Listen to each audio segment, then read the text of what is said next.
The Euro Hockey League is back for a 9th season and promises to be as full of flair, excitement, goals, saves, thrills and spills as ever. We're in Hamburg for this round one as 12 teams split into 4 pools look to win their respective pool and qualify for the knockout 16 at Easter. Only the top teams will go through, which ensures that will be drama aplenty here in Hamburg over the next 3 days. With 5 points available for a win, 2 for a draw and 1 point even available for a team losing by no more than 2 goals. The emphasis is on the positive, going for that win. And first up in this new season will be Dynamo Elektrostal of Russia and the Italian champions of Amsicura from Italy. This one is in Pool C, which is also the pool of Royal Leopold of Belgium. It's a tight pool and a hard one to predict. This first game will help establish some sort of phone book. There is the Elektrostal team, second rated ranked team in Russia, and lots of experience in that team, including several members of the Russian team that took part in the recent European Nations Championships in London.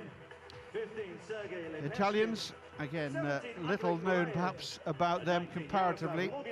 Number 13 there, Richard Kotric, a well-experienced player at international level from the Czech Republic. So Amsicura making their first appearance in the Euro Hockey League, only the second Italian club so to do after HC Bra, and so there's sure to be some nerves in that Italian camp. Elektrostal then ranked second in Russia, are making their 4th Euro Hockey League appearance and do so today against Amsicura, who are the debutants, and that previous experience may well work in favour of the Russians, although only once in 2011-2012 have they got beyond this group phase.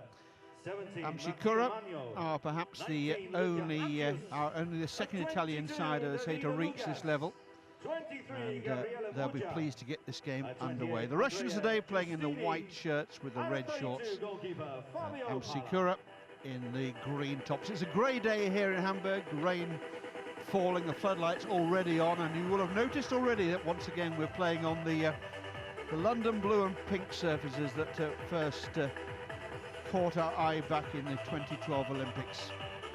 So almost ready to go. Hard to believe this is now the 9th season of the Euro Hockey League. It's been a tournament full of innovations over the years, and the main change you will notice, I suspect, today will be that once again we're playing in 4 quarters, but each quarter will now last 15 minutes. The European and international federations getting their regulations in line with each other, and that will help everybody, I suspect. Roman Rogov there to the left of the picture, key player for Dynamo Elektrostal, and that's the Amsicura captain there, Fabio Moredo.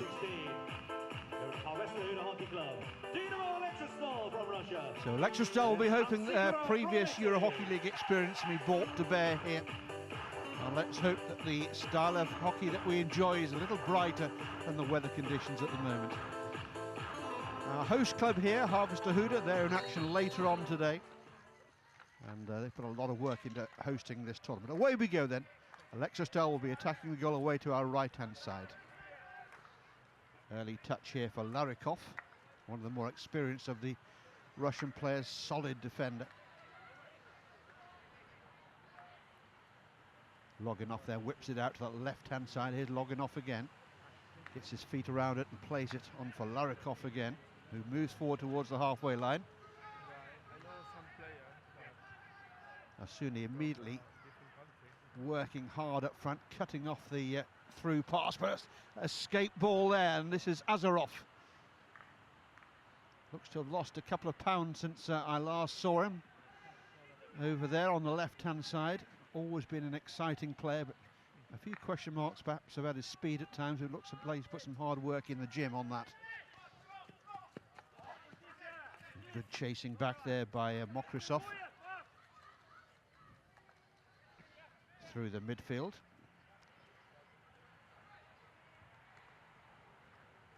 Logging off again. Good closing down again by the Italians. There's a rather loose pass there, but it's fallen kindly for Dynamo. Larikov's available. wide here on the right-hand side.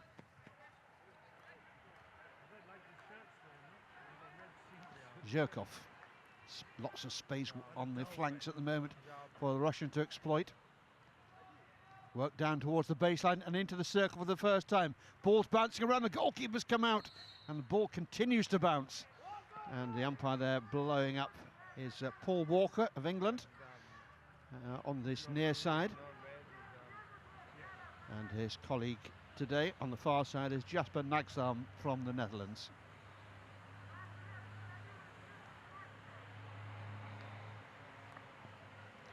Very important game for the tournament that these two umpires set their stall out early and set the tone for the whole tournament.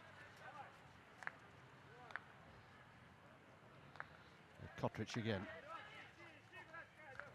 Long hair tied behind him in a ponytail. Always been a thoroughly committed player, Kotric. Good reader of the game as well. Mokrysov plays the ball back. Swept wide on the left-hand side again. Good incisive ball forward. Good pace about the play so far. The Russians looking particularly impressive as they come forward again here. Pressure once again on the Italian circle. The final pass goes astray. There's Azarov playing wide on the left-hand side in these early exchanges. More than capable of leading the line as well if required. Kotric delays the pass but gets it away. Teixeira.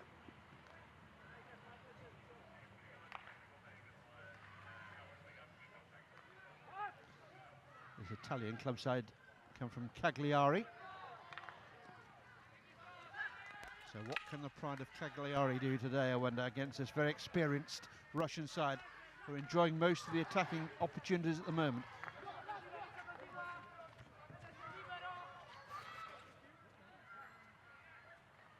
Ball lifted into the circle, but no danger there, and harmlessly out of play. It'll be a hit out here to the defence. Really tough school, this one, with just one team from each pool to go through. And some very big beasts indeed, including the likes of Amsterdam and previous winners and hosts here, Harvester-Huda. And of course then the minnows, if you like, the up-and-coming club sides from emerging hockey nations throughout Europe, hoping against hope that they can be the surprise package from here in Hamburg. Now Azarov again plays a good ball forward, and good pace there from Kuriev, wide on the right-hand side as well. A long corner, which you'll notice is very different to the corners we used to understand. Scramble in front of the goal. Umpire waves play on. Goalkeeper goes to ground early, and Italians struggling to get the ball clear there. Their keeper's not the tallest. A couple of half chances then for Dinamo. Italian goalkeeper going to ground very early there, lucky not to get caught out. Kotric brings the ball forward unopposed.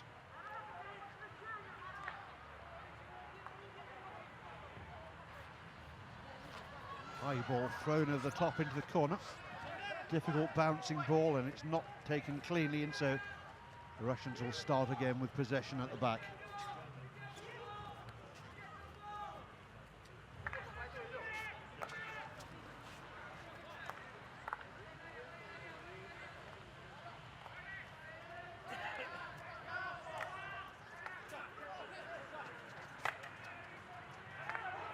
Route one ball forward, but easily cut out there by the Italians.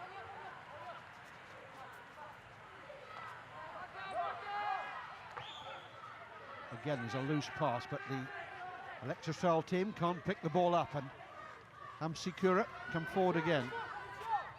Teixeira, space on the right-hand side if he can pick the pass, plays the ball onto the retreating defender's foot. And now they work it wide on the right-hand side. Crash ball into the circle is blocked immediately there by Electrostal. Good contest this one in the early exchanges. Always a danger for the debutants. They'll get some stage fright early on, get dazzled by it all, but slowly but surely Amsikura enjoying just a little bit more possession now. Firm ball there down the touchline, looking for the run there of Lorenzo Azzuni rather. Didn't pick it up cleanly and out of play, wide in the corner.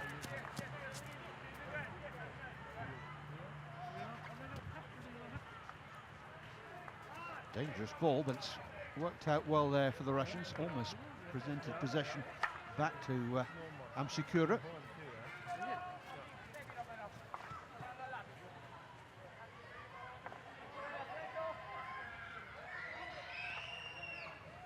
Kotric, nice close skills.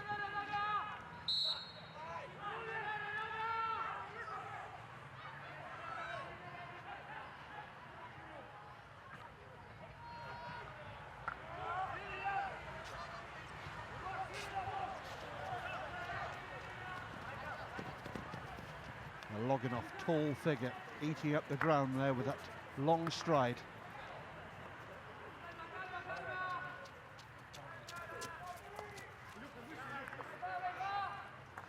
Alexistel finished as runners-up in Russia behind Dinamo Kazan. And that was enough to earn them a place for the 4th time in the Euro Hockey League.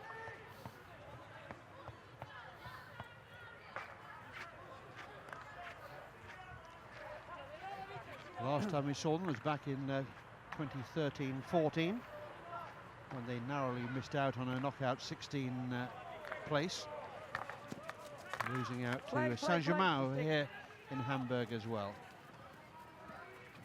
Good powerful run forward here, and a well-judged tackle indeed. Heavy collision, the first really of the game. The Italian felt that. Did you get his attention? He gets the free hit. And the injured player there immediately called across the bench as well. I think that was a preordained move. Federico Lei comes across and can clear his head.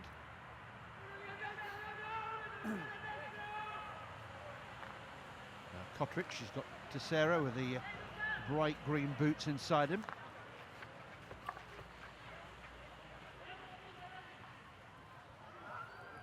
It's a long area, very well read indeed there by attacker, took it down very well indeed there. That was Carter.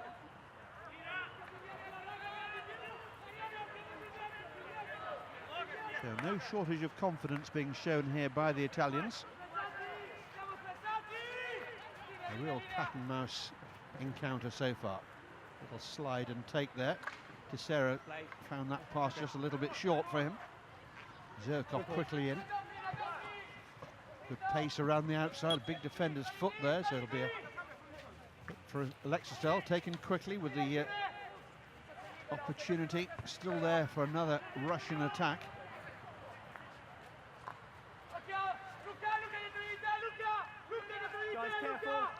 Cherenkov. Look at the space on that left-hand side. Fed towards the edge of the circle. Laptev can't quite pick it up. Keep your hands apart, yeah? 1 and 2, keep your hands apart.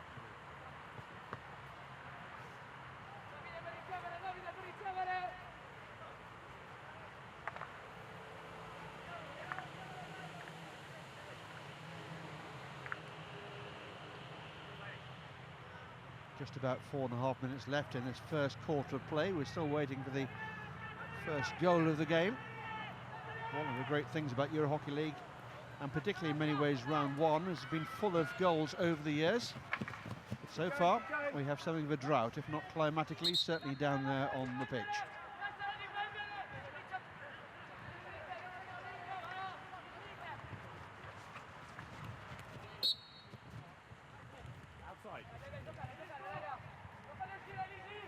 Free hit for Alexistel just outside the circle. The self-pass is used to good effect.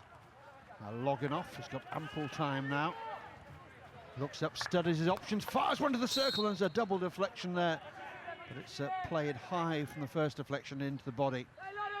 And Kotric will have a chance to set the Italians going again. There was the little look in, and then the deflection took the ball high. Kotric past the first challenge. Teixeira.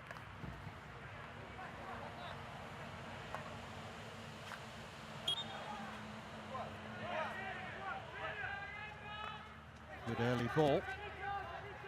And good pace here. The Italians need to be careful. Into the circle. Shooting chance here. The goalkeeper again has opted to go to ground and needs his defenders around him there to protect him. But the umpire has spotted the infringement in the circle there, and now will stop play because the goalkeeper has got a problem with his equipment. Let's watch the action again. It was Kuriev's shot. Umpire Walker there offering the goalkeeper a chance to come off to receive attention, but electing not to do that. Again, it's a monstrously high aerial, and it's almost worked again in favour of the Italians. Real height and length on that one.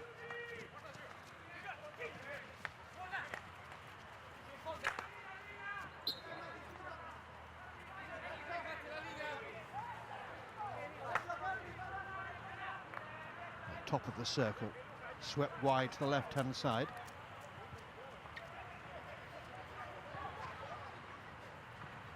Kuriev, who saw on the right-hand side a moment ago, pops up now on the left. It's a loose pass. Amsikura can build again here. Off the Russian foot. Just under 2 minutes left in this first quarter of play. There'll be a 2-minute break between the first and second and third and fourth quarters, and a 10-minute half-time interval.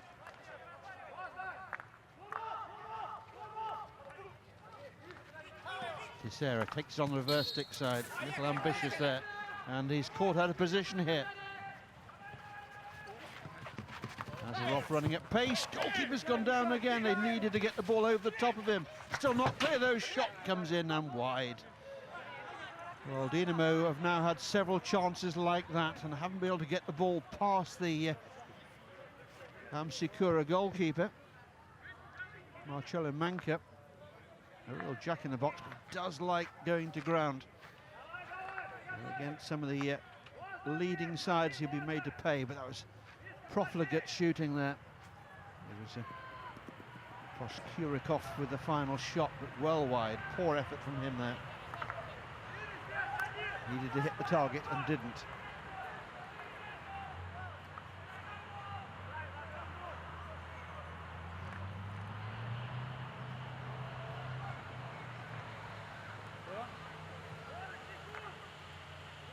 Mokrasov.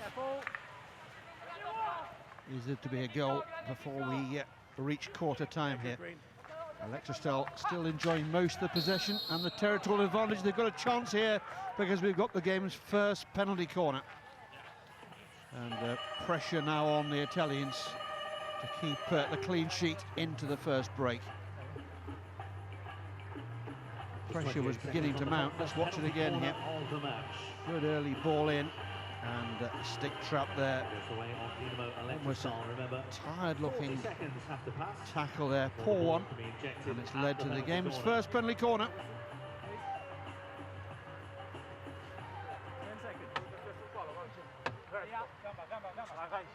So to push the ball out, it'll be logging off there. In fact, you know, it's logging off with the trap, and the shot's a beauty. It's right in the corner, and the Russians have the lead. It's Azarov, the goal scorer, and that's why he's so invaluable to this team. There he is in the centre of our picture, Dmitry Azarov, showing good form there, the first opportunity. Number 21, Dmitry Azarov. And let's watch this one again from behind the net this time. Man on the line took a swing at it, but it was a swing and a miss there for Gabriel Mugia. And Electrostal are in the lead, and they just about deserve to be there for their greater enterprise in this first quarter of play. So hard lines there for the Italians. They've worked so hard to keep the Russians at bay, but they've been undone right at the very end of the first quarter. Kotric.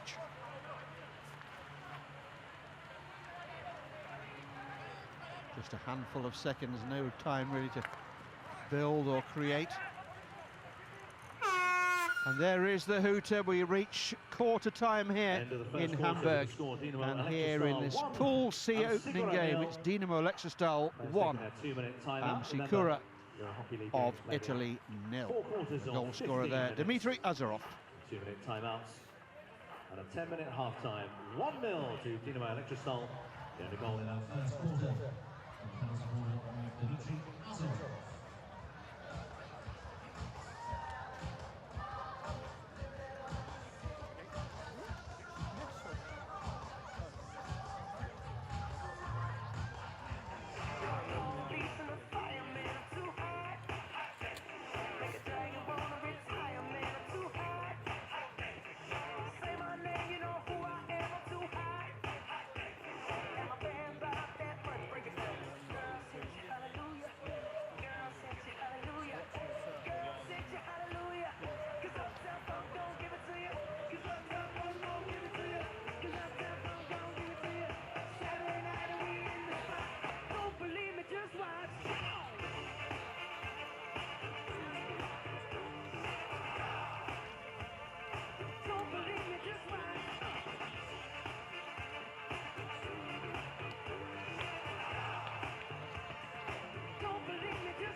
Goal that separates the two teams at half-time as the two squads re-emerge from their quarter-time huddles. 1-0 in favour of Dinamo Electrostal. And Dmitry Azarov, the goal scorer there, and looked the most likely of the Russian forwards in those opening exchanges.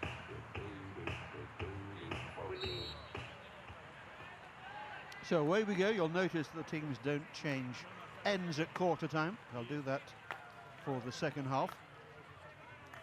And the Italians have got to see a little bit more of the ball. And not just accept that they're under the cosh here. They've got to put some pressure on the Russian defence. Now Azarov again and scores. Individual effort this time. Italians very sleepy defending from them. Looking very disorganised, and Azarov, a man on a mission here in Hamburg, eluded the goalkeeper and then flicked it high across the face of the goal and tucked it in at the far post. And that is not the start the Italians would have wanted. They couldn't get to him. The goalkeeper again electing to go to ground and easily beaten there by the quick hands of Dmitry Azarov. All that work in the gym clearly paying off. 2-0 now. Electrostal lead.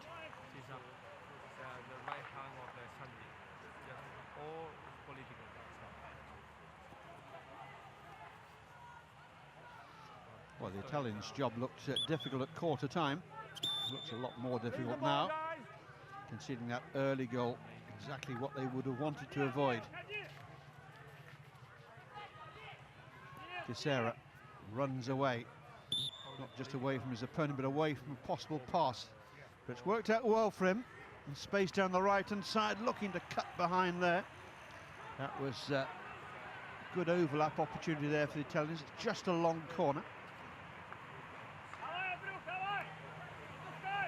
Cottridge.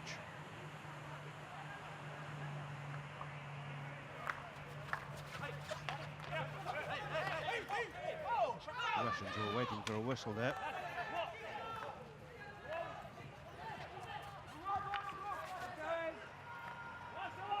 That's a lovely what's Azarov again. He's on a hat-trick, remember. This time he goes in selfishly with a pass, and it's an easy finish in the end. I think yes, it's number 17 there, Andrei Kureyev, who's collided with the goal in scoring that one there as well. Azarov looked like he was going to take on the goalkeeper, but instead electing it, goalkeeper, virtual spectator there, caught really in no man's land at the top of the circle. Nicely tucked away, but a real collision there with the goal, and he felt that. Goal scored by number 17, Andrei Kureyev.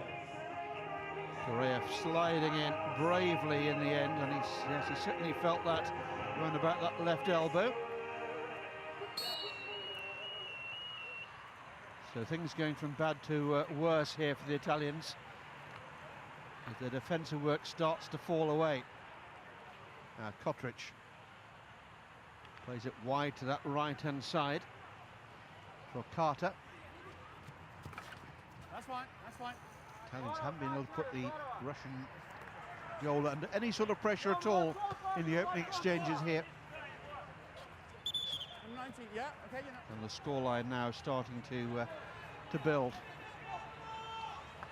It looks a done deal from here, unless the Italians can find a gear. They've not shown us so far.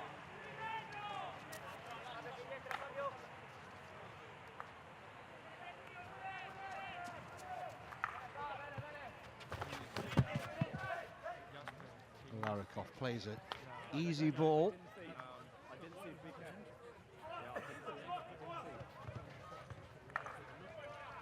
Larikov again. Good movement of players and ball here by Lexicel. Looking brim full of confidence at the moment. Again, they take the attack to the Italians, trying to get through the back door this time. Yeah, good.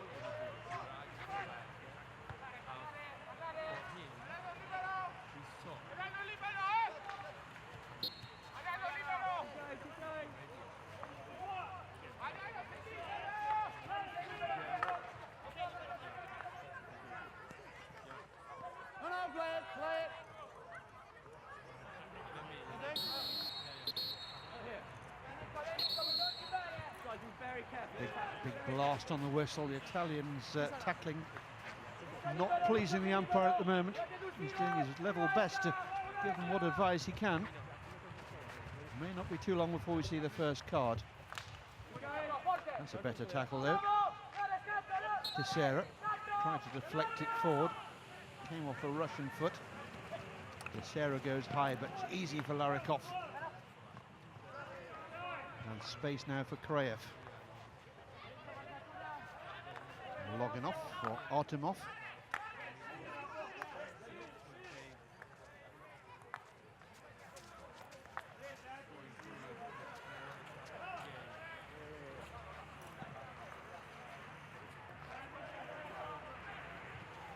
Italian coach there, Roberto Carter.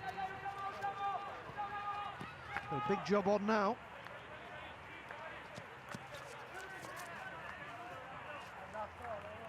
No question that the Euro Hockey League is a big step up in class to what the Italians will be used to domestically.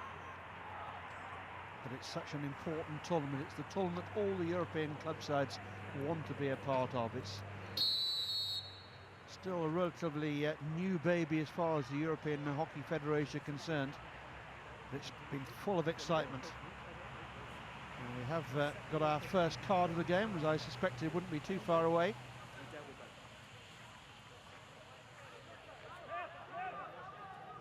And it's been shown to their number 4, which is I find particularly interesting because it doesn't appear on my team sheet at all, but I think that's Luka Lixi. we have down as number 5. So let's hope that's the case.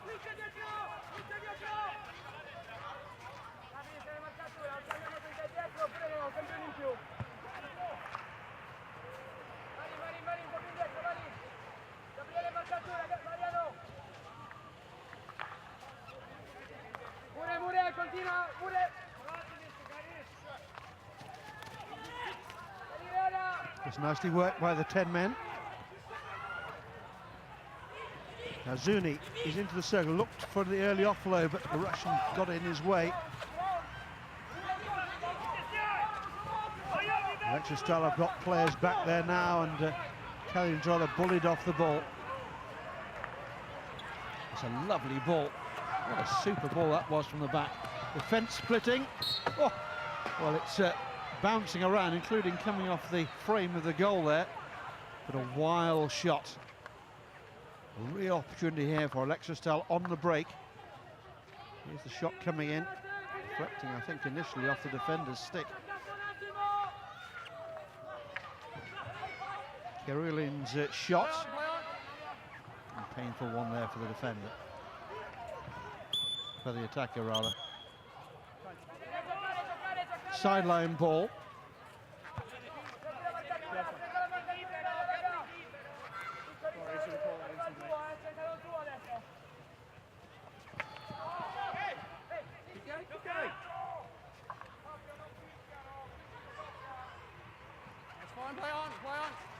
That's nicely worked. Shot comes in again, the defender gets there and the ball balloons up in the air. After that challenge, it's a long corner, so it's back to the 23 in line with where the ball goes over the baseline.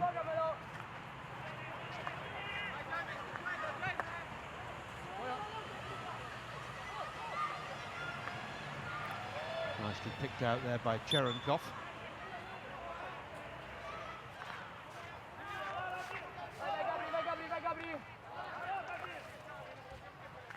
Larikov. That's a lovely ball again, and beautifully taken on the baseline.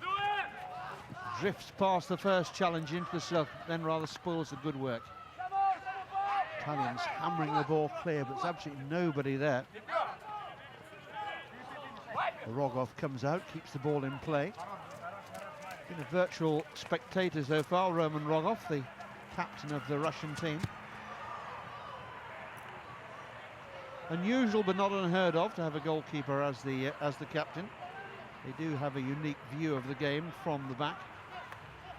The communication's often not particularly easy, particularly when your team are attacking as much as the Electrostal team are at the moment.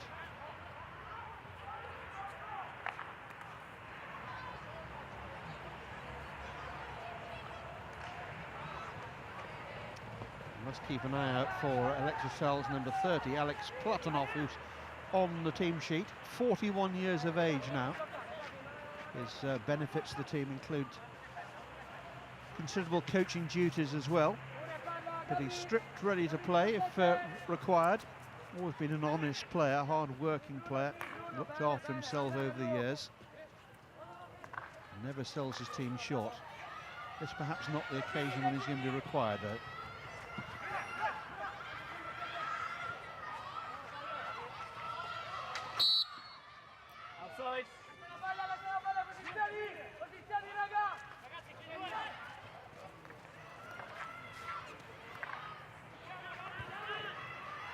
Cherenkov got plenty of space.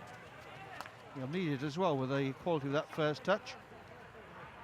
Let's see if he can do a little better this time. That's the way.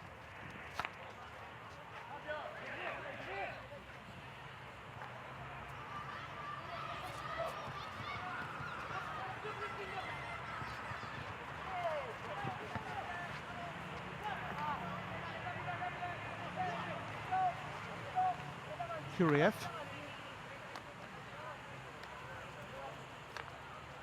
Cherenkov forward again to Zherkov.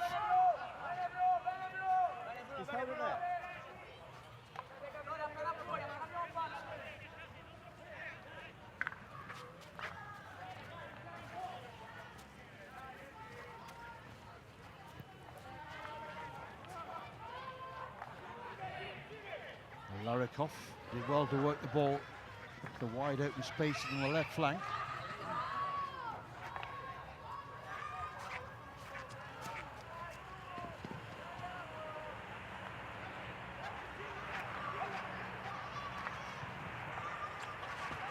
That's a nice, clever little pass there.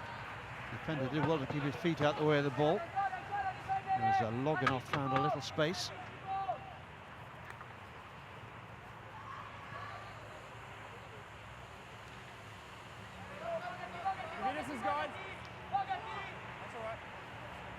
Four and a half minutes left in this first half now. It's been a good second quarter for the Russians, scoring 2 early goals and taking complete control of the scoreboard here. Hard to see a way back into this game now for the Italians. They look a little passive at the moment. That's nicely done. Teixeira off the defender's foot. There's Godenkov, Alexei Godenkov there retreating.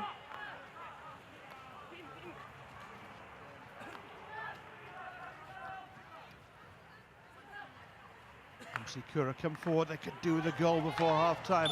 And they have a chance here, they've won a penalty corner off the defender's foot there. I think it was Yaroslav Loginov, penalty corner. Tall figure in the heart of the defence there, found the ball played onto his feet. And Jasper Nagsam umpiring his first game in the Euro Hockey League. One of, I think, 4 new umpires in this tournament. It's good to see the youngsters coming through. So good mix here of experienced umpires and some youth as well. So is this the chance that Sikura have been waiting for? Whistle restarts. Out it comes. There's the flick, good save. 2 straight.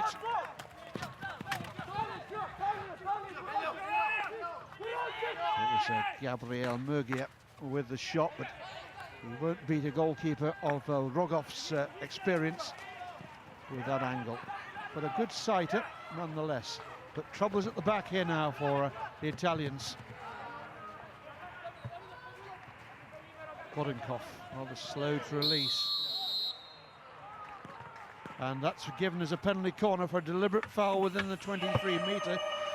It was a poor challenge. I thought the Russian made plenty of it. Paul Walker, the English umpire, saw that as a penalty corner. Let's watch the Sikura corner a few moments ago, straight down the middle. Rogov batting it away as he went to ground. They'll save those all day though. Well, it's 1 from 1 so far for Electrostal, and a chance now for Azarov to complete what will be a first half hat-trick. With about 3 minutes left, clock is restarted. Out it comes, Azarov takes it on, shoots and scores! And that is Azarov's hat-trick. One of the Russian players went down. I think he must have collided with the first man off the line. And again, a little bit too easy from the set piece. And Electrostal putting plenty of clear water now between themselves and their Italian opponents. Again, a good angle. Goalkeeper's offset here. And he's beaten to his left-hand side again. The postman stepping wide, and the pace of Azarov's shot too much from him again. He's more interested in self-preservation, I think, than keeping the ball out of the net. I'm not sure that's the quality you need on the line. So 4-0. And a hat-trick now for Azarov. 2 penalty corners from 2. And a splendid solo effort as well.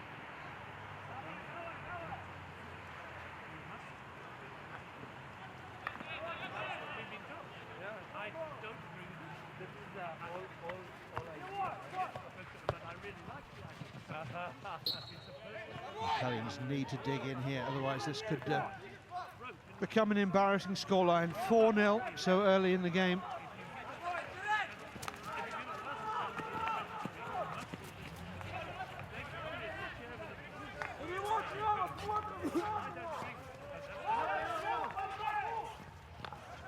Follow gets the ball away, but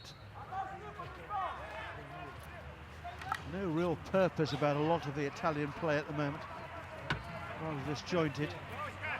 Clearly taken out of their comfort zone here by a really strong performance this from the Russians.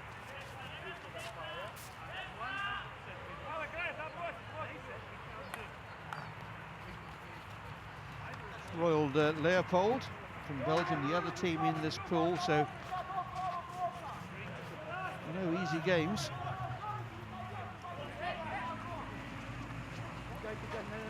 Just kept in play.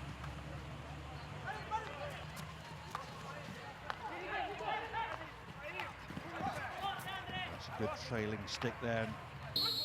Good work there by the retreating Russian defence, who will look to keep a clean sheet here with just over a minute left in the first half.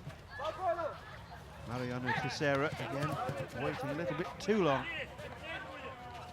Just can't find the pass. Very determined defending. Kopic picks up the loose ball. Good umpiring there, could have blown his wrist in favour of Sikura.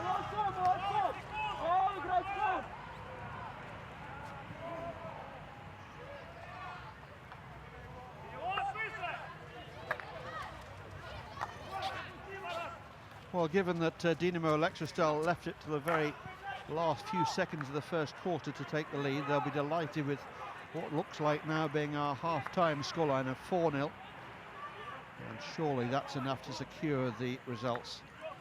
Well, it's been wet, but I'm not sure it's flamingo wet just yet, and certainly not with the no need for the Wellington boots.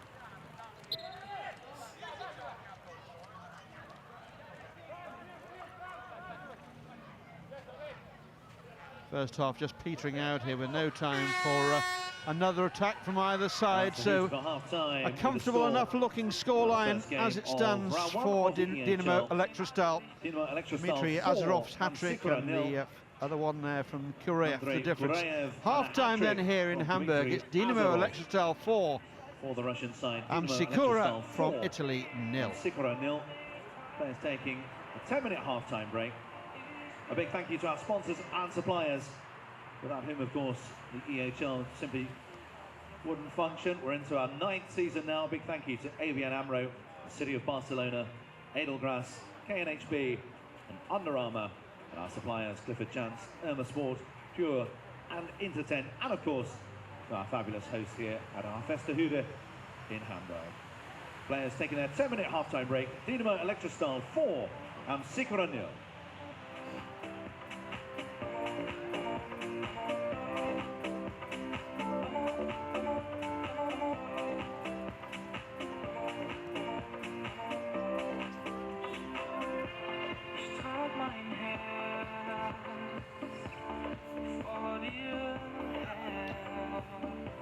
Meine Beine laufen weiter, meine Füße sind schon taub, unsere Stadt schon fast vergessen, doch bis dahin trag ich dich unter meiner Haut, ich behalte dich unter meiner Haut, ganz egal wie lange es brennt, ganz egal was jetzt noch kommt, vielleicht singen wir irgendwann wieder Panic at the Disco Song, doch ich trag dich, oh, ich behalte dich.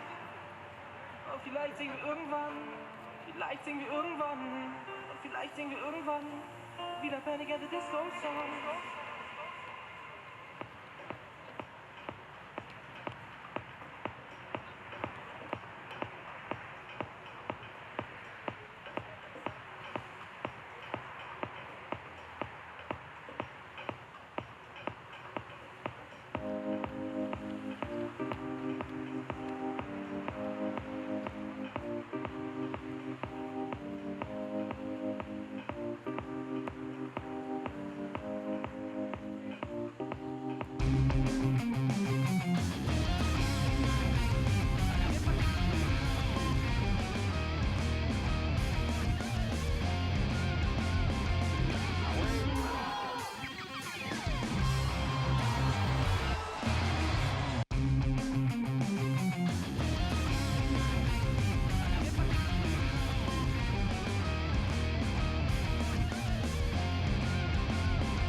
starting to make their way back for the third quarter. A look at the schedule for later today. Round 1 of the EHL in our 9th season, of course. 12:30 start for Pool D's opener. That's Monkstown of Ireland versus East Grinstead of England. At 2:45, Saint-Germain from France against Pomorze Torun of Poland. And then at 5 this afternoon, our hosts are Westerhude line up against Grange of Scotland. That's a 5 o'clock start this afternoon.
Welcome back then to the Westerhude Hockey and Tennis Club here in Hamburg, where it's definitely hockey weather, but it's becoming close to a tennis scoreline here with Electrostal piling on the points.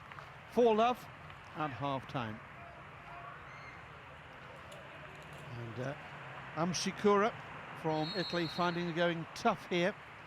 Matched their opponents well for the first quarter. Only went behind right on quarter time, but that second quarter seen the game taken away from them. Early problems here though for the Russians. Painful one there for Yaroslav Loginov, who's taking his time coming to his feet here. Heavy collision. Just feeling the back of the neck. We all know what that can feel like.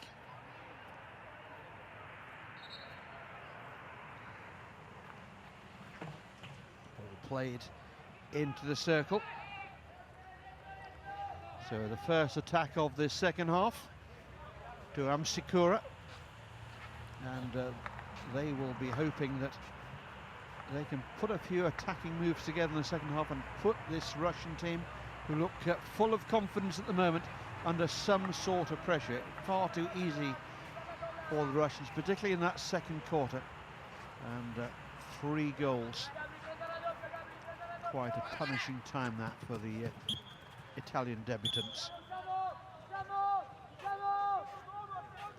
Azarov's first half hat-trick.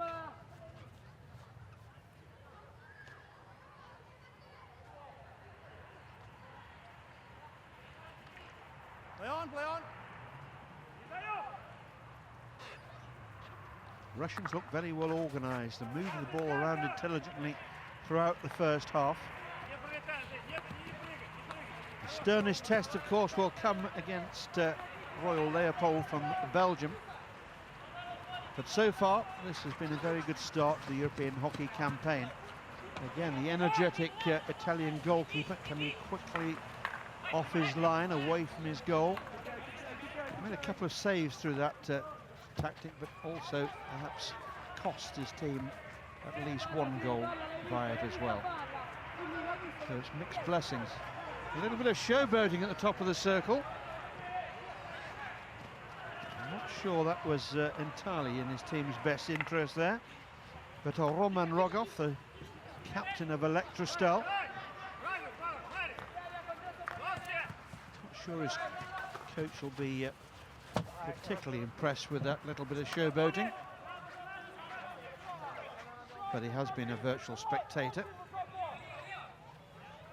See how close that one was, just coming off the sideboards, just wide of the Italian goal there.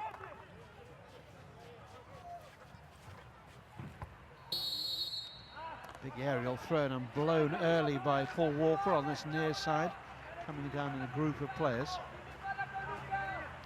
Zhirkov, loose one from him.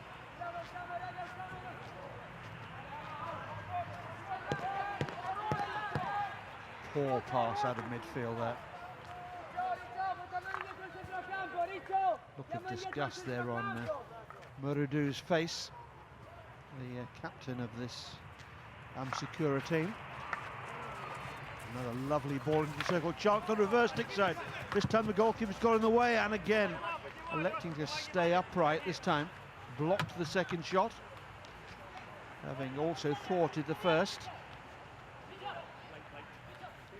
No whistle.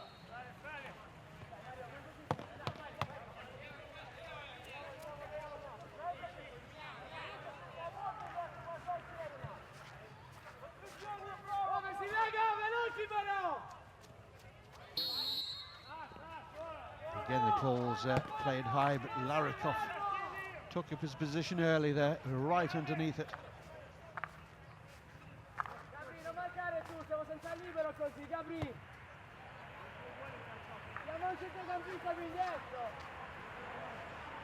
Plenty of hockey to come throughout the day, 4 games per day in this round 1 of a new season of the Euro Hockey League. So still to come today, we've got what looks like one of the outstanding games of the day up next at 12:30 Central European time. Monkstown of Ireland taking on East Grinstead of England. That's followed by Saint-Germain from France against Pomorzanin Turn from Poland. And finally, for today, the host here, Harvester Huda, previous winner of the European Hockey League, against Scotland's Grange. So the hockey, and we expect the goals will keep on flowing here. Good early ball forward. Amsakura going on a run. Nice pace round the outside from Mura. No end product. Gorenkov just seemed to be leaning on Mura there. He went down the right-hand side. Chopped away on the reverse stick side, and it's nicely taken by Azarov. 2 penalty corner goals and a solo effort for him, making up his first half hat-trick.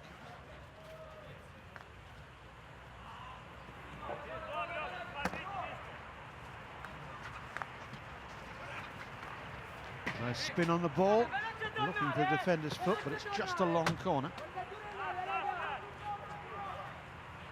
Tall Dutch umpire on the far side of our shot there, looking in, has the advantage of height.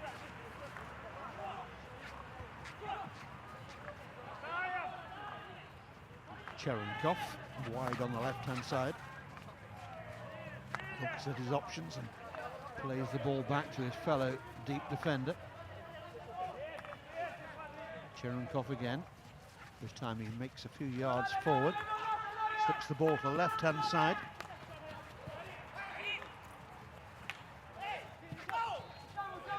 Kotrish clears the ball. Teixeira. Quick hands in the midfield. Whistle's already gone. It'll be a free hit here for Amsikura.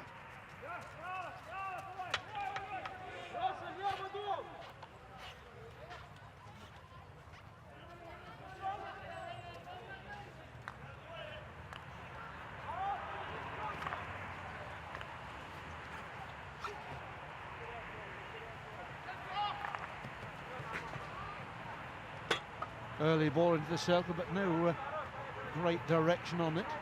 Deflected away for the long corner. Teixeira places it to the top of the circle, where two Russians right on the back there of Muradou. This Russian team look very well organised indeed. Their shape has been impressive, their movement of the ball, their understanding. They've been of an order that we've not often seen from them in recent Euro Hockey League campaigns.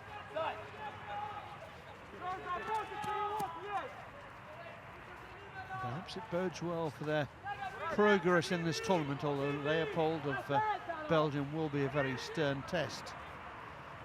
But so far today, Dynamo Electrostal have not really extended their Russian opponents, and that won't be taking too much out of them.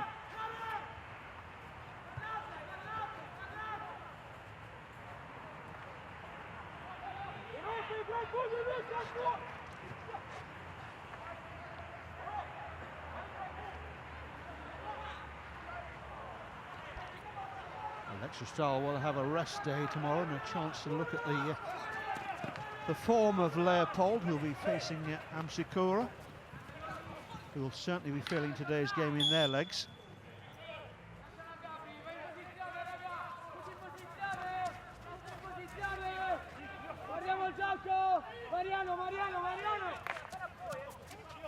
Plenty of instructions coming from the Italian bench. Well, this is nicely worked. Working the ball into the Electrostal circle. And Rogov comes out with a more orthodox clearance this time.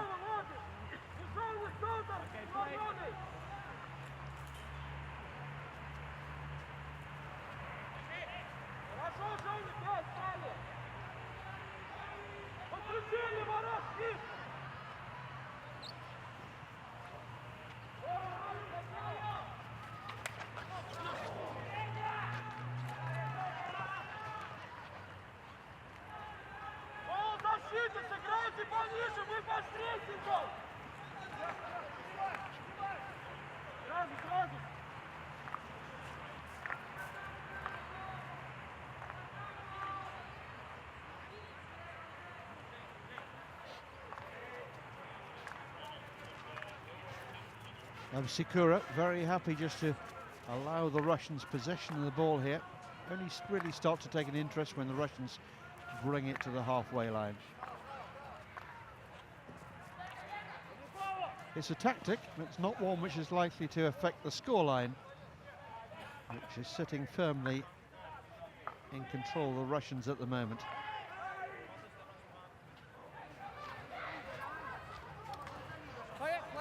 Now some space, obviously patient play. Ball slipped inside. Oh, well, all too easy. I think it was Mokrusov with the final shot, but they were queuing up at the top of the circle. Yes, Mokrusov it was there. Evgeny Mokrusov firing it in. Left at the top of the circle for him. And Sikura 0. And And the goalkeeper won't be happy with his contribution there. Caught again, really neither out nor back on the line, and moving as the shot came in.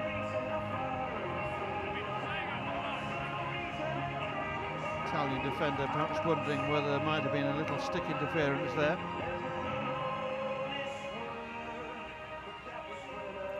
So 5-0 in favour of Dinamo Elektrostal. We're enjoying a very good start to their new season of the Euro Hockey League action. Again, it's thrown over the top.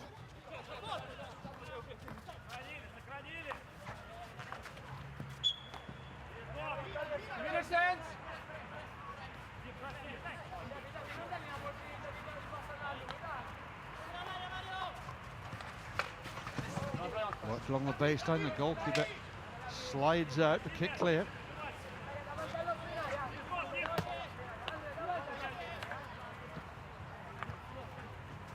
Loginov plays it cross field for Larikov, and wider still.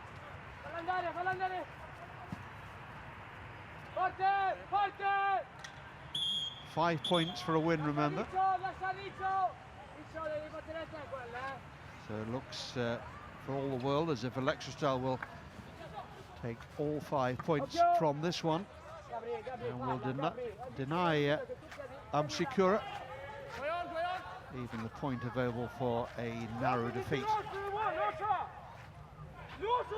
And what we've seen, Amsikura can have few complaints about things. They haven't done enough. Started impressively enough, but from the moment they fell behind, their confidence is drained, visibly drained. Poor second quarter from them.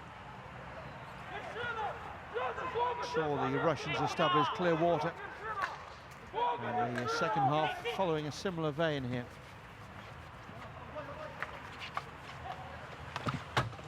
Well, there's consolation though. The ball was bouncing around. No one took responsibility in the Russian circle. And good finish at the end. A half chance it was, just popped up in front of him. Watch it again here. Dinamo Elektrostal 5, Amsikura 1. Goal scored by number 19, Luka Andrius. There's our goal scorer, Luka Andrius. Pulls one back, a consolation goal perhaps, or the start of one of the best of sporting comebacks ever. I suspect the former, don't you? So away we go.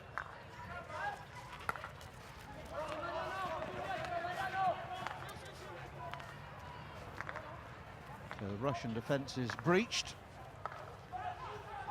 and they'll give themselves a proverbial slap on the wrist. There's some pretty casual defending there, had chances to clear it, squandered those chances and were made to pay. Won't make a difference today, but such margins may well be critical against Leopold in their next outing.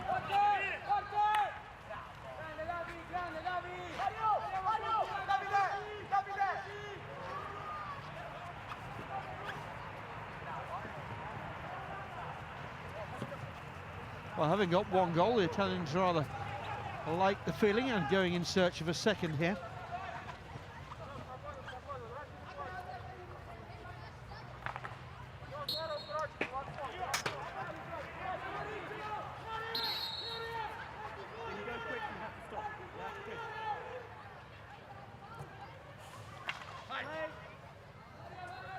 Mariano Teixeira trying to work the ball early into the Elektrostal circle there.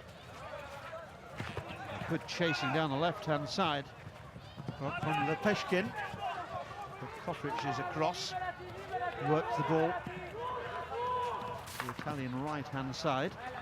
Very tight to the touchline. Very tight little ground altogether here. Very well appointed club. Very hospitable club as well, it has to be said. But in terms of space around this pitch, it's in very short supply. Team benches very close to the edge there, as you can see. Makes it tricky for the umpires to work as well. Players going on and off. constantly with the interchange. Now here's Azarov, who's been quite quiet in the second half so far, which is good news as far as Sikura are concerned.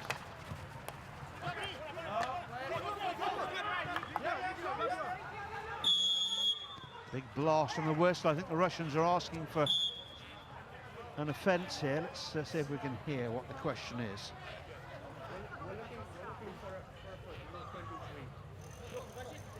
So they're looking for a foot. For our video umpire. And they're looking for the foot, I think, the number 23, but it matters not whose foot it was. We'll be reviewing the film in There's the our video TV umpire, Andy Mayer, sitting alongside, who's that handsome man on the far side? I can't quite see him. So Andy Mayer is going to be poring over the replay of this. Side, of course, allowed to see the Russians immediately putting their hands up. Let's see if we can spot what they've seen. Lose any further use of the video technology. They're claiming a foot of Gabriel Mergia.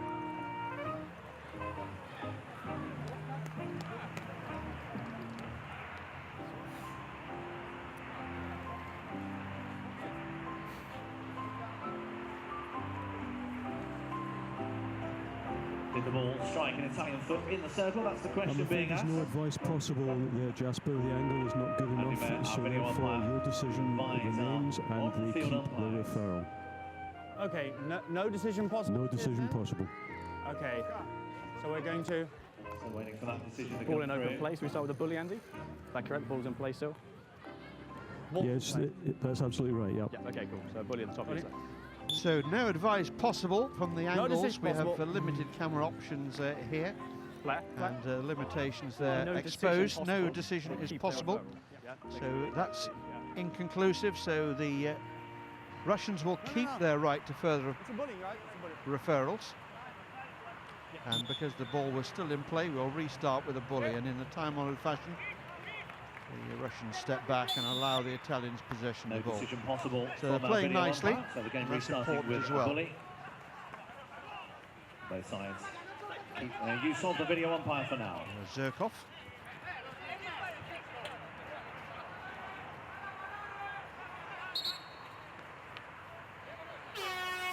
And that's the end of the third quarter of play here. 5, It's a quarter and that's Sikora seen 1. the Russians A hat-trick for Dmitry Azarov. continue to dominate Goal things. for Azarov Andrei unable Kurayev. to add to his first half And hat-trick. Evgeny Three-quarter Morozov time here. It's in that Dinamo quarter for Lexustal Dinamo 5, Lexustal. Amsikura The Italians pulling one back Italy through 1. Luca Angius. 5-1 as the players take their 2-minute timeout. Well, you could. You could.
So the final highlight there was that very nicely taken goal from Luca Angius, and that's the only thing that has gone the Italians' way so far in the first 3 quarters of this game. They trail here, remember, by 5 goals to 1. So starting the last quarter, the Italians in their green tops, and they'll be looking to finish this game strongly, give themselves just a little bit more confidence they've shown for the lion's share of this game to date. Always a tough ask coming into a new competition for them, and trying to make up the golf inexperience at this level. Cottridge. Good idea.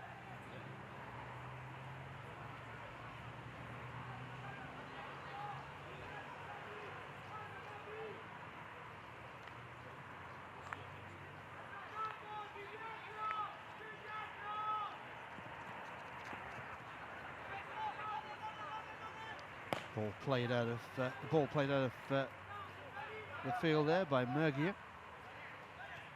Tall, commanding figure.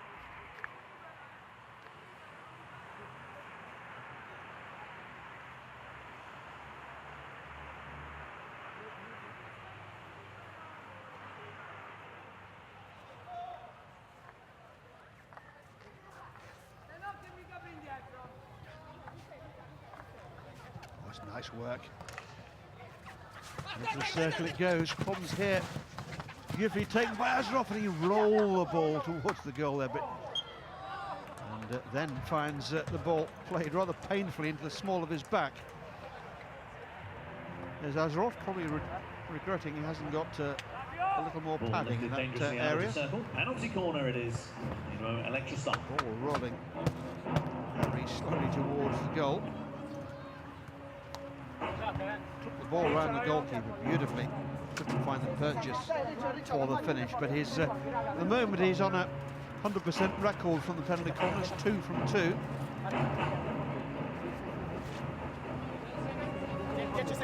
Azarov there, just ducking out of our shots, back in it again.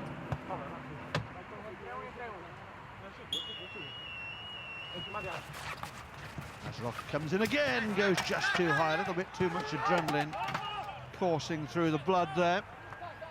Got underneath it just a little bit too much and fizzed it nicely. Let's see how close the crossbar this was. Well, not too close, was it? Comfortably over, and again straight down the middle. His earlier ones he tucked away nicely into the corners. So his 100% record is gone. But in terms of the result, his contribution is surely ensured that Dinamo will take all 5 points from this opening game here in Pool C. There he goes again, this time in open play. That's a nicely weighted pass, providing Mokrusov was prepared to put in the hard yards for the team, which he did.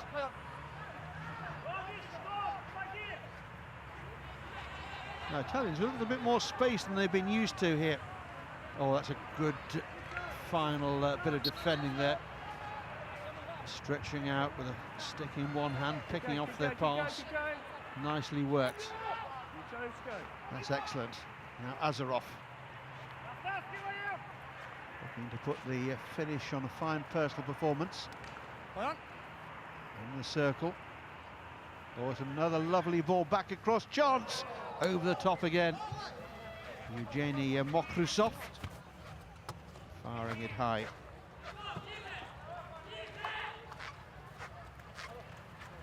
Already on the score sheet, might well have added to his tally there. Just lobbed it really. I think the Russians have worked out this Italian goalkeeper likes to go to ground, so trying to put elevation on the shot to take him out of the equation. That time just a little bit too much elevation.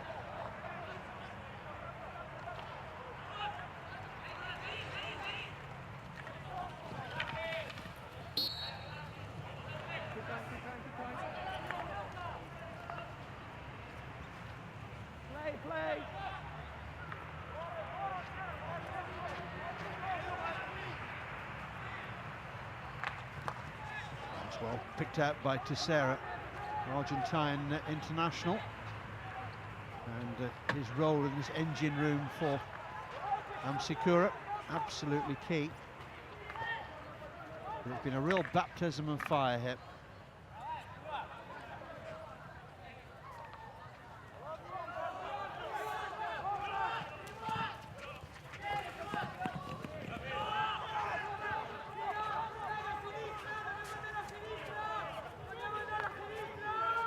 It will be important for Sikura that having gained experience in the Euro Hockey League this season, that they go on to lift the Italian title again, so they can use that experience in a new campaign. That's a lovely ball. Gabriel Murgia there using his height and reach just to knock the ball away. If that ball had reached the most forward of the Russian attackers, there could have been a real problem, as there could be here again as they come back into the circle. Kuriev just crowded out of things there.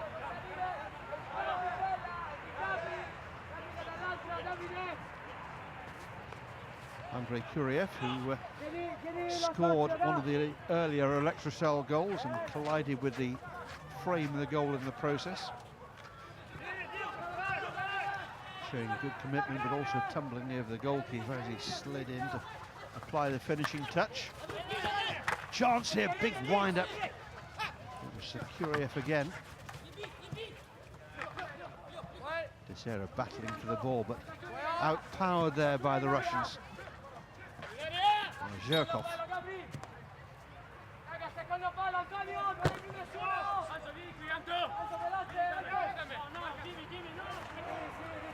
Cherenkov. Look at the space here for Larikov.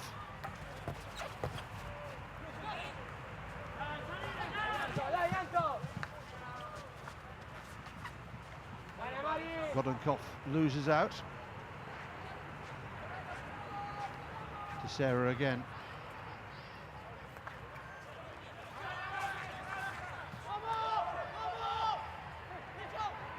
Kotric, feet round the ball, nice ball to this right-hand side. Just too much on it.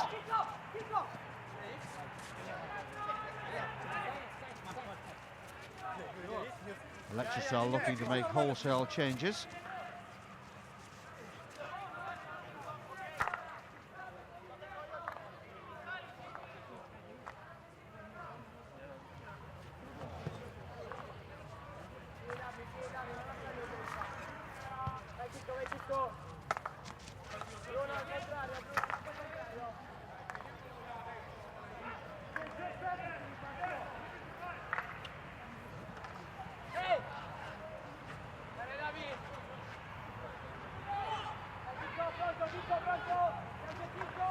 So just 7.5 minutes left in this one, the first game of a new season of Euro Hockey League action. As usual with the Euro Hockey League, we've had a good quota of goals, 6 already, and possibly more to come in the closing stages here, as the Italians look a little more tired perhaps than their Russian opponents. They've done a lot of backpedaling. Spectacular ball in. It's found the Russian defender's foot there.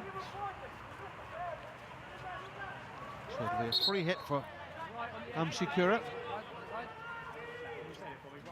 On the edge, guys, towards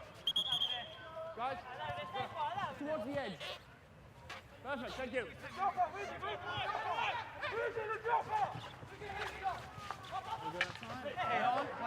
Play on. No whistle, the Russians are pinched it as well and break out of their 23. Ball just coming off the foot there of the Sikura skipper's body.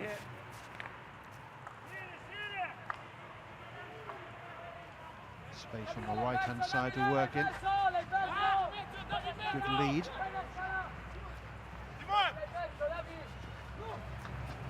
Ball played across the goalkeeper, taking out the equation again. Very fortunate not to be punished by a 6th goal there.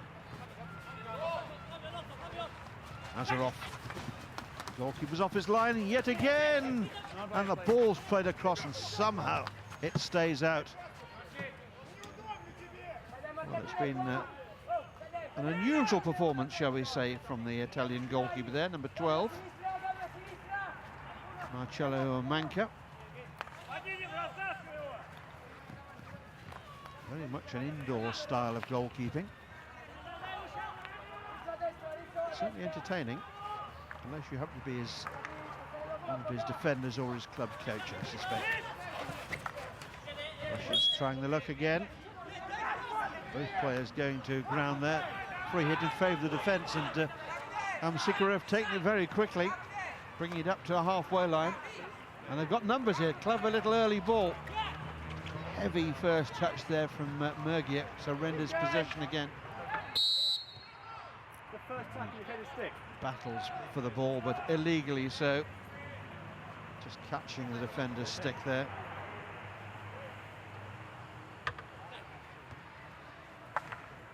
You can see the effects of the pace of this game having on some of the players now as they really start to tread water.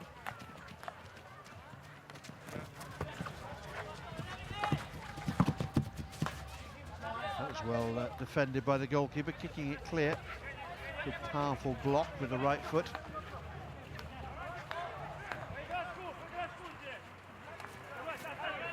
Kisera under pressure from behind from Laptev.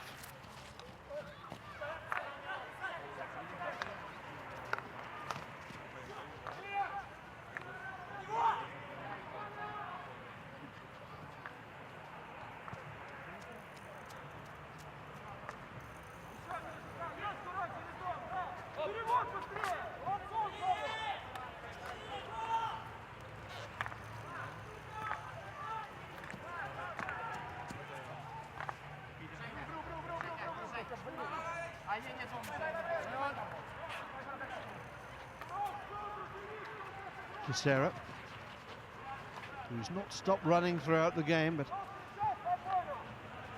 it's going to be in vain.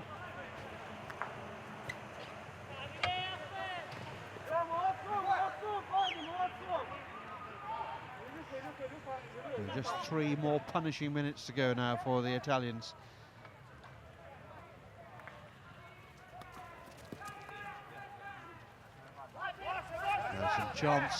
A chance here for the Russians to inflict further punishment. Shot comes in, beautifully taken, but again questionable goalkeeping techniques, and slipped into the back of the net for goal number 6.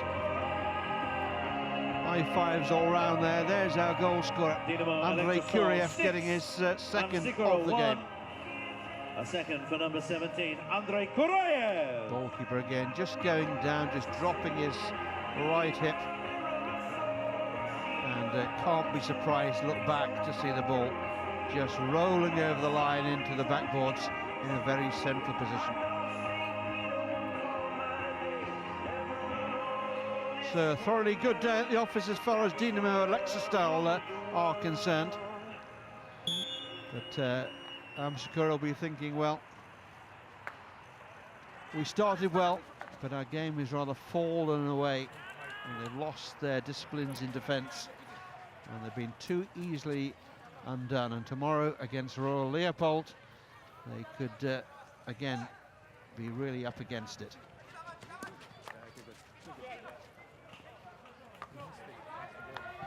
Cockridge.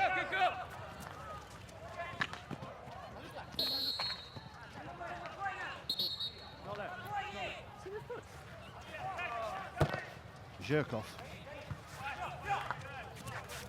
Clever little ball, dog leg down to the baseline, back into the circle again. And this time the shot is forced past the goalkeeper, and the sound of woodwork is just wide of the goal. Laptev there trying to power the ball through the goalkeeper's pads. Angle's not quite right. Okay, yeah, cheers, thanks, yeah.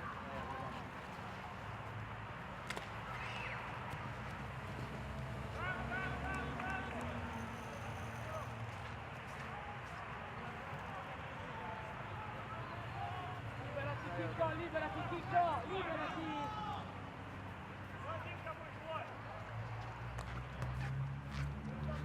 Italians have used that aerial ball, but with fatigue now starting to play its part, it doesn't have the same quality and length about it.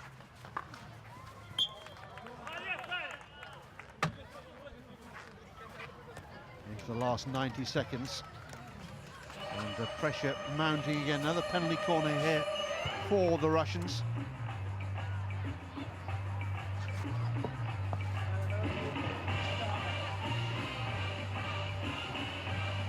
Well, the blank expressions starting to come now from the Italians. They really feel the heat.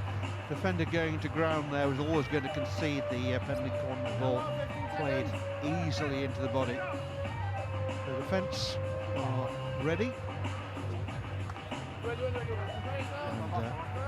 And the usual penalty corner striker, Azarov, is off the field, as we can see there. So I think it's going to be Laptev to take this one on. It is, and well, it's deflected away. It may well have been the goalkeeper's helmet. It certainly sounded like that from up here. Let's watch the shot again. Oh yes, it was, and nowhere near the ball there. Almost electing to nut it away there. Not in my day, you wouldn't have done, son, I can promise you. Hey, yeah, right. Thank you.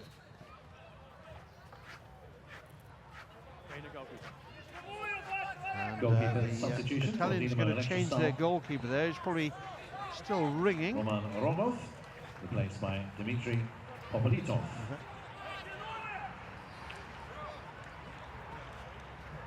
But both teams taking the opportunity to swap their goalkeepers. It's Alexistal have bought on Dmitry Popolitov, and for Amsikura, Fabio Pala has come into the action for 44 seconds.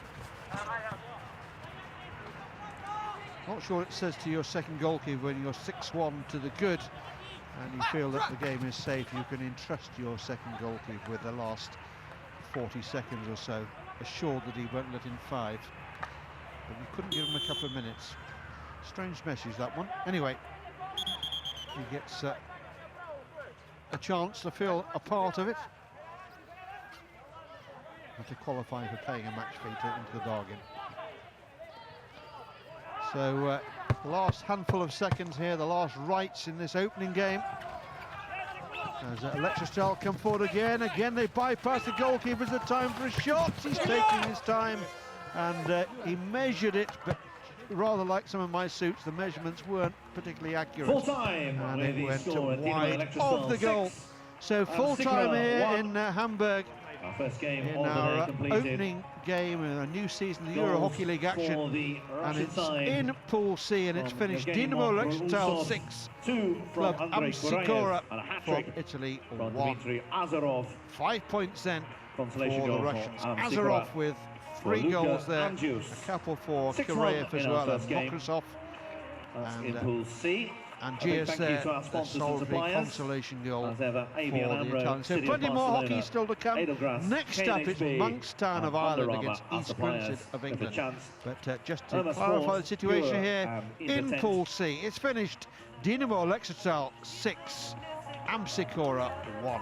Big thank you to our hosts, of course, Harvester Huda, for their hospitality over the weekend for round 1 of EHL, our 9th edition, of course. Our next game is in Pool D. That's at 12:30, Monkstown of Ireland against East Grinstead of England. 12:30 start for our next game. Monkstown versus East Grinstead. Full time here, Dinamo Alexistal 6 and Amsikura 1.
We're just 15 minutes away from our second game on the schedule today. Monkstown against East Grinstead in Pool D.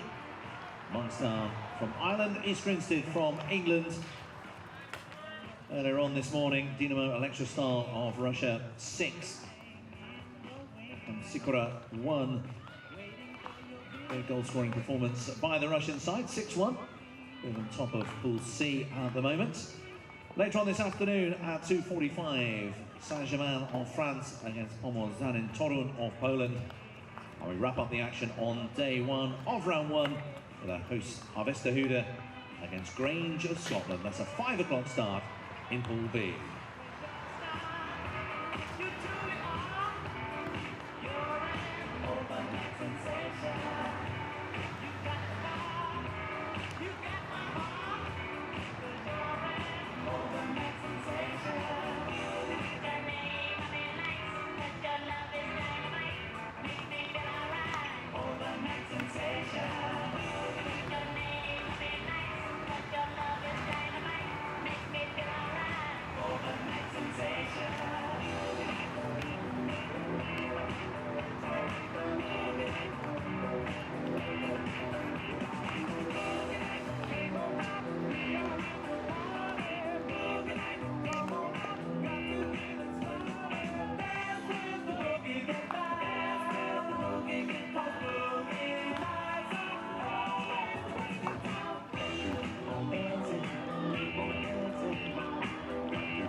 Yeah, it's fine. That's not ridiculous. You can get off the bigger and play at the hole. Nick was telling me about it. So basically sit there on your own watching that and there's nothing there. Just saying that Gregory was talking about it, that basically if we can see something, the throw comes and we know the decision that we've seen from the pitch, we can almost pretend that we're putting out and then give an umpiring decision. People are home on the internet. These guys here are going to get it right.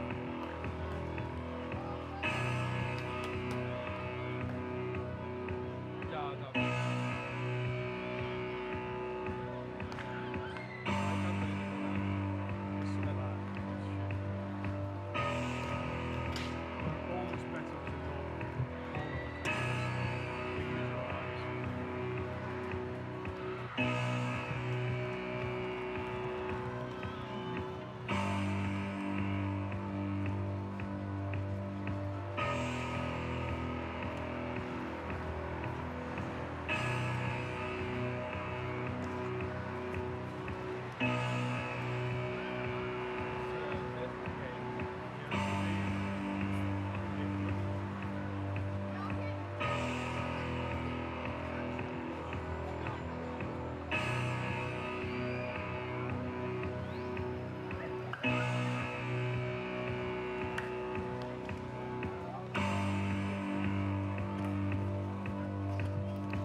Hello and welcome once again to a new season of the Euro Hockey League action. We're in Hamburg, Germany for this round one, which features 12 teams playing in 4 pools beside the 4 clubs who will join the 12 who have already earned through their ranking a place in the knockout 16 to be staged at Easter.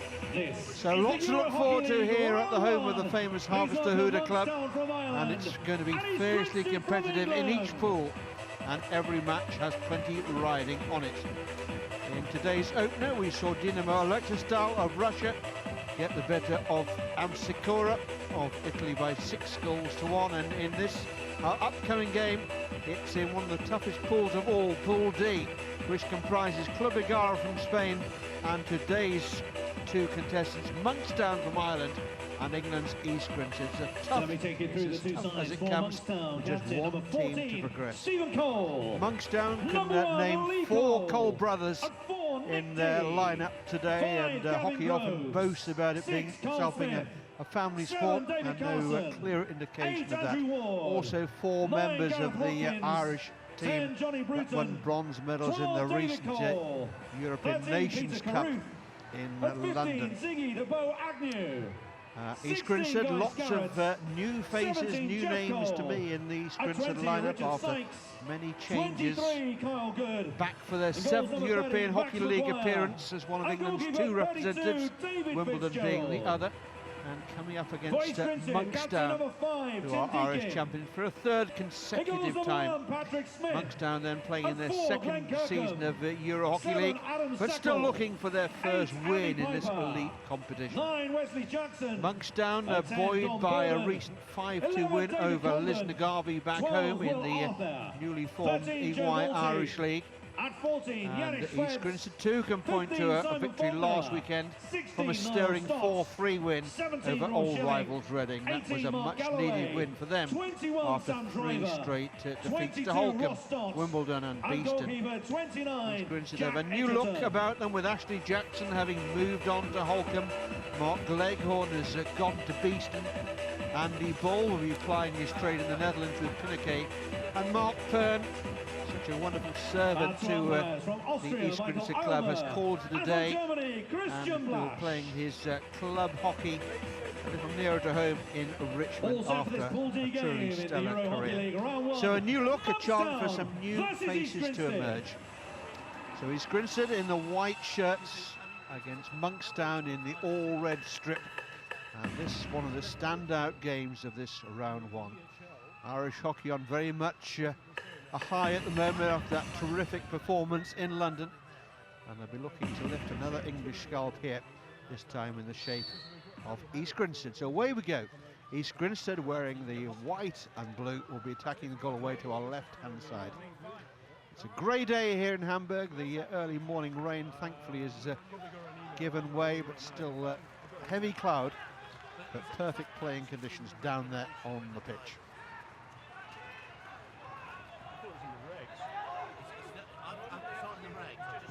Monkstown from the south of Dublin, one of Ireland's oldest club sides. Certainly they'll be looking at this group and realising that it's a tough competition in the Euro Hockey League, but they're here to do more than just make up the numbers. And this first game for them, an absolute key match for them and their chances of further progression.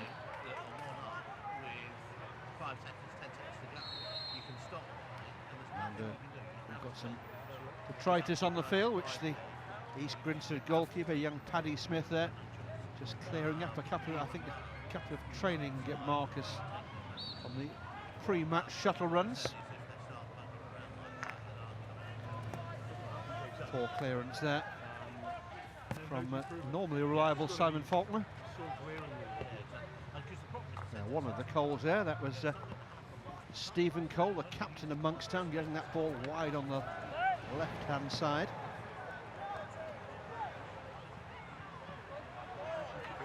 Lovely ball, fed out, and early problems here. It's come off the defender's foot. The defender's claiming the ball's hit him high, but Christian Blasch, the tall German umpire, has pointed the game's first penalty corner, and an early problem here for East Grinstead. It was a lovely pass from the midfield, Of the game going the way and of an instant Monkstown. ball into the circle. And with the ball can't be injected until 40 seconds. Coming up in the air there, but striking the defender just below the knee.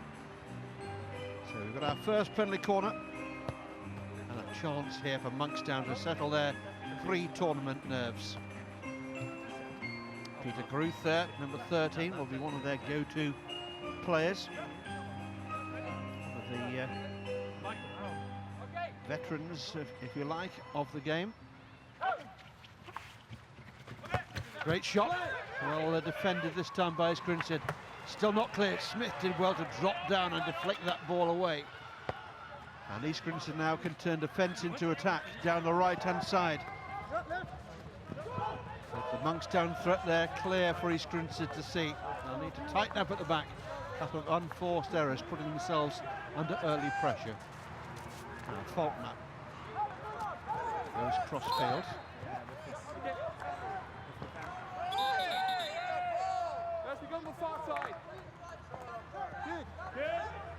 Monkstown have had change in personnel as well, which has included a new coach with Johnny Kerrin coming in, take over from the excellent work of Graham Shaw. Let's watch that corner again then here.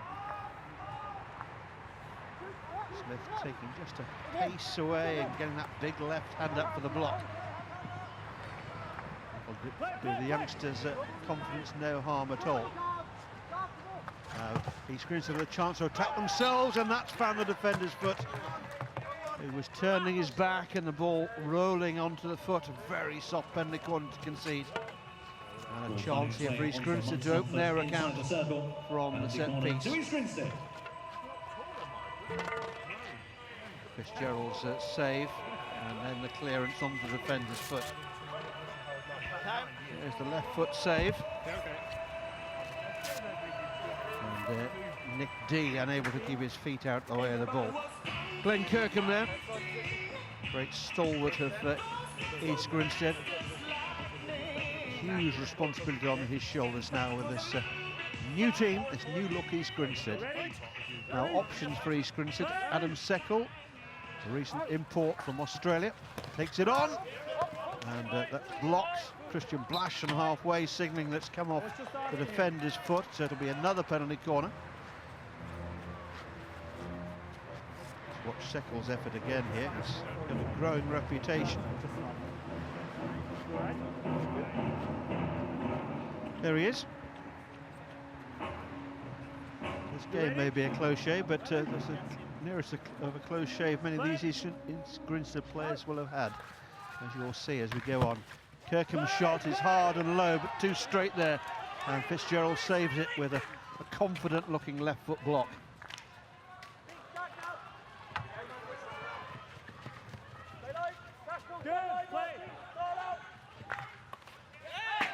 Yes, I think November's come a little early in Sussex. Looking at some of these East Grinstead players who've not stood too close to a razor for some time.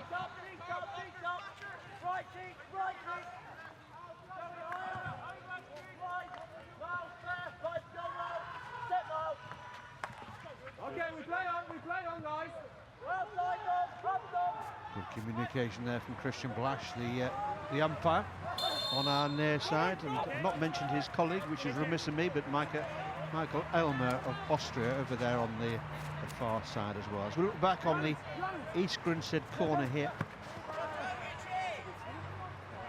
too straight. Fitzgerald will save those all day and every day.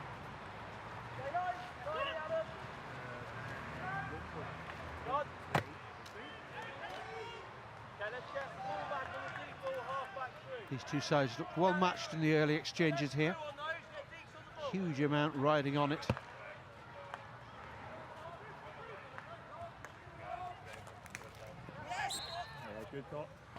Kirkham's experience holding him in good stead there.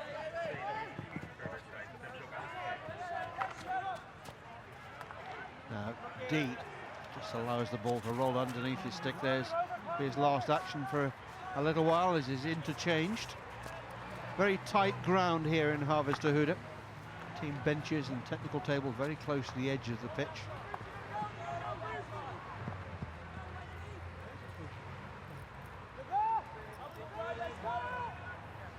Seckel throwing it long and to good effect. Getting the ball down into that attacking right-hand corner for East Grinstead. Good. In trying to reshape the look of the East Grinstead side, as far as the domestic season is concerned in England, they could hardly have had a tougher start.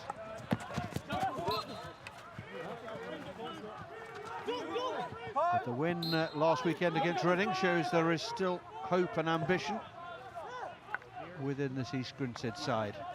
Now Deacon plays it forward. Nice little interchange here. Stephen Cole. On for brother Jeff. David Carson taking a good position high on the right-hand side, but the pass too close to the touchline there.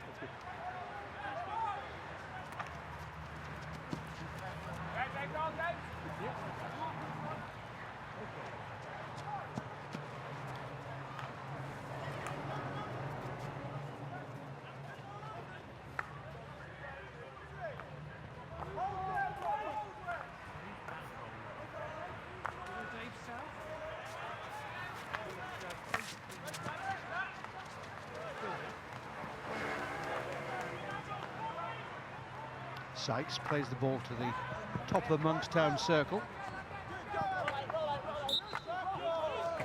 Good call, not you are fine. Play! Now we keep on playing. Yeah, we're good. This is lovely play and a good tackle. Good tackle there from Simon Faulkner. Monkstown looks as if they're going to slice their way through that East Grinstead defence, but Faulkner timed his tackle to perfection there. Now Carson.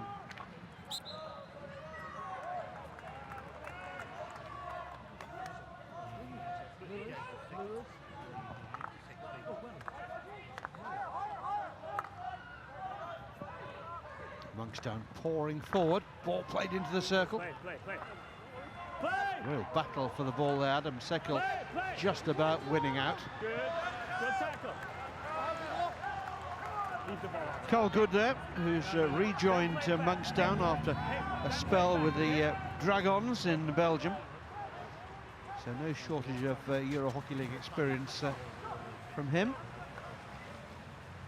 Kirkham plays the ball back for his captain there, Tim Deakin.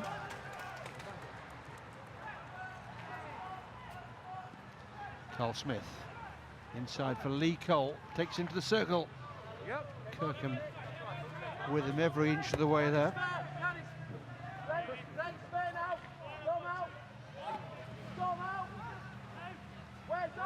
Sideline ball from Monkstown. Groves fires it crossfield. The space again on the left-hand side, but not with a pass like that. Loose one there from Ziggy de Beauagnew.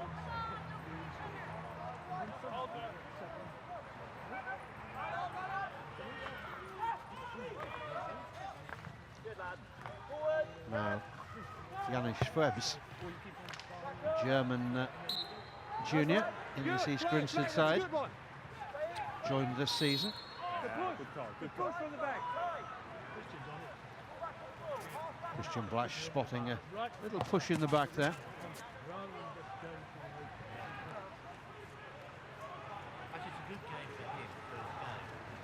I was privileged last evening to attend the umpires' briefing, where they were shown some selected video clips of a few little tricks that defenders and occasionally attackers get up to.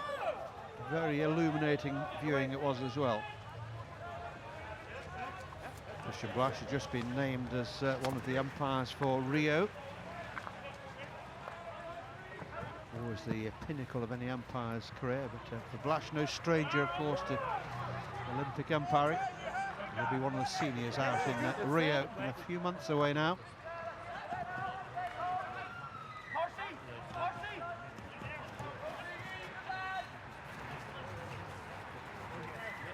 Andy Piper there just trying to play the ball to Faulkner on the overlap. Didn't quite come off. Intentions were good though. Peter Carruth again. Oh, it's lovely work from Carruth. Plays the ball in and throwing himself there headlong at the ball. One of the Irish forwards there very nearly in. And Patrick Smith, Paddy as is known, had to be quickly off the line.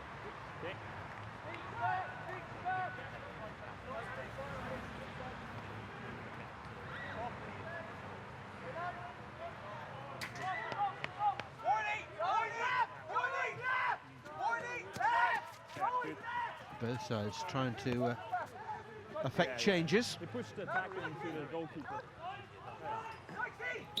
And play! This is the run of Carruth a few moments ago.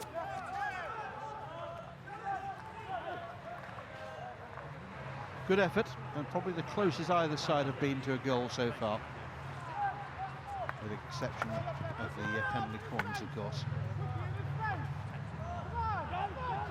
East Grinstead trying to stretch the play. Good stick. That was foot. We're playing in 4 quarters, each of 15 minutes, incidentally. So we're now just about 3.5 minutes away from the first break. Get on 5, all on 5. Here, and all on 5. You have enough time to leave. Good.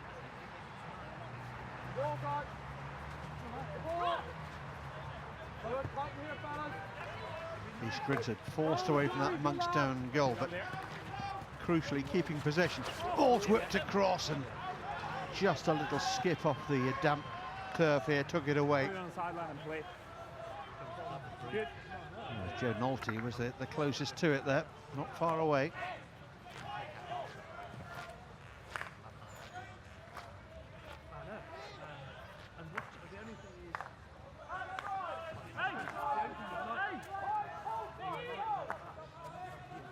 That's a loose one, and East Grinstead will benefit from that.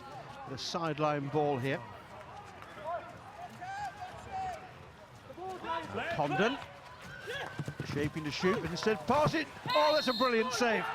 But the umpire's pointing to the spot. He's seen a push at the top of the move there, close to the penalty spot. It was a brilliant save from Fitzgerald. But nice save, yeah, I know. But the umpire had already made his mind up. There's the shot. Penalty stroke awarded to The East umpire, Grinstead. the Austrian umpire there, spotting a push. There it was. Stepping up to take the stroke. Push in the back It's of David David Condon. Fitzgerald in the Monkstown And the man box. on the spot for East Grinstead will be Simon Faulkner. A chance to give his team the lead here and settle a few nerves, perhaps. So Faulkner against Fitzgerald. Faulkner shoots and Faulkner scores, sending the goalkeeper the wrong way. Beautiful execution there from Faulkner, and East Grinstead have their lead. Monkstown 0, East Grinstead 1 from the penalty spot. Simon Faulkner. Fitzgerald guessing, but guessing wrong. Just opening up those wrists and sliding it away. So first blood then for East Grinstead from the penalty spot.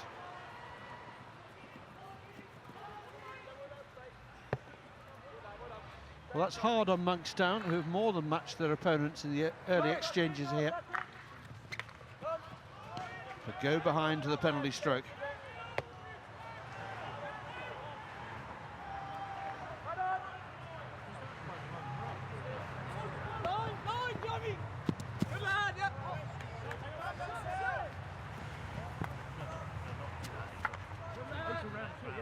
Now Agnew. Ball just coming off the top of the stick there, Peter Carruth.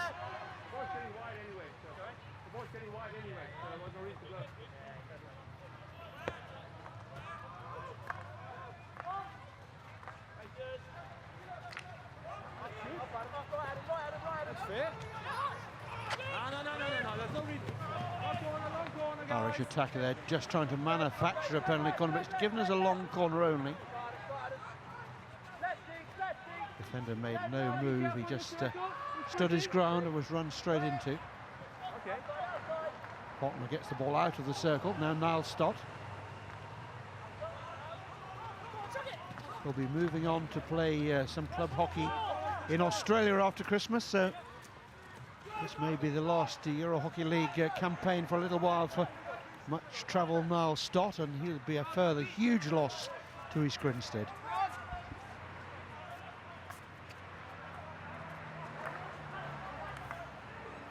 Ball worked away to the left-hand side.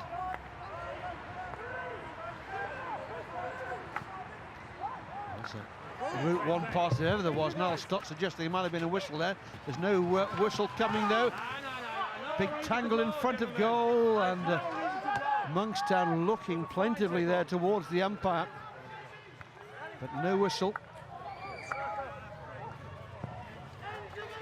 More space here. East Grinstead living a little dangerously in the closing stages, but the half-time hooter sounds. Monkstown going across and making a couple of inquiries of the umpire, but there'll be no change in the decision, and at half-time here in a very well-matched first quarter indeed.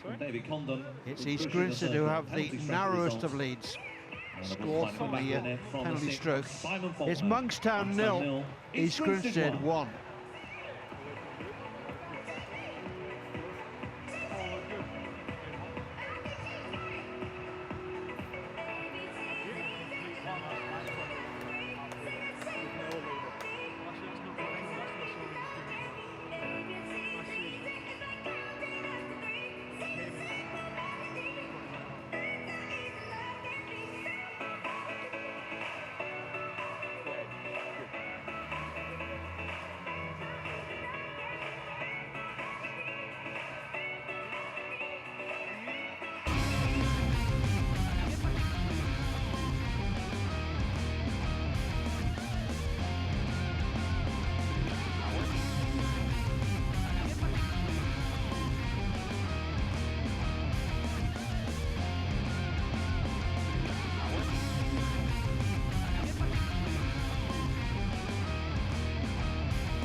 Well, a masterclass there in how to take a penalty stroke from Simon Faulkner.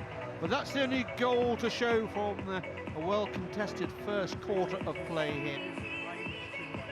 Both sides have had penalty corners, but so far no one has got the routine 100% correct. Monkstown have more than matched their opponents in that first quarter and will be disappointed to trail. They've had a couple of shouts themselves.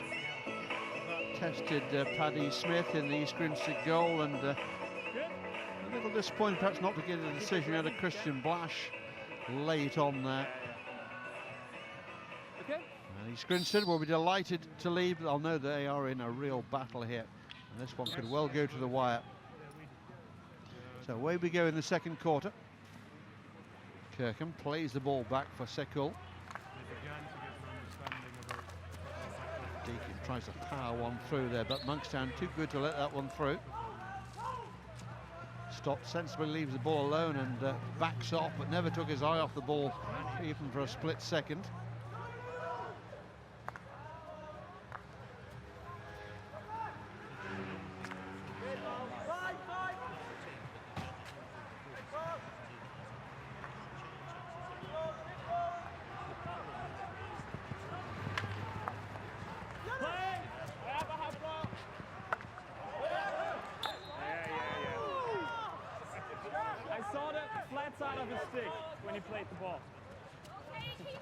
I don't think it was intentional, but Deacon.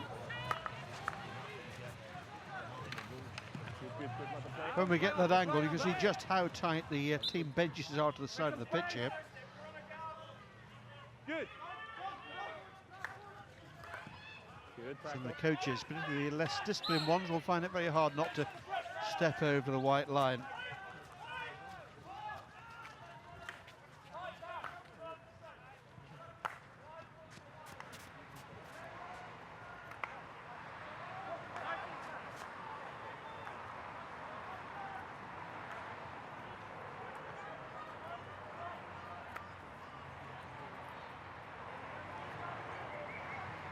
The circle it goes, Monkstown guarding the ball, forced away from the goal. That'll be a long corner, says Christian Blash. Ball's coming, ball's coming. Cannot. Good. Well done. Good five. Davy Cole. And Groves doing well.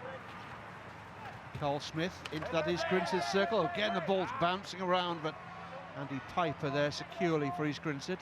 Kirkham, picture of calm.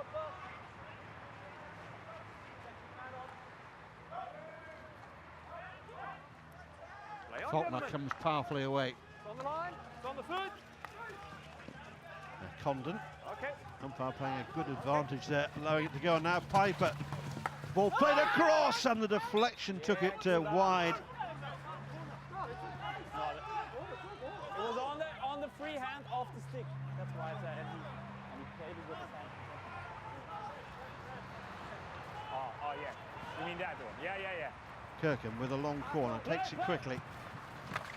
Good play. Looking to work the space for the shot, not far away. Good effort there. David Condon turning. Just bought himself a little bit of space and turned and shot in one movement, but just ball never quite in the right slot.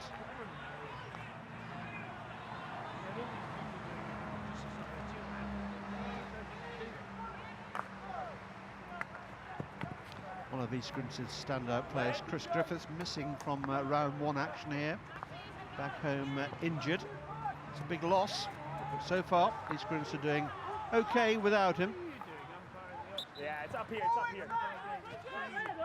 Play, boys.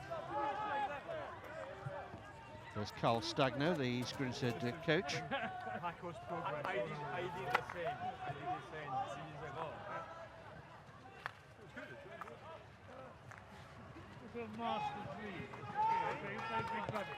Gavin Groves there just losing his bearings with that pass and handing possession back to East Grinstead. Now Deacon.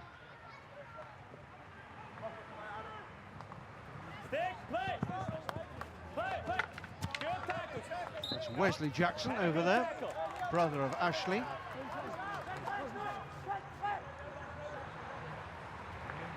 somewhat slimmer version than Ashley, although when Ashley was a callow youth, he also was of a similar physique. My goodness, he's worked on his upper body strength. Now one of the game's real powerhouses in every sense of the word.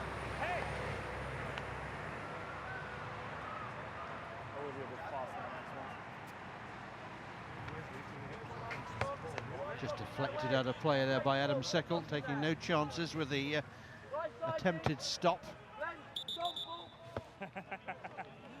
Nice try.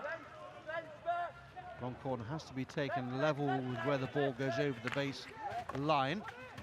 Interesting little touch on the ball there. David Carson with a very languid little reach and touch on there. Now Jackson takes it on quickly. This is Condon. Now he can moat it. Into the circle he goes. Thought about the shot. Drops it back for Kirkham. Kirkham in a real battle for the ball there.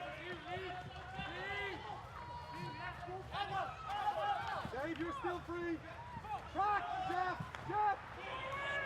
Faulkner had an early look into the circle, but there was no ball there. It's a bit of a buffeting along the way. It'll be competitive, this one. No love lost between these two countries as far as hockey is concerned at the moment. England still smarting from being beaten by Ireland in the Euro Nations. Outstanding performance that by the Irish. And looking to translate that to club form as well. They're making a pretty good fist of it so far.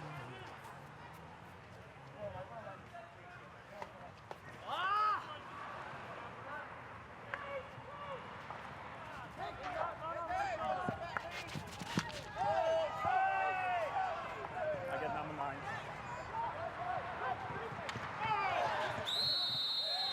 Big blast on the whistle. That signifies a penalty corner. Number 9. Just missing the ball. I'm getting number 9. He's missing the ball. Ah, you good guys. And there's going to be a card as well there, and it's for Wesley Jackson. The halfway line.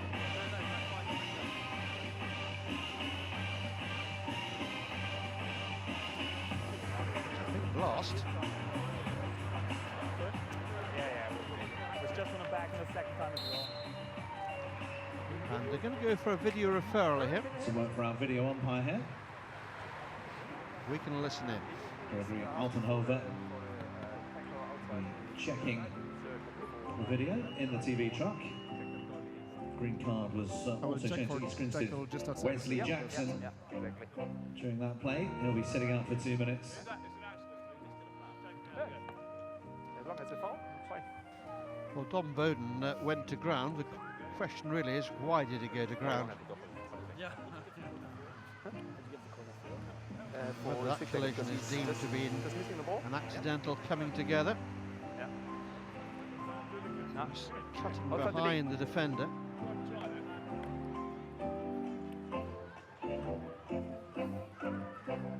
Our video umpire seeing if there was a stick tackle outside the circle prior to the foul that brought about the penalty corner.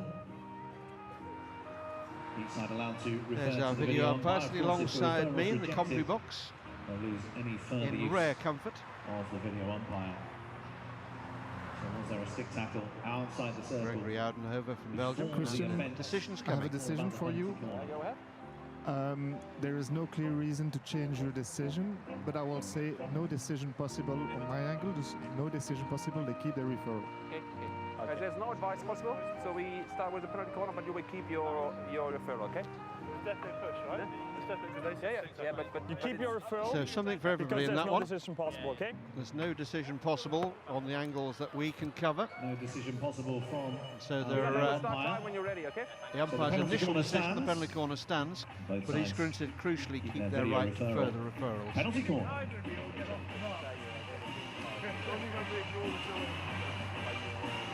Wes Jackson was green carded while all that was going on. Green card's a 2-minute suspension. Christian Blash has just heard that. He had his hands full at the time, wouldn't have seen the card being offered. Out it comes. Not the tidiest of routines, but it almost worked out there for Monkstown. He tried to make something out of nothing there. watch the routine again. It was all over the place, wasn't it? Once that initial stop at the top of the circle breaks down, it's very hard to recover. So as you can see there, East Grinstead down to 10.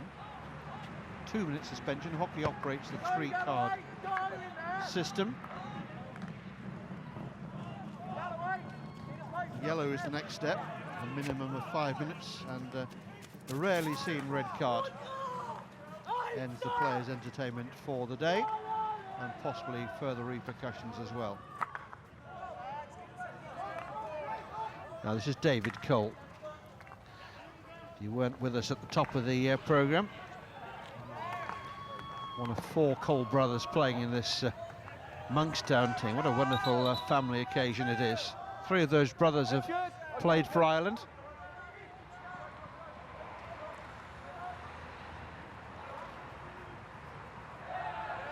Again, it's bouncing around. Monkstown appealing for the foot, and they get a decision now.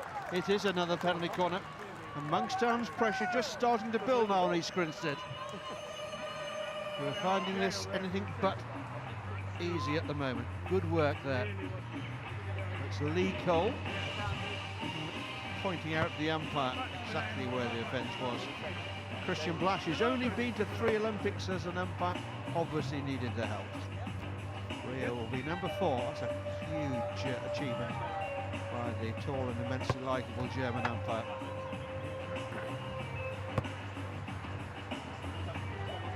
When I say immensely likeable, it depends a little bit on your point of view. I'm not sure he's very popular with East Grinstead at the moment. Okay, anyone ready? Don't think it'll bother him too much. Now, Monkstown looking for a tidy routine this time. It's a better trap. Shot comes in low and deflected and bouncing around, and Blash again goes for the penalty corner. That's definitely not an advantage. If you're standing 1 meter away from the And East Grinstead saying, did you not play the advantage? And Blash there correctly saying, well, it came to him so quickly, beat it, it was hardly an advantage. And I think that's the right call. Who's going to argue an umpire with all that experience anyway? Okay.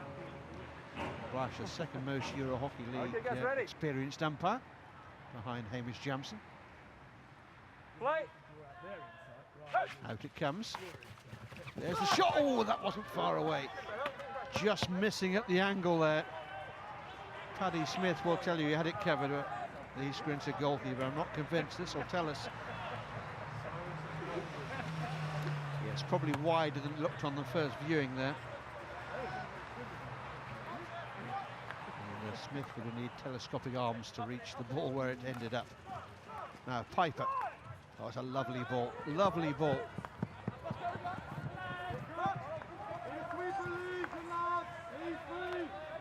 Kirkham, classy player. That probably wasn't the best way of showcasing that ability. Now Seckel.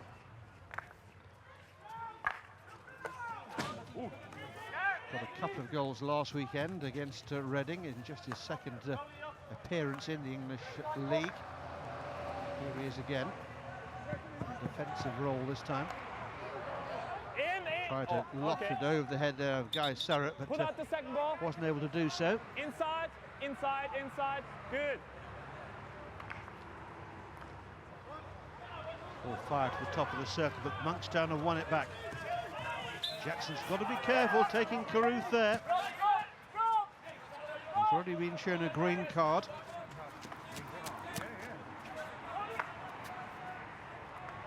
Carruth has stepped over the line and has been replaced for a short break.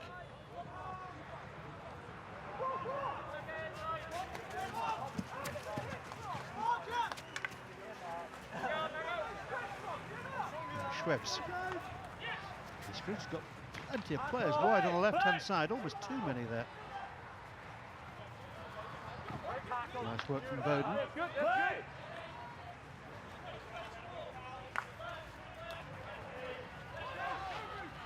Good. Oh, beautifully done by Carl Good. Monkstown have got acres of space to work on the left-hand side. Chance here for them. Bruton shot. Smith goes to ground and pulls off the save. Surratt picks up the pieces, back into the circle it goes. Good, good. Piper's back at the heart of the East Grinstead defence. All hands to the pump now for East Grinstead as Monkstown turn the screws on them, looking to get back on terms. Good. Good.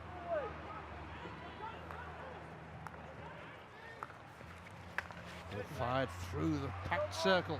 Kirkham bats it away. And Schilling.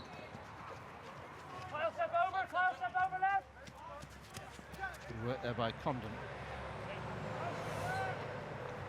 Kirkham.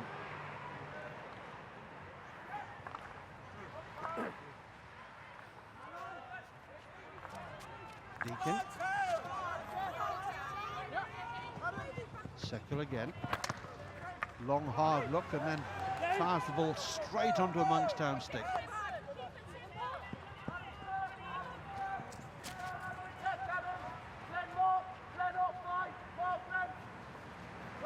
Good.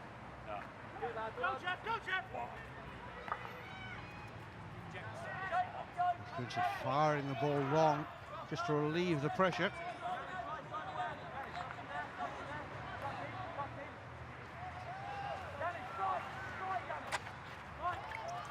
That's a huge error. It's dropped over Smith into the back of the net. There was no deflection. You're leading the goal line. So yeah, but you're leading the goal line, and he's nothing doing wrong. Lash taking the time out to explain to Paddy Smith why there was nothing wrong with that at all here. Goalkeeper come forward, leaving space behind. That's where the ball dropped. Now Niall Stott. Not one of his better passes, but good work there by East Grinstead, keeping the ball live as far as they're concerned. Joe Nolte sliding into action. Good. Play. Yeah, now it was good. Another towering aerial. Seckel picks that one off quite easily. And Galloway losing out. This is Carl Smith. That was probably not that clean. Good work here, and good work as well from Paddy Smith. Left foots it away. Put it a bit more to the center, Just be careful with the stick on the way to the D, okay? Wait. Okay. A little word there for Mark Galloway, just being warned about taking too many nibbles at his opponent's stick.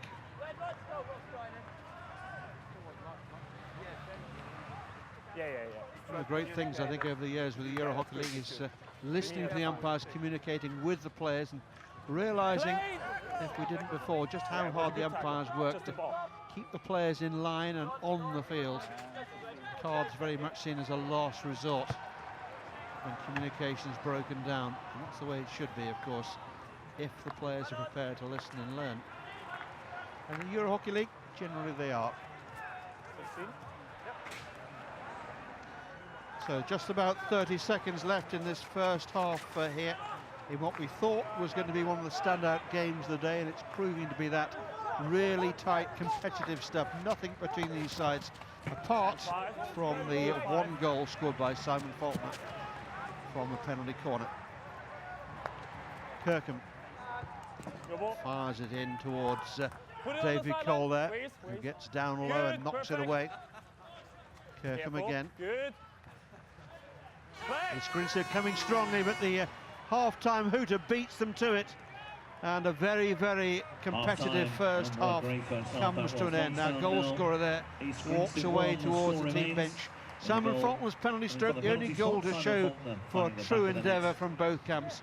We're at half-time here in Hamburg in this opening game in Pool D in a new season of Euro Hockey League action. It's Monkstown of Ireland 0, East Grinstead 1. A big thank you to our sponsors and suppliers, keeping the Euro Hockey League on the road for a 9th season.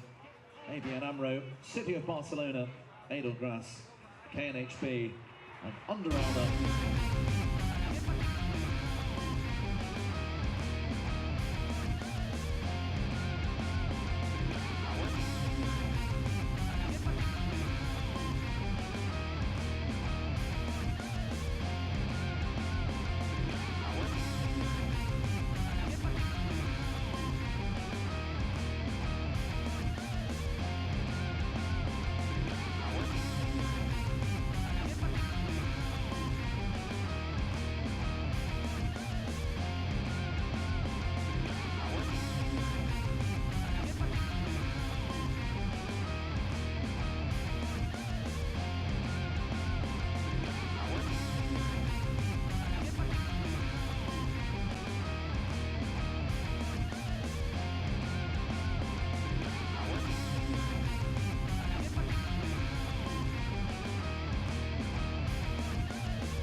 Both sides making their way back for the start of the third quarter. Monkstown 0, East Grinstead 1. Later on this afternoon at 2:45 in Pool A is Saint-Germain of France against Pomor Zanin Torun of Poland. 5 o'clock for our hosts Harvesterhude against Grange of Scotland. Earlier this morning they finished Dynamo Electrostal 6 and Sikora 1. 2 more 15-minute quarters to play in this game. Monkstown 0, East Grinstead 1 in Pool D.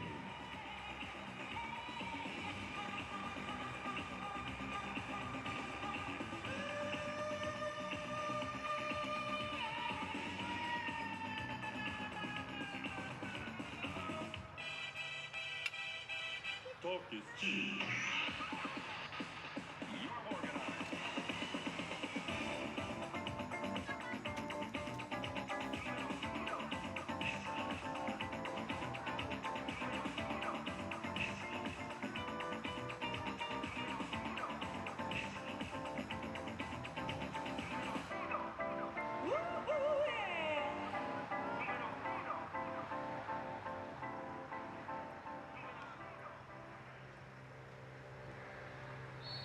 So away we go in the second half here. East Grinstead lead against Monkstown by just 1-0 in this very, very tight encounter indeed. And East Grinstead will know this game is far from in their pockets as Monkstown continue to attack. Monkstown were out very quickly after half-time, suggesting to me that they did nothing wrong in that first half. They know what they've got to do in the second. There wasn't anything to be gained from further talking about it. More of the same, but with an end product, perhaps. A lot of work being done down at pitchside. One of the Monkstown players as well.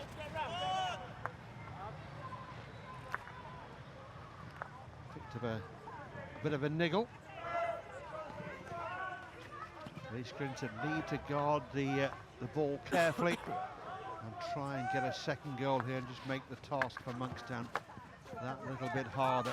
And one thing you'll know about playing an Irish team in any discipline, that they never give up. You can never write them off.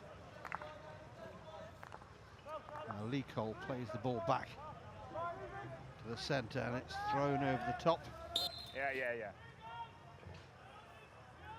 By Sykes. He was the player we saw being attended to, Richard Sykes. Yeah, just don't come He's closer. down on the team sheet as number 18, but he's actually wearing the number 20 shirt, causing me some confusion. Careful!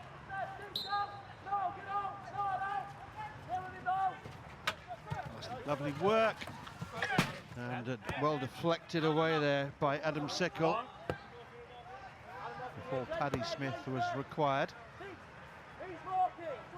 Careful in the D!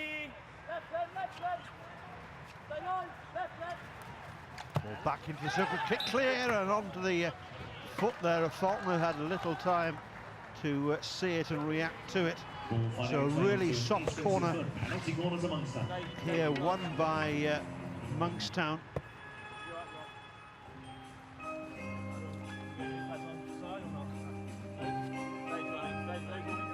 Faulkner guilty perhaps of turning his back on that.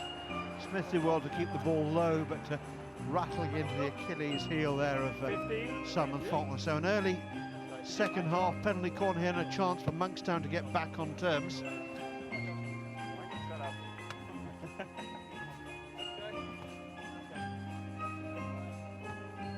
You ready? Ready. Play!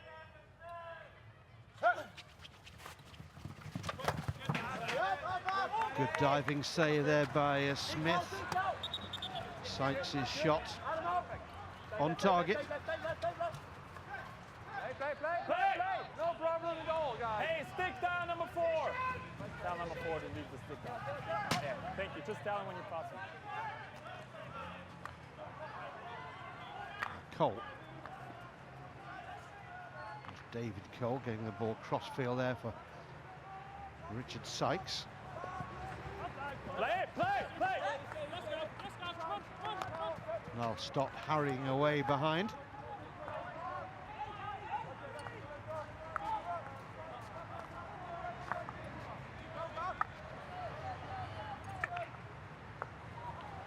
Carruth just allows the ball to bounce off his stick and presents East Grinstead with possession. Condon using that pace to good effect.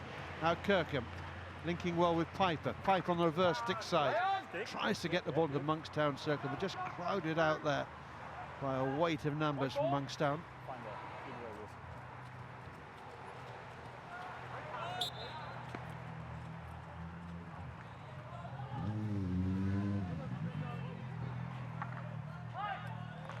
Here's that last corner again. Good save there by Paddy Smith. England's and Great Britain's number 3 goalkeeper at the moment. Had a chance to meet the youngster, interview him during the European Nations. A very pleasant young man indeed. Bright future. East Grinstead very close there to getting a second shot, just fired wide there by Condon. A high ball over the top from Monkstown, almost picked out there by Watkins. It is picked out by Bruton. Off the goal and dangerous. High ball going off target there, so it'll be hit out to East Grinstead.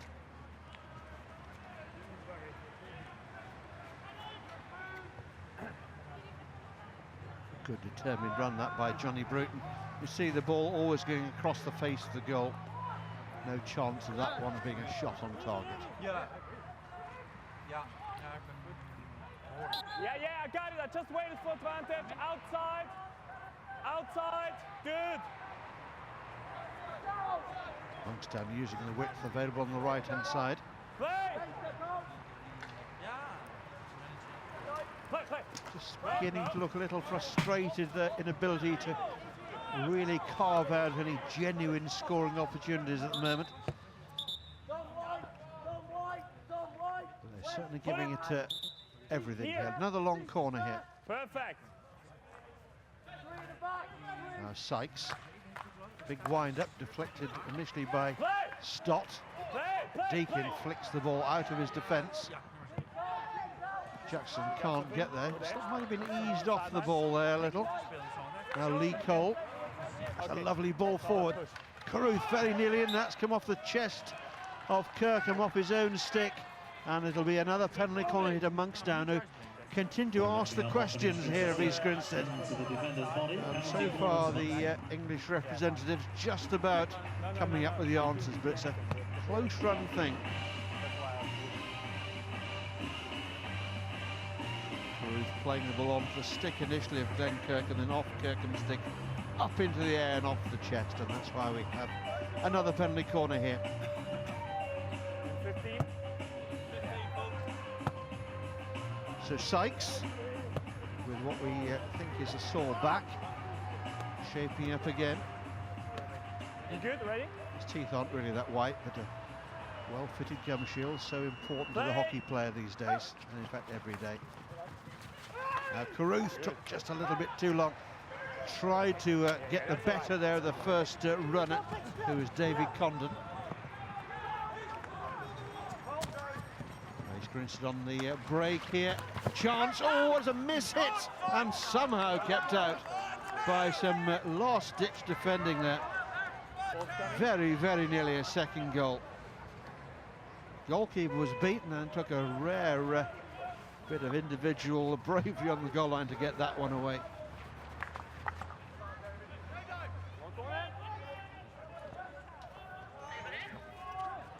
Well, that really would have been hard on Monkstown if they conceded a second there. Let the play. That was outside the D. Outside the D. Inside of 5, but outside the D. That's good, and all on 5. Selfies used to good effect there by Schilling. Big blast on the whistle there from Christian Blash, and the long left arm comes out, which is good news for the defender. There's the scramble attempt. Stott can't believe he hasn't scored there. Very close now, but no cigar. but very good defensive cover on the goal line. Just be careful with the ball, okay? It's still moving. Okay, I can stop. Carl Stagner, the East Grinstead coach, using some good old-fashioned sign language, trying to get his point across. He'll be anxious.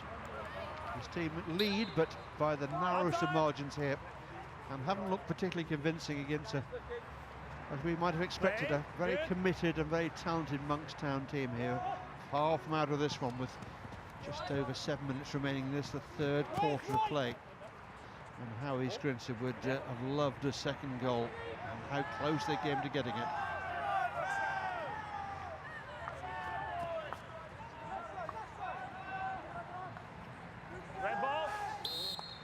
Red ball, you coming in. Good play, good. Faulkner just a little late arriving there. Play. That's why Monkstown were given the free hit. Play.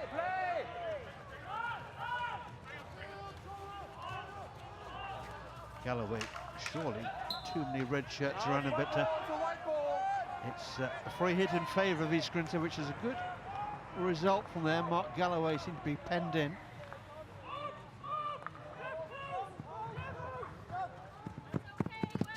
Still there.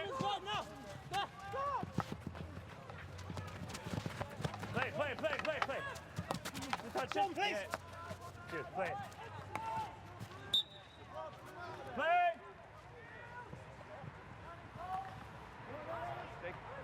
Stick. Play. Guys, if you touch the ball, it's fine. Sideline ball for East Grinstead. A rare break out of defence here from East Grinstead. Into the Monkstown circle they go. Ball again bouncing. Quite difficult in that top circle. Autumn has arrived here in Hamburg. And several leaves in that circle make things just a little bit slippery and perhaps a little bouncy as well. Ball fired in. Jackson did well. Just tried to tuck that one under his arm. Arriving at speed. Difficult skill to perfect. But the ambition was there. This is the ball from Seckle. There's Jackson's attempt, just trying to deflect the ball back. Needed a big movement on the ball. Didn't quite get what he wanted. Here come Monkstown again, powering down the right-hand side from Carl Smith. You get a ball from there. Outside. Good 5. Good. Thank you.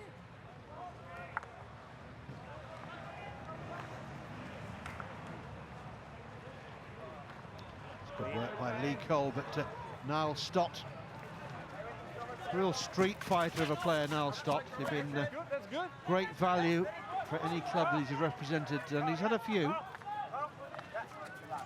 sure Australia will have seen too many players quite like Niall.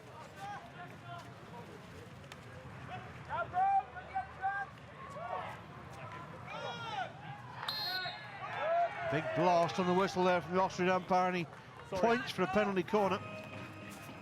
One or two of the Monkstown players wanting an advantage. There's a real tangle there, and in the end, Ross Stott was penalised.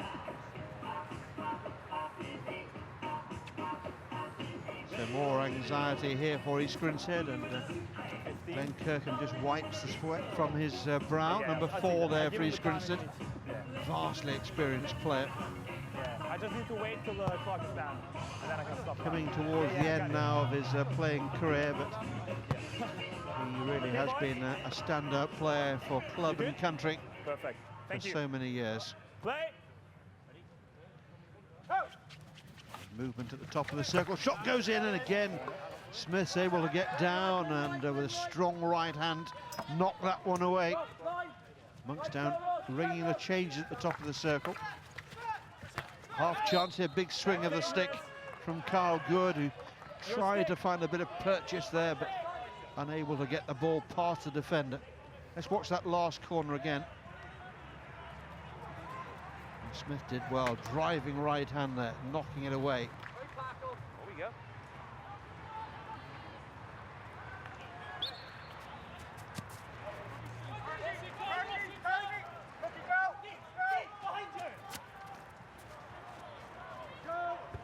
So East Grinstead have had cause to be grateful to young Paddy Smith for 2 or 3 really fine saves now from him to maintain this narrow lead. Earlier on today we saw Dinamo Lexostal of Russia blow away the Italian challenge from Amsikura by 6 goals to 1. This is a much better matched team affair, 2 really well matched teams, and at the moment so we're a long way from being able to forecast who the eventual winner will be. 5 points for the win, but you also pick a point up for losing by less than 2 goals. Or I should say 2 goals or less. Monkstown won't be thinking about a losing point at the moment. They're still concentrating trying to win this one, and you wouldn't bet against them. But they've got to come from behind here, and they've got just under 2 minutes and a full quarter still to go. Now Lee Cole. Oh, that's a wild swing there, and Tim Deacon there would have felt the vibration through his stick there. It sounded as if it might well have fractured the stick. Very ringing sound to it. Deacon will do well to inspect the damage to his stick there. Just over a minute's time when they have a short break between the 3rd and 4th quarters. Stephen Cole trying to play in Peter Carruth. Carruth hasn't been able to carve out too many goal-scoring opportunities for himself. But there's still time, and plenty of it. We go to the last 45 seconds of this 3rd quarter. Still East Grinstead lead. Little mistake there by Sykes, allowing East Grinstead possession from the sideline ball. Now Carruth.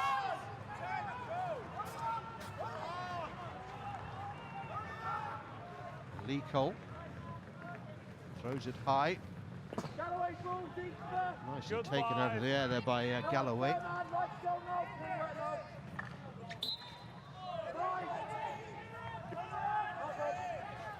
Sykes rockets one towards East Grinstead circle.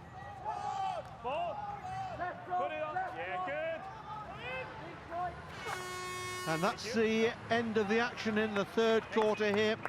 And this one is going to go to the wire, and just 15 minutes now to decide. It's still Simon Faulkner's goal from the penalty spot, the only goal between these two sides. At 3/4 time here in Hamburg, it's Monkstown 0, East Grinstead 1. East Grinstead 1.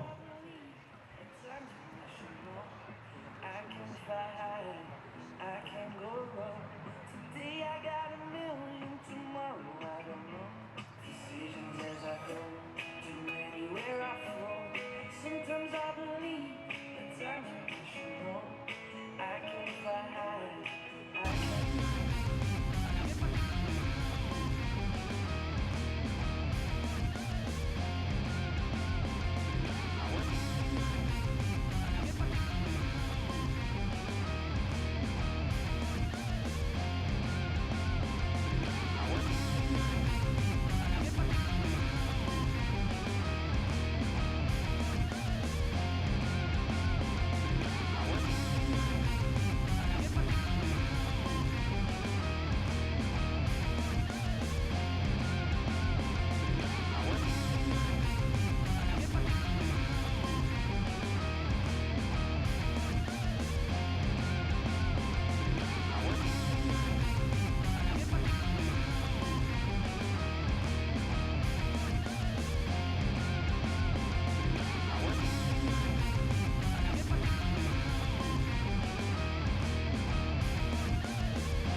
So our highlights coming to an end indicates that we're nearly ready to go in the final quarter.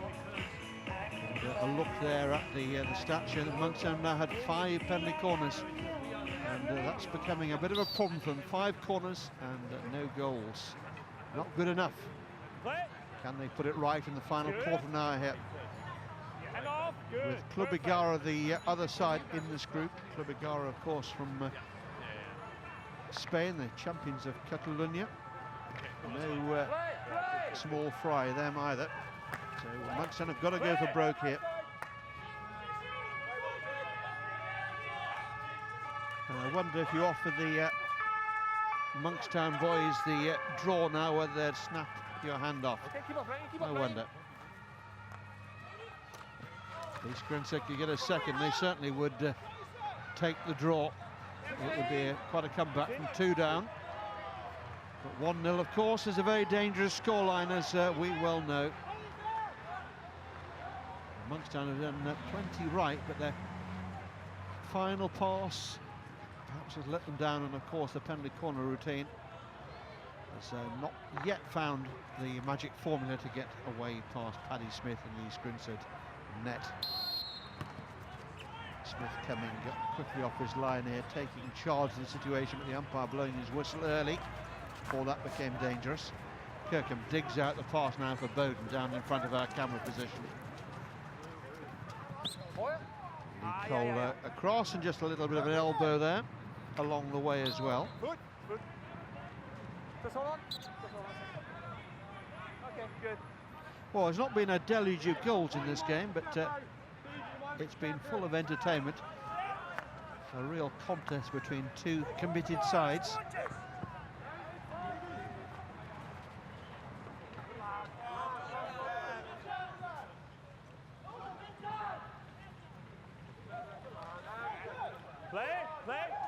East Grinstead winning out there, that little challenge. Good. Monkstown a chance to chase after the ball here. This is good pace from Good. Goes for the shot and scores! Well, what a shot that was. I'm not sure how much Paddy Smith knew about that, but Kyle Good, after a pulsating run, which is full of determination, finishes with a grandstand shot. And that ball fired into the East Grinstead backboards. Let's watch a Good there. Fully committed. Going all the way here. East Grinstead backing off, allowed him into the circle. Shot came in, and I think Smith was unsighted by the Monkstown player running across his field of vision there.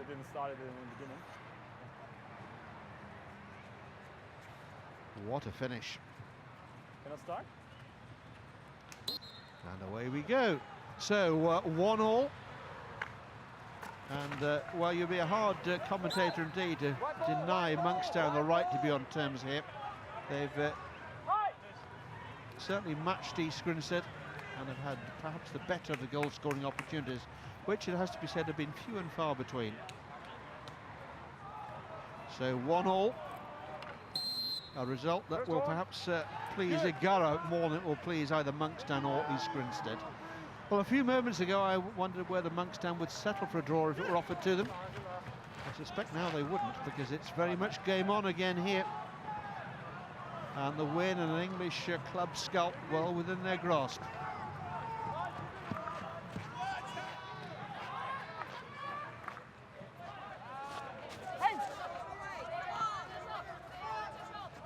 Sykes.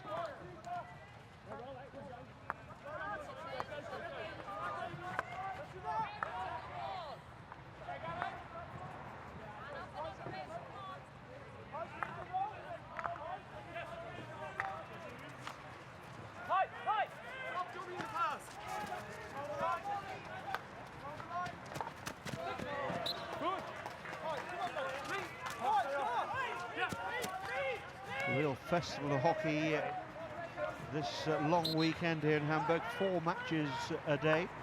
This game 2 on day 1. Later on today we have Saint-Germain against Zanientorn of Poland, and then it's the host Harvest Huda taking on Scotland's Grange. Monkstown have a day off tomorrow. We'll have a chance to watch East Grinstead up against Igara, which will be a real advantage to them, having the rest day apart from anything else, but also They'll go into that final game knowing exactly what they need to do.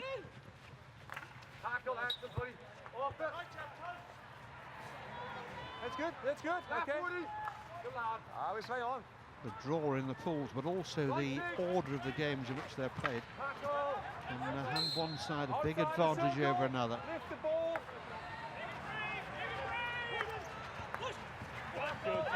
Jackson trying to find some space for the shot, but he was denied that space. Monkstown going to ground and conceding the penalty corner, though there. Having got themselves back on terms, the last thing they want now is to fall behind again. Well, it was desperate defending there, wasn't it?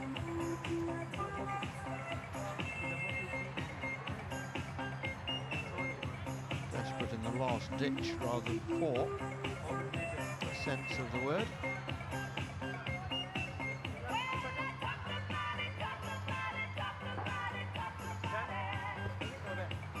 So Adam Sickle has had limited opportunities to show his penalty corner prowess. East Grince's number 7. Okay guys, anyone ready? Ready? Good. Go. Is this one destined for him? It is. Sickle takes it on and shoots. Oh, and Fitzgerald made a good save initially, but then the chant fell again for East Grinstead. Just roll wide, but it's still there for East Grinstead. Free hit. Stop. Thinking quickly, takes it on, shoots. Fitzgerald with a quick save. That was Don Bowden there getting a shot away, and Fitzgerald did well to react to it.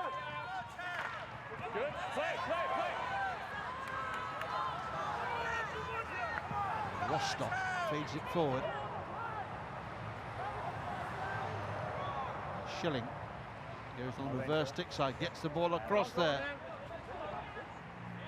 Ziggy DeBow Agnew just about able to knock that one away for the corner.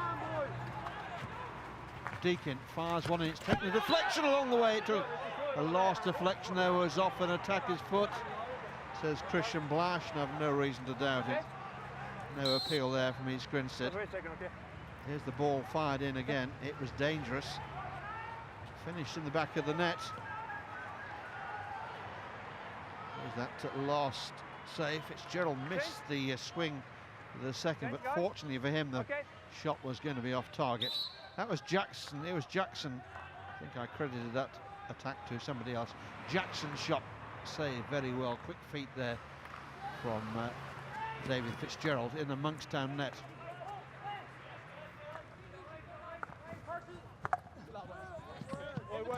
Ireland's number 2 keeper behind Davy Hart. Will be lining up again in the colours of Kampong this season.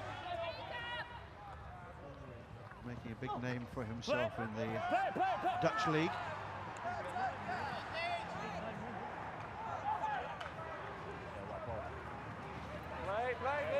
Stop playing, guys. Now Condon at pace. Okay. Good. Say something, Christian. Still plenty of time. Now Deakin, Kirkham. Ross stopped wide on the left-hand side. Fires it to the top of the circle. Very well picked up indeed. Again the shot on the turn, and again just wide.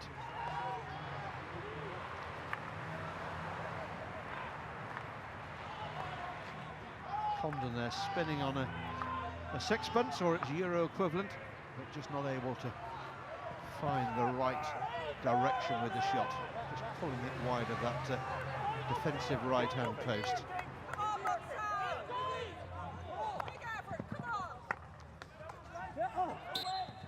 Yeah. It was all. Come on.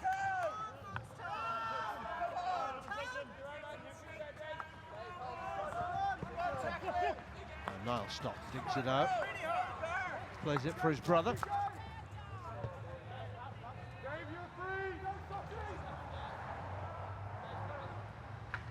It's becoming East Grinstead's best spell for some time. Now, can either side find a goal? Carruth sets off. Well, how about that for a pass? What a ball that was from Peter Carruth. Here he is again. Yeah, the first, not you. You were fine.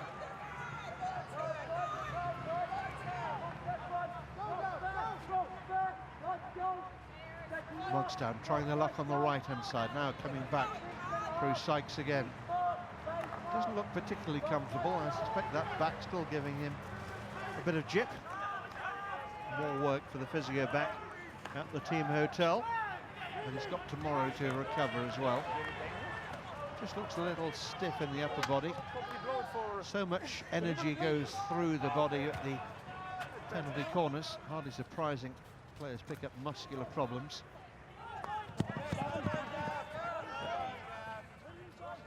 On the line. Play. Of course, nicely done. East Grinstead got a little bit of space here. Jackson's drifted to the top of the circle, now makes his way towards the goal, but Monkstown resolute in defence and come away with it.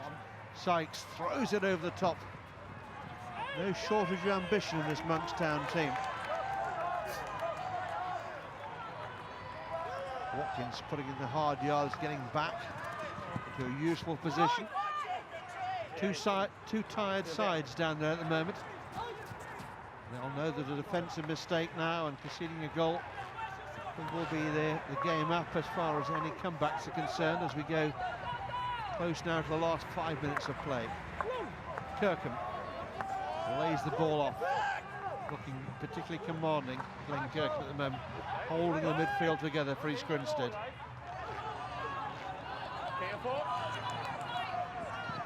Monkstown coming strongly down the right-hand side. Stott had a little nibble, and that nibble has been blown. No advantage coming there for Monkstown, so they'll have a free hit wide on the right-hand side. Taken quickly. This is good in every sense. That's nicely worked there, but ooh, that's a poor one, and East Grinstead are going to lose the service one of their key players there, David Condon. A bit too aggressive there. For a stick tackle. He'll be sitting out for 2 minutes. Behave in the D.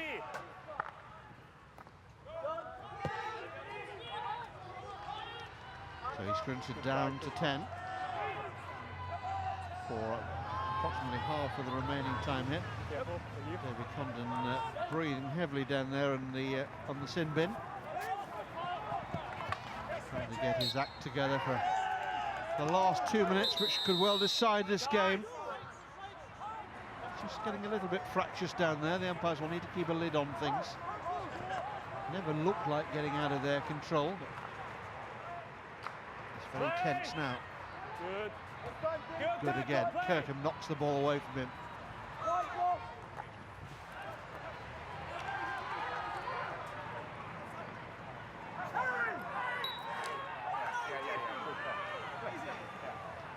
We need to be quick now. Really quick. Kirkham. Faulkner. Galloway just drops it back again for Faulkner, whose goal, remember, gave East Grinstead the lead. It seems like a long time ago now. From the penalty spot, Faulkner this time tries to measure a pass into the circle, but Monkstown are equal to it.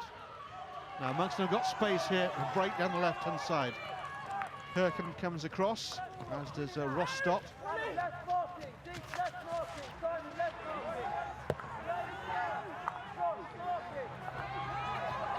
Monkstown just leaving the ball behind here for David Cole. Fires it in. This is good. Trying to work the angle for the shot, but just crowded out of things there by a plethora of white shirts. Kirkham. Deakins misses out. Problems here for East Grinstead, straight at Paddy Smith. I think wide of the goalkeeper might have been a real problem there. Smith a little bit tucked up, but still got the hand to the ball, and then was able to affect the full clearance. So we approach the last couple of minutes as we look back on that last chance here. Straight at the goalkeeper. He's put in a good, strong, tall barrier. Well, these are the games you remember, not the 6-1, the 7-0s, the 8-0 victories. These are the games you remember. Games that are nip and tuck from first whistle to last. And still, you wouldn't bet against one team or the other. Pinching the winner here. 2 points for the draw. But in a tight group of three, that a draw always is advantage to the team that are not playing in the particular match.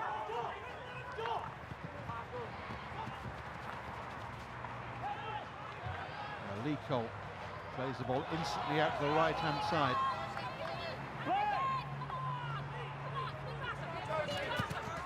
And Faulkner comes strongly down the left-hand side for his Skrinstead into the Monkstown 23.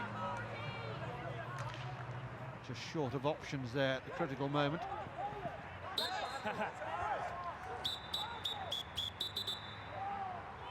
It's 5 meters to the side. Makes a huge difference. Good, thank you. Deaky and for his Skrinstead. We're in the last minute now. Adam Sakil gets the ball away for Ross Stott. Oh, and a mistake there from Stott, and some defending to be done here. Here come Monkstown. Good, slips on the turf. No suggestion that his legs were taken from him, just an honest slip. And Sam Driver. Driver doing as his name suggests and driving the ball into the Monkstown circle there, but it's knocked away to safety. Here's the one last effort. Here's Kirkham. Kirkham, big wind up for the shot on the reverse stick side, but it was a tall order for him, and Monkstown got to stick to the ball at the critical moment. And while we watch the replay of that last attack, the final whistle has sounded here, and both teams have played themselves to a virtual standstill. A really competitive and well-fought game indeed, just as we thought it would be. And it's finished. Monkstown 1, East Grinstead 1. Monkstown's equaliser from Kyle Good. Monkstown 1, East Grinstead 1.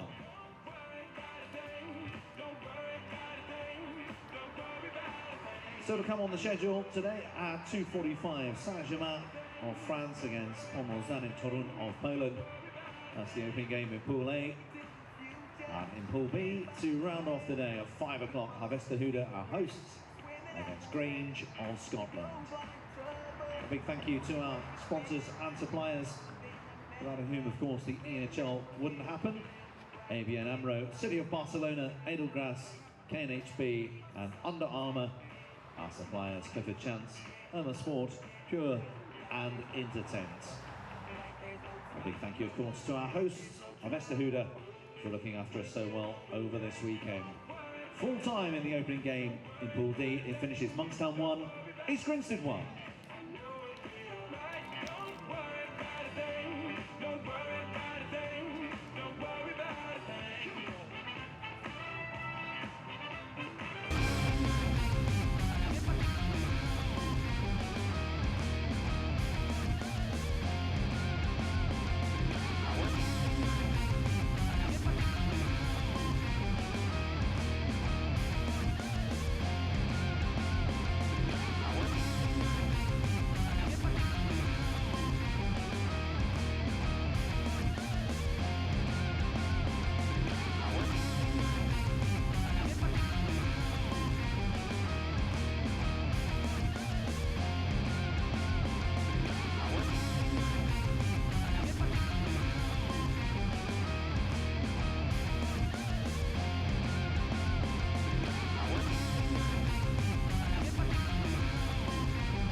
around me.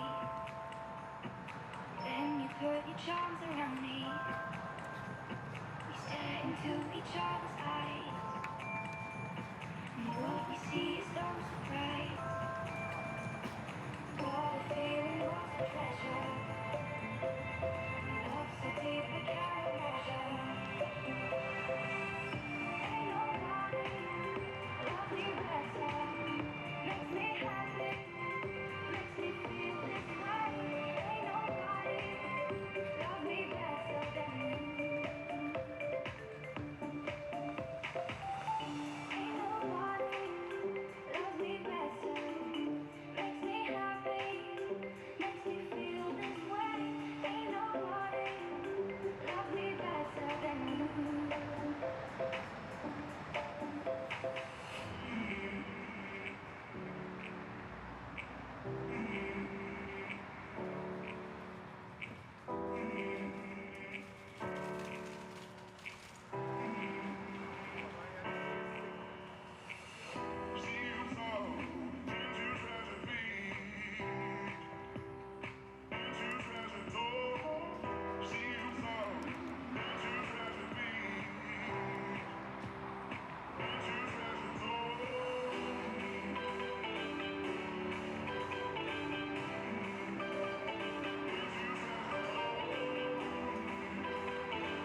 spot underneath the Mexican sky. Drink some margaritas by the blue lights. Listen to the mariachi play at midnight. Are you with me? Are you with me?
Margaritas by the blue lights.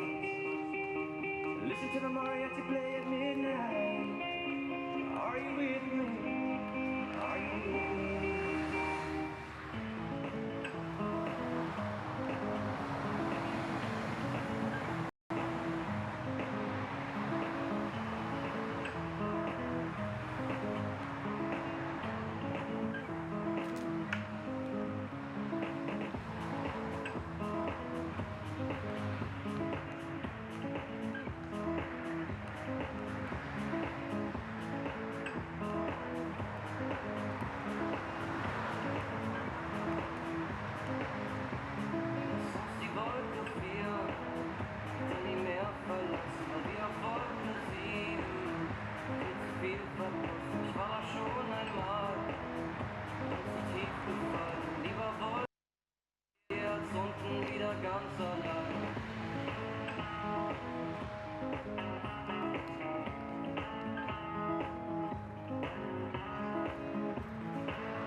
So gemeistert haben, wie wir die großen Tage unser kleinen Ding begraben. Der Moment, der die Wirklichkeit maskiert, es tut nur gut zu wissen, dass das wirklich funktioniert. Und die Wolke 4 sind nie mehr verlassen, weil wir auf Wolke 7 ich war schon einmal und zu tief gefallen. Lieber Wolke 4 mit dir als unten wieder ganz allein.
Ganz allein, lieber Wolke 4 mit dir, unten wieder ganz allein. Lieber Wolke 4 mit dir, unten wieder ganz allein.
Hearts alive.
dich nicht raus, ich lass dich nicht gehen. Ich weiß, ich tu mir grad weh. Doch ich trag dich unter meiner Hand. Ich behalte dich unter meiner Hand. Ganz egal wie lang es brennt, ganz egal was jetzt noch kommt. Vielleicht sind wir irgendwann, wenn ich über das so.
Vielleicht singen wir irgendwann wieder Panic at the Disco Song.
Just 15 minutes or so before the first game in Pool A is underway. Saint-Germain against Homozan in Torun.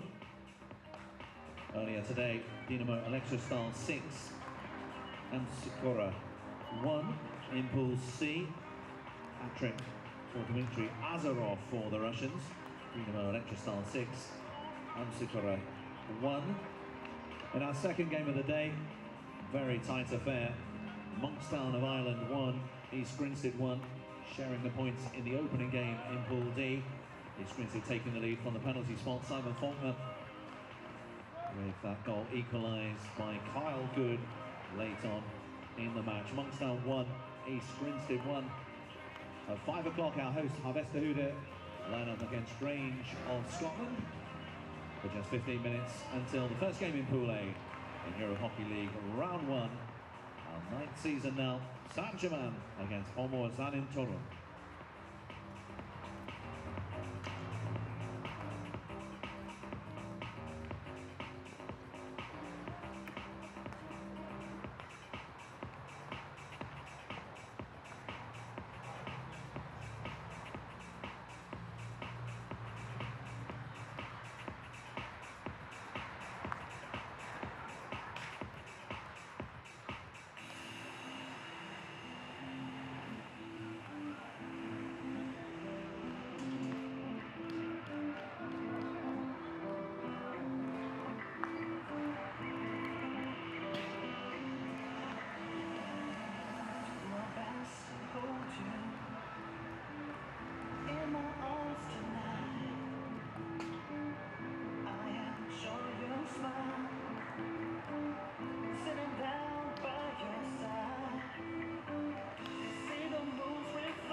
You can stay up to date with all things Euro Hockey League. You can follow us on Twitter at EHL Hockey TV.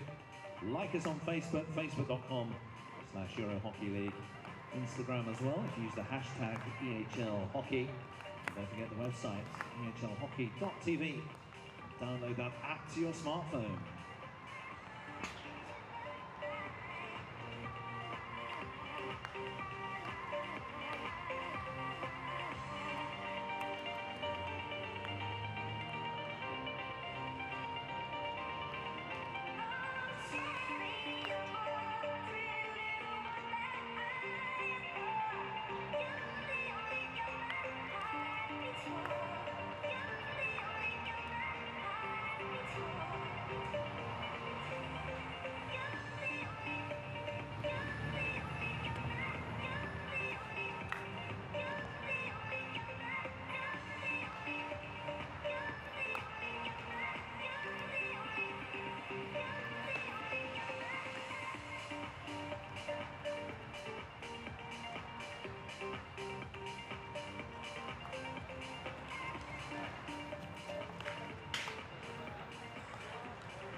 And welcome then once again to our first day coverage from another season of Euro Hockey League action.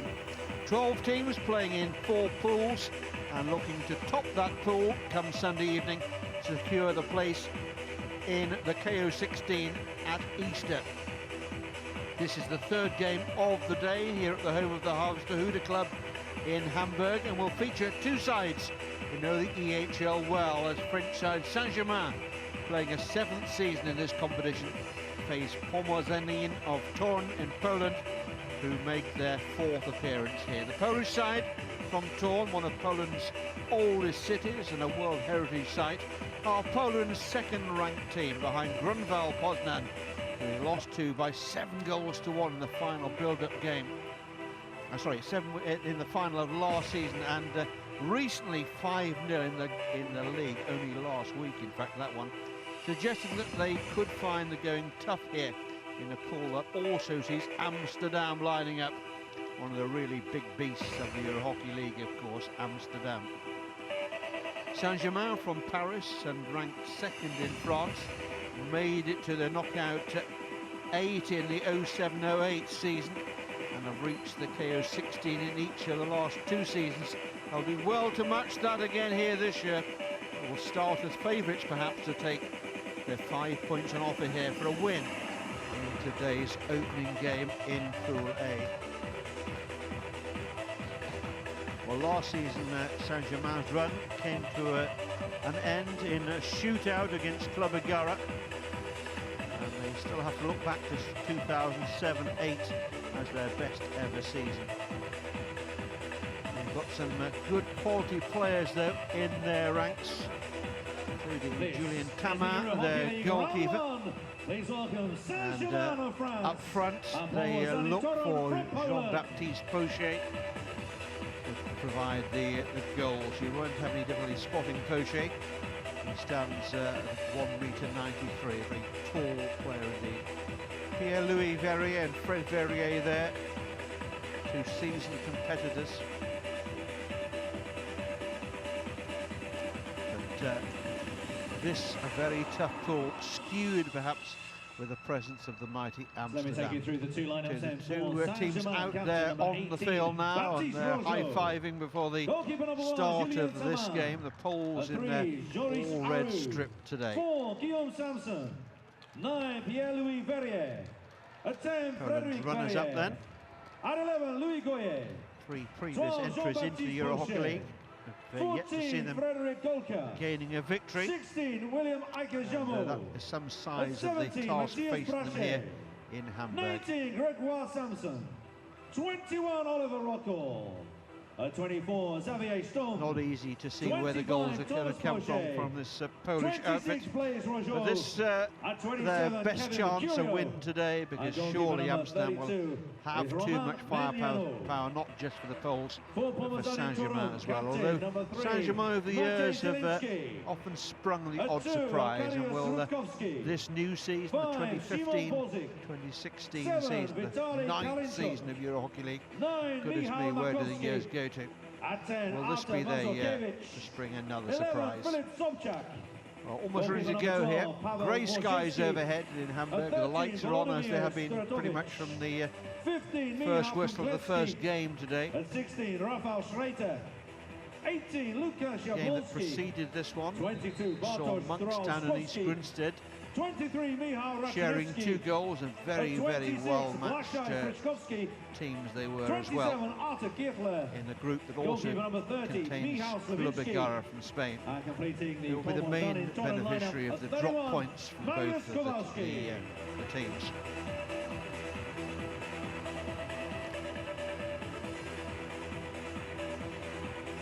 So the Poles lined up ready. Powerful figure there of the Torn skipper. That's Maciej Zielinski.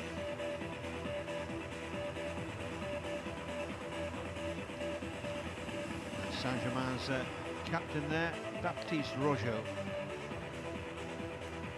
To umpires from Italy, Pietro Galligani. So skipper's finished with the water, which he tosses towards that far touchline. Euro Hockey League Round 1. Torn will have first use of the ball, and they'll be attacking the Saint-Germain goal away to our left-hand side, guarded by Julien Tama in a bright orange top.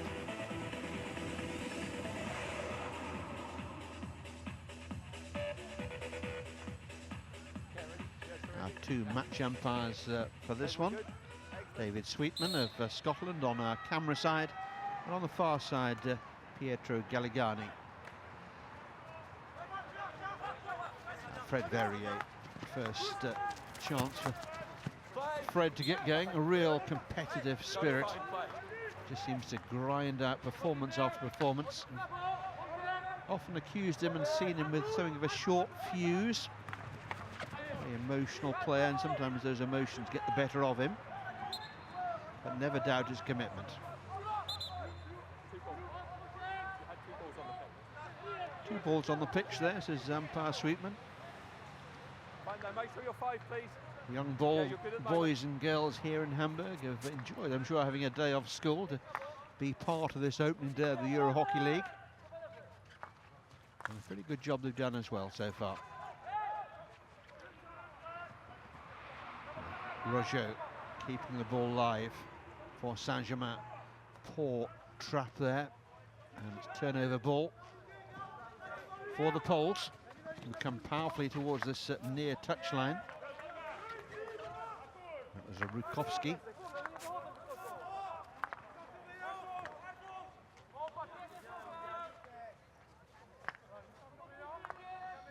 Mikhail Markowski plays the ball back.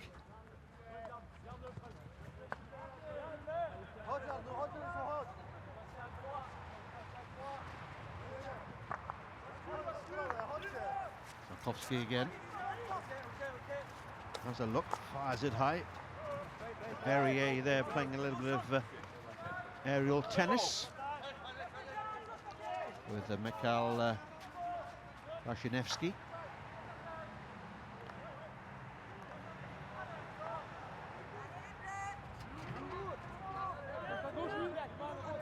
Saint-Germain trying the early ball.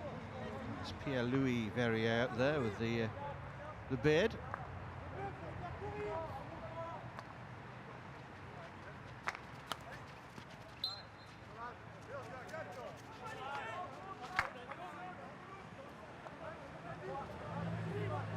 Poor trap, and the possession surrendered as a result there. It was Artur Gertler out there. Hand in the back there, but Saint-Germain still in possession, allowed to go on. Kowalski did well in the end. Goalkeeper goes to ground, and Poles struggling to get the ball clear here. Ball bouncing around in that circle, so back it goes again. Saint-Germain applying early pressure here. Fred Verrier out to the right-hand side for Gülke, German national.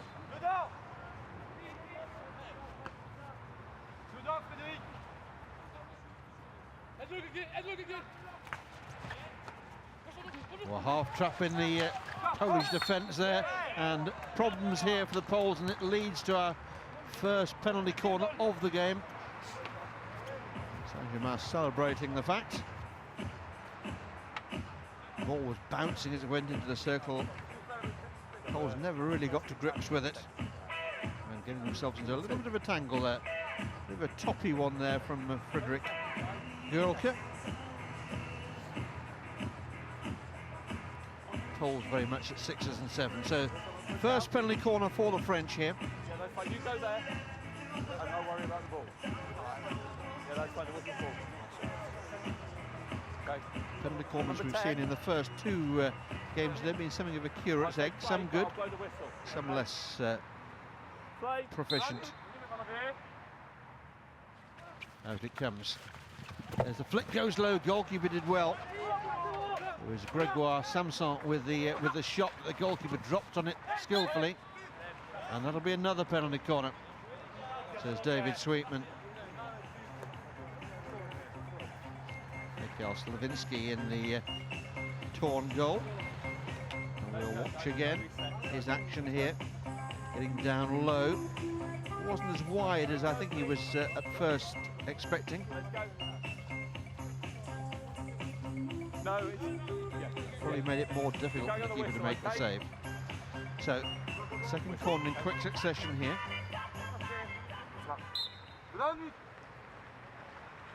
Verrier with a push out.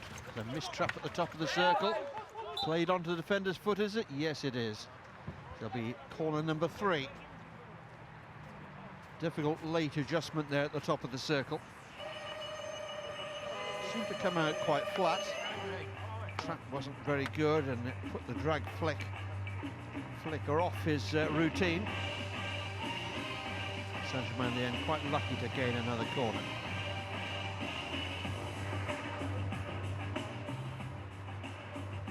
So Polish defence is set.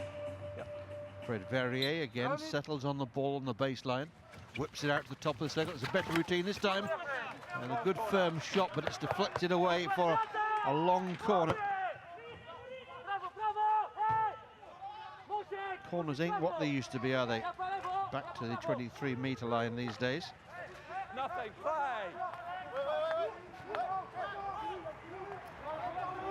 I have to say, I think the players and the umpires have adapted very well to something which is quite a fundamental change into how things have been played, certainly in recent seasons.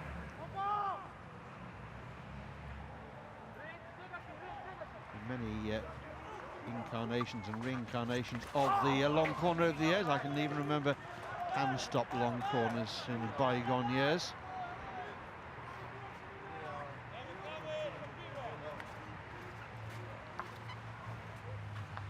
Saint-Germain showing good composure on the ball. Final ball, not too far away there. And it was Xavier Stumm throwing himself at it. Not too far away at all. That's a huge area. Taman had come right to the top of his circle there, although the defender always seemed to have it under control.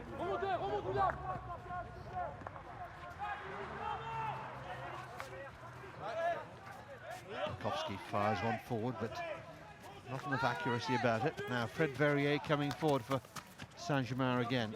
Makes good ground. Plays the ball inside for Guillaume Samson. Space on the left-hand side for Samson. He rolls the ball on, and well, missed trap there. Poor there from Pierre-Louis Verrier. He's a better player than that.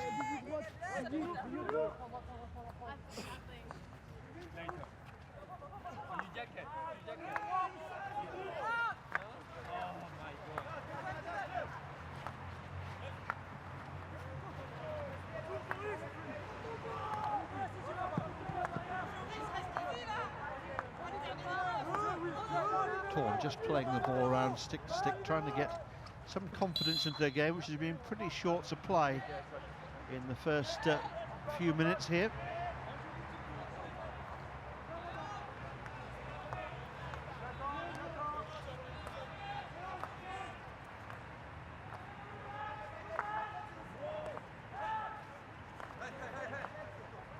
Fred Verrier again. Throws one over the top, looking for Poche. Just running out of space there, ball over the sideline.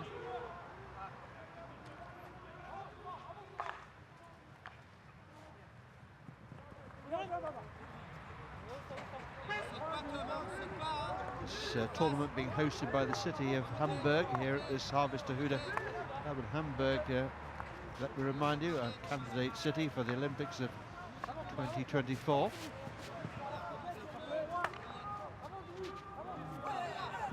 That's loose play there by Torn.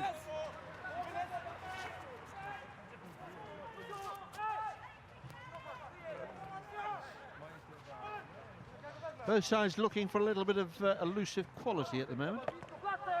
Neither side have really set the game alight, and that's poor as well from Fred Verrier.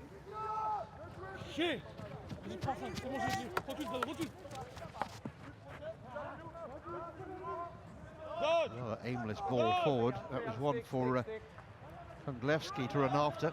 He did so gamely, but the French always in control of it. Verrier again escapes.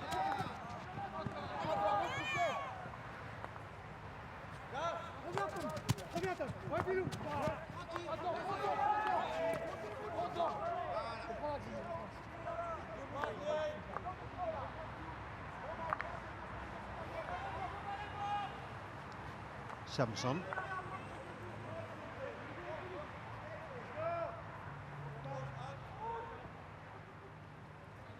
Pascal Poulenc there in the centre of the picture, just looking on.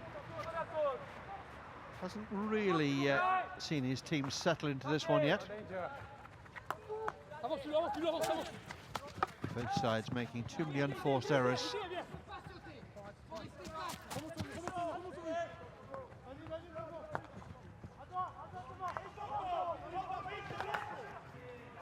Rutkowski plays it forward, but again Saint-Germain picking the pass, a loose pass off rather too easily for Polish comfort.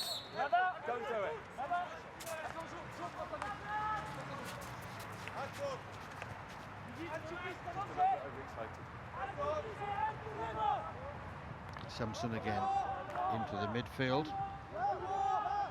This is Guillaume Samson now. Back to brother Gregoire.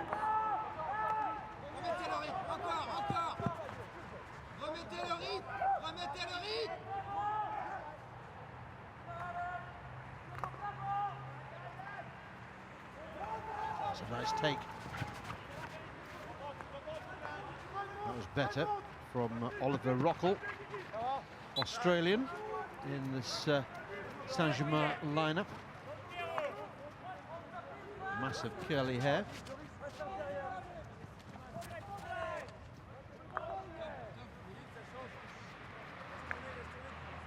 Subject of Australians, good to see Alison Annan here, the coach of Amsterdam, and her name will be undoubtedly linked with the vacant coach's situation of the Dutch national women's team. Long-time resident now with a partner in Holland, and as respected as a coach as she was as a player.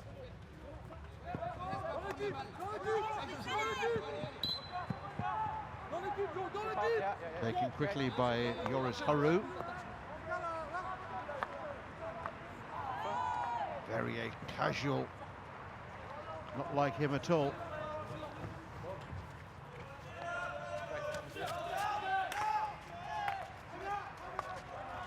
The sides have really woken up here in this game. It's unreal stuff.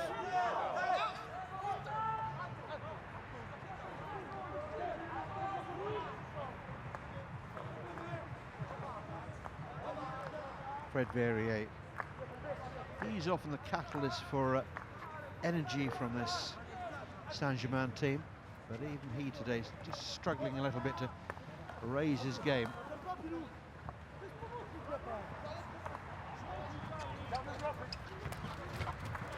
Ball played to the top of the Saint-Germain circle. Big Polish forward there is Vitaly Kalinchuk.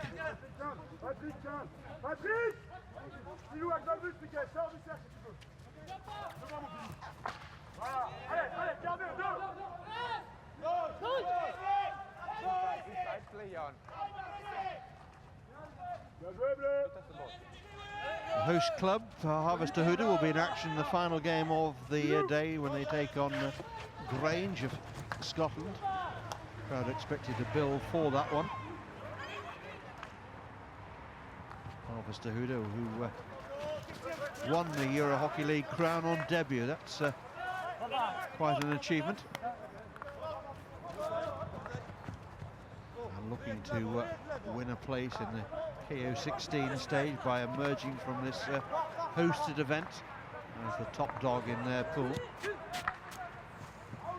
certainly start as red-hot favourites to do just that, but you never know in sport.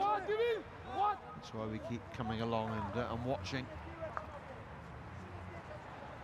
2.5 minutes left in this rather lacklustre first quarter of play. Game full of unforced errors. Hasn't been a classic by any stretch of the imagination. Verrier plays it on again. Mercurio. Big blast on the whistle there from the far side, and got some communication problems with the umpires. Okay, just wait. Time stop. Time stop. That's fine. Pietro Galligani's I'll bring time on, okay? lost his for my whistle, please. power pack, I think. Corrected the problem. Bit of self-help there, that's what we like to see.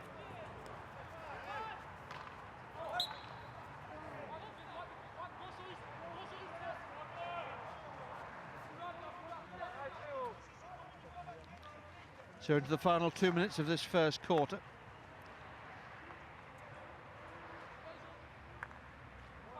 Neither side have really created too many goal-scoring opportunities, with point at the plethora of corners, one in quick succession by Saint-Germain, but that's been pretty much about it. Haru, his way to goal immediately blocked off.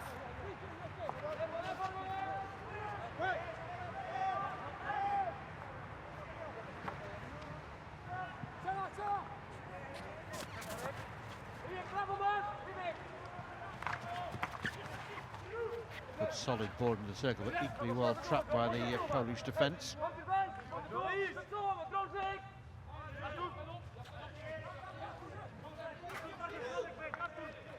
Gielka back for Verrier. Jaguar Samson. A good commitment there, as ever, from Poche. Really is the proverbial willing shilling, Poche. Always puts in huge effort into every performance I've ever seen of his, and I've seen a few now. Not blessed perhaps with the silkiest of skills, but never doubt the commitment.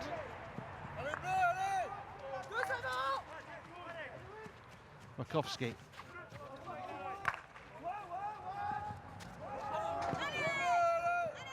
Another missed trap on the far side from Gertler.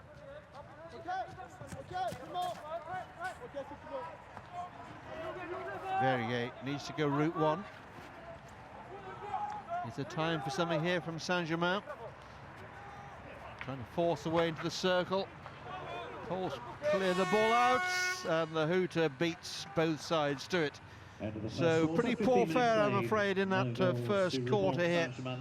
And we reach quarter time with a blank scoreline. Saint-Germain 0, Morzani Turun 0. Let's hope for better fare in the second quarter in a couple of minutes' time. 2-minute timeouts in between the first and third quarters.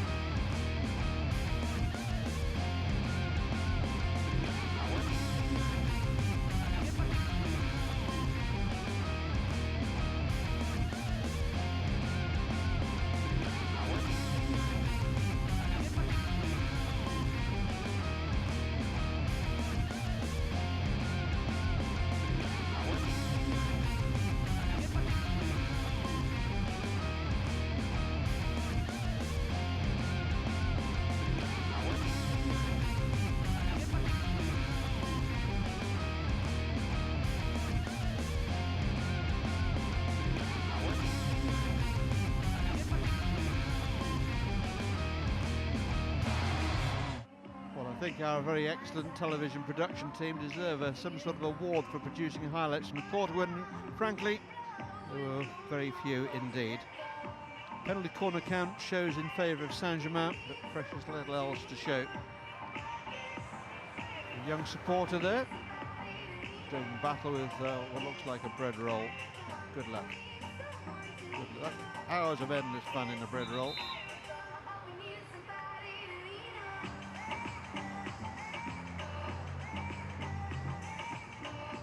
Quite a chilly day here in Hamburg, and that's reflected very much in the choice of clothing from the spectators.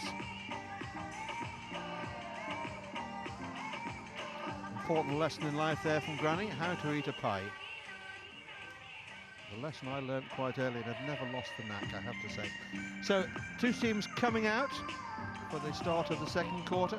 Saint-Germain in their all dark blue against Formosanin torn in the all red.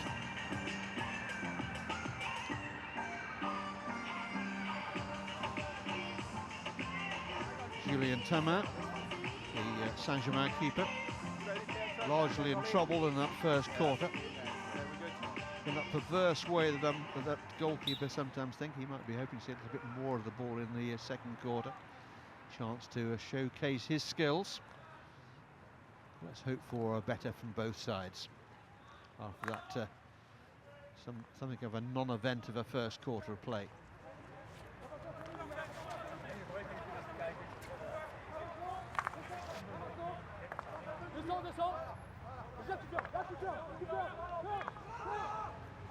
Paul's looking a little bit more secure with their trapping of the ball than they did perhaps in the first quarter. Making progress in, Thamin goes to his knees, and just as well he did, and deflected that ball wide. Saint-Germain very nearly caught cold right at the start of the second quarter of play.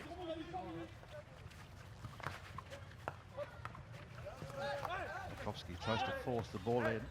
Much better this from the Poles so far, but Saint-Germain again just looking a little bit off the game at the moment.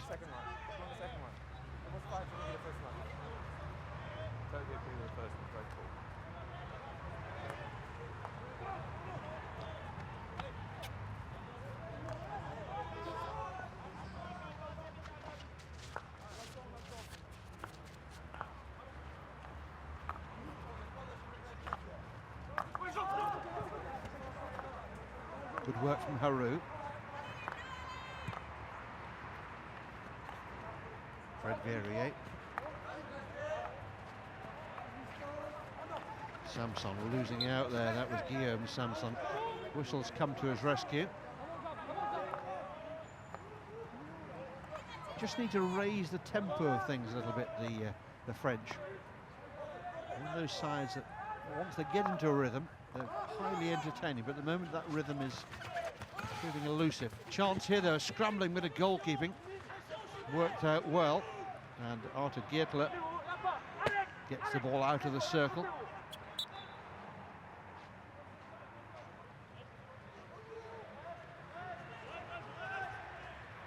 And Saint-Germain at the best, they play with real pace. A very exciting team to watch when in full cry. But far from a cry, more of a murmur at the moment. Verrier again.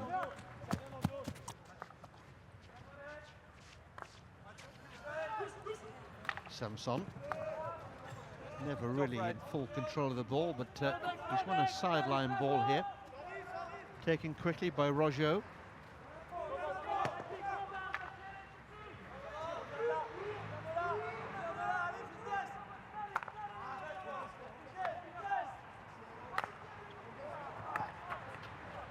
Verrier, scampering little run down the left-hand side. Whipped across, oh, that was close. Very good effort there. I'm surprised that Jean-Baptiste Pochet there didn't throw himself at it. That was very close. Only needed a touch from Pochet. Right across the face of the goal. Goalkeeper left it, assuming that Pochet wasn't going to throw himself in on the goal there. I've been Pochet's coach, I've been wanting my player to go to ground there and buy the lottery ticket. Just in the hope they got a little deflection on it.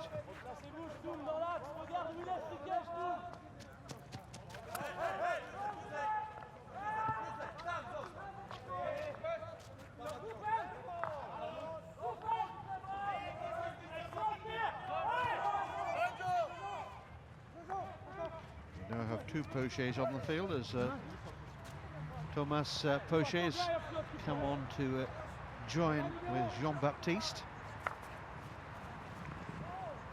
And a big slip there, his first contribution.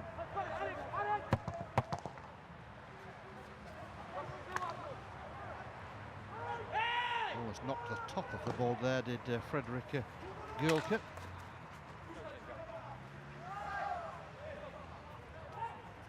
Poles have won possession.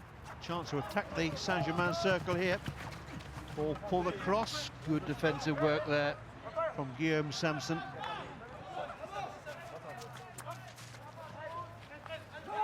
Thomas Pochet.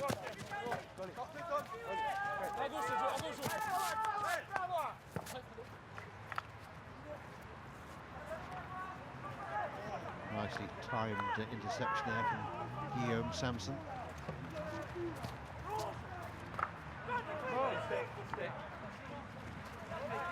Important for Saint-Germain, they got that one right. Player going to ground. Fortunately for him, he played it cleanly with his stick. Had it gone into the body, I think the umpire would have been tempted to award the penalty corner. So untidy, so many unforced errors in most unusual positions with players under no pressure at all. I'm looking to try and give them an excuse and look for bad bounces, but frankly there are a few of those around.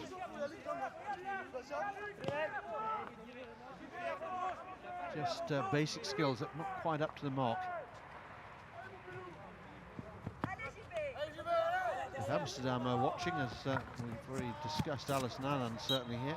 I don't think these two sides are going to trouble Amsterdam too much on this showing.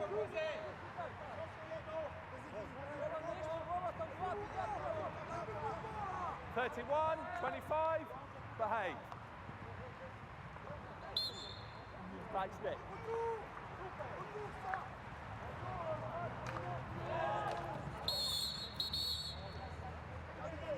Free hit for Torn.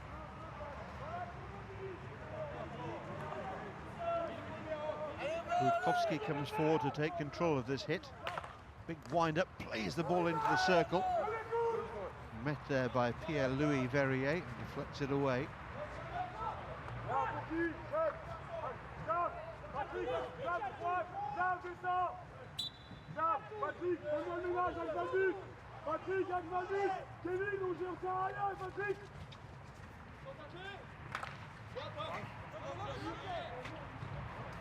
We're watching two sides struggling to find their A game at the moment, but you sense that both realise that they are underperforming.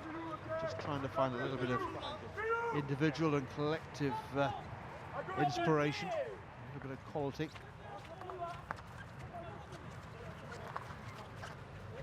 Budkowski, feet round it, fires it forward, but easy pickings there for Saint-Germain, but again it's turnover ball.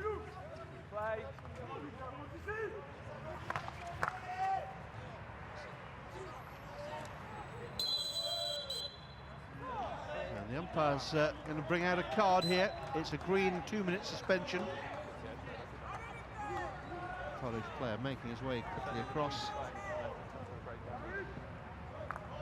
It's Vitaly Kalinchuk who's picked up the card, so falls down to 10 for 2 minutes. Is this the moment for Saint-Germain to press the attack buttons?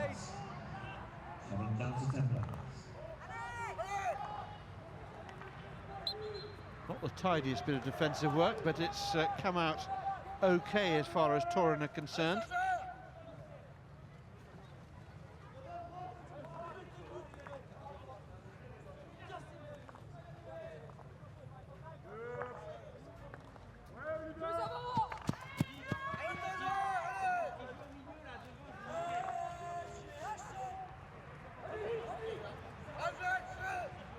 Dietler with a casual attempt to track the ball again. Had to do some hard yards to make sure no danger was done.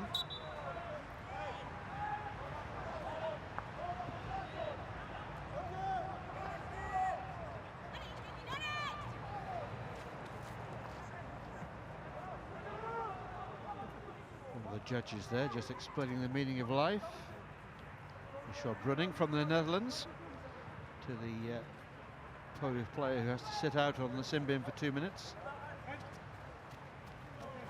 2 minutes being lectured by one of the judges is probably sufficient for anybody. You won't be queuing or heading the queue to come back, I suspect.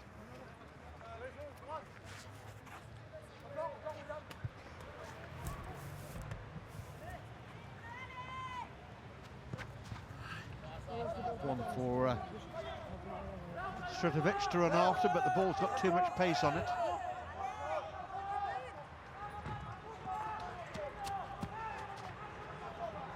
See how quickly that 2-minute suspension is passes. And torn back already to full strength. Kalinchuk has in fact been replaced by Jablonski.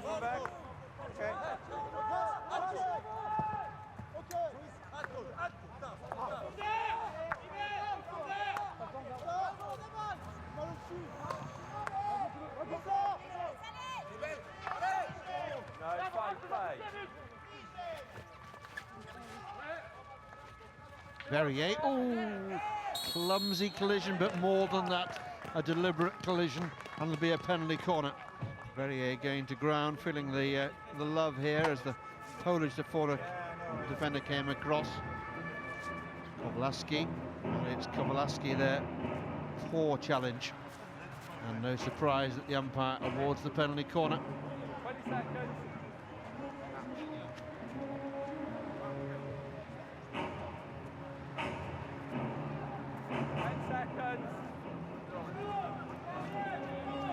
40 seconds being counted down by the umpire. The defenders pulling on the protective equipment.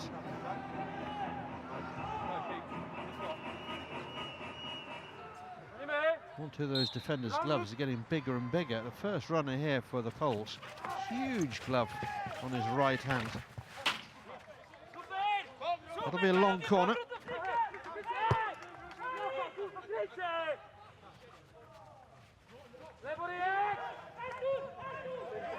18 and 16. It's a long corner. David Sweetman, they're just shouting out the numbers. They're not his lottery numbers, just a warning to two players that he'd spotted in his peripheral vision, just having a frank and close-natured interchange.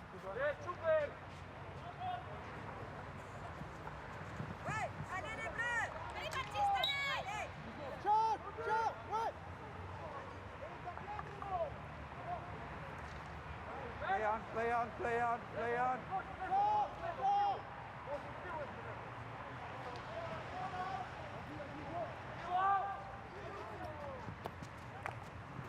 Well, Verrier closing in. It was a high risk if he missed it, but he hasn't missed it, and he's played the ball back into the danger area. Real chance here. Umpire right on top of the situation, looking down over the players there. Emergency bells ringing in that Polish defence. It's still not clear. Oh dear, oh dear. We're going to go for a video referral here. Well, let's just wait for the request. I think we're looking for a foot in the circle. Andy, can you hear me? From Scotland being called upon here. Yes, thank you. Okay. Super. So let's see what we can do with this one. David Sweetman there, the Scottish umpire, going upstairs to Andy May, who's sitting alongside me. Defender's foot, therefore penalty corner, and they keep the referral. Excellent. Thank you, Andy. And no difficulties there for Andy Mayer, who has seen the foot and happy to award the penalty corner.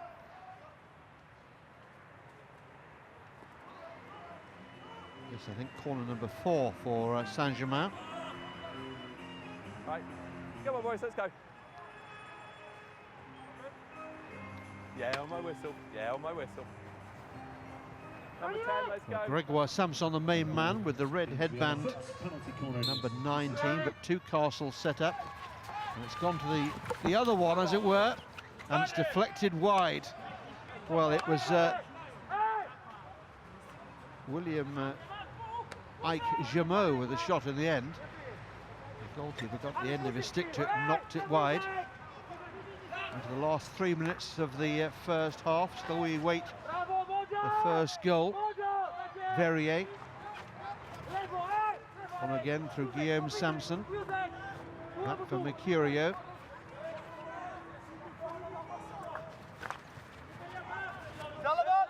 Deflected away from the danger area by the Poles, but possession still with the Saint-Germain outfit.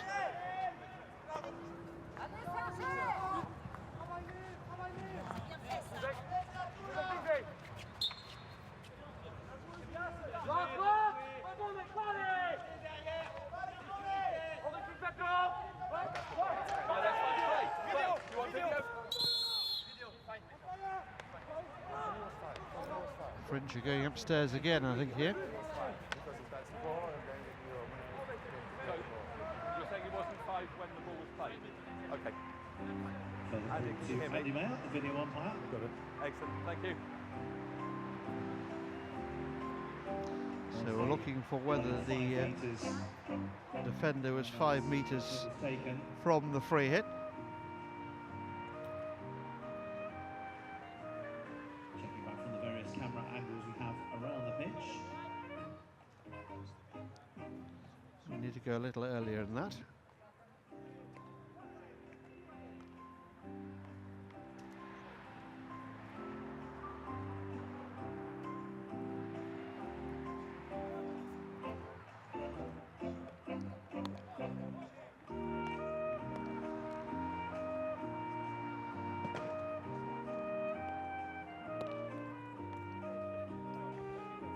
David, the play was the free hit at the top of the circle, yes? Is that what we're looking at?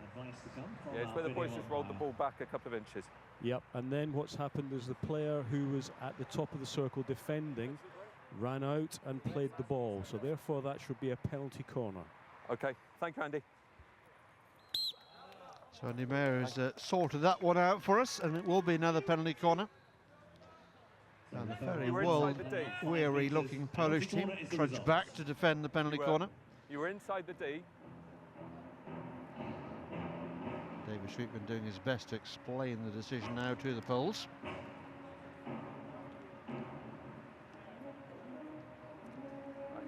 I always feel that the sides for whom English is not the first or natural language find themselves something at a disadvantage.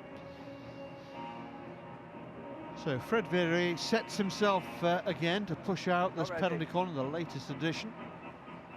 And there's a different lineup at the top of the circle. Gregoire Samson has peeled off to the right-hand side. So it's coming for him. Oh, it's a missed trap from Pochet. Oh, defender going to ground again. And we're going to get a card. It's a yellow this time. And the penalty corner as well for full measure. Quite correct there from David Sweetman, but he gave the card first. All started from a horrible routine again. On that viewing, hard to place the blame on the stopper or the ejector for delivering a bouncing ball. They have a chance to get it right again. The marks you can see on the pitch there are leaves off those trees behind the goal. Autumn arrived here in Hamburg, and try as they might, the pitch managers can't keep the circles completely clear. No sooner do they clear it than Mother Nature delivers a fresh batch of leaves. So here comes the corner again. They're going to get one right soon. Oh, that's a brilliant save. Terrific bit of drama, the most dramatic moment in the game to date. And Slavinsky there diving away high to his right-hand side. Milking the moment perhaps, but that's a little bit more like it. Good flick from the French. Fine save there by Poland's Mikhail Slavinsky, the goalkeeper.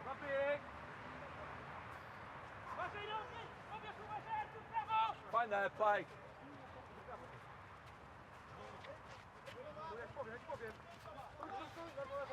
The 10-minute suspension handed down to the Polish player.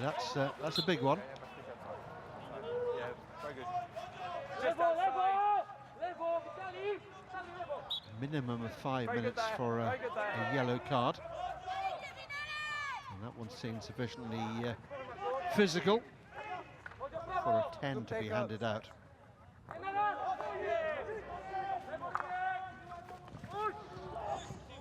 So that will run well into the third quarter play. We're into the last few seconds now of this first half. Let's watch the latest corner and that fabulous save there from the goalkeeper. You won't mind watching that one again. Highlight of the game so far? I certainly think so. Gregoire Samson's effort and Mikhail Slavinsky's very fine save. Now Verrier again scampering down the right-hand side. tangling with the Polish defenders. Sense that both sides feeling the frustrations of a pretty ordinary game so far. And we've reached half-time here. And I think probably both coaches need to get their teams together and get them to come out with a little bit more verve and energy and desire. At the moment, entertainment like the goals in short supply. At half-time here in Hamburg, it's Saint-Germain 0, Pomorzany in Torun 0. Players taking their 10-minute break for half-time. Saint-Germain 0, Pomorzany in Torun 0.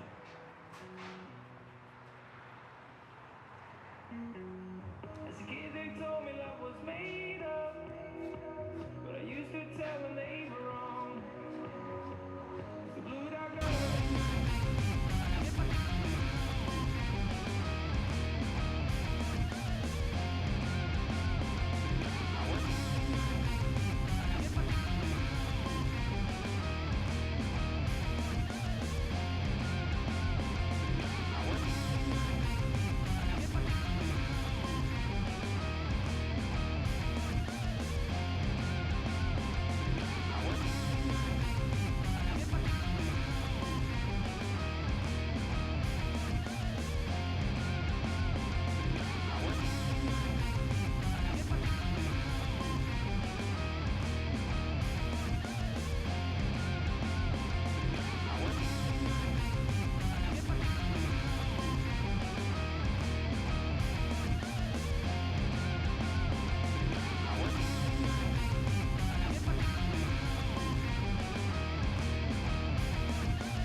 And welcome back then to Hamburg, where the two sides are back out on the field to renew hostilities in the second half. A second half that I promise you, and mark my words on this one, a more entertaining affair than we enjoyed or suffered in the first half.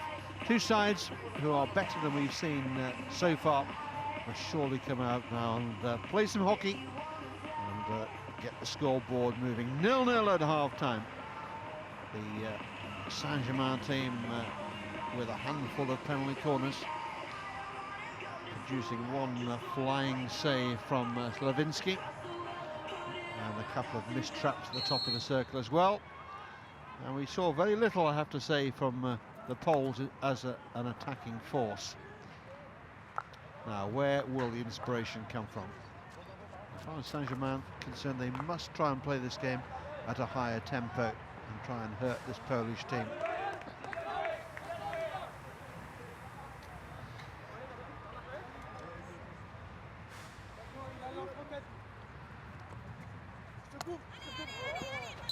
Awkward ball, and striking the body there as he tried to bring it down at thigh height. Poles down to 10. It will be for another 7.5 minutes yet.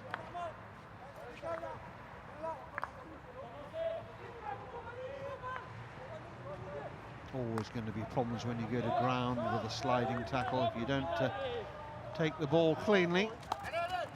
Easy spot for the umpire, and the full tariff given that.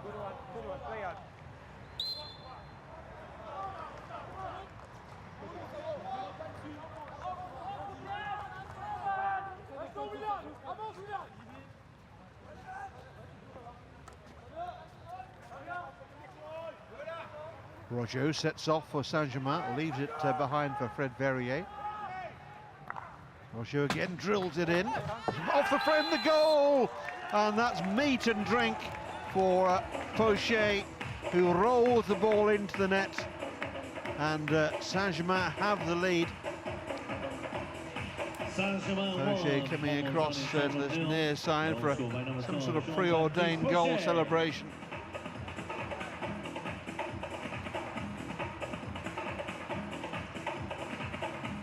Well, whether that came off the goalkeeper or the frame of the goal, couldn't really tell from that replay, but it presented itself for Pochet and eases the task, and we've got our goal. And let's hope that leads to more and better things. So Saint-Germain get the lead that perhaps their greater contribution to that first half deserves. And now we need to see the Poles come out and respond to falling behind.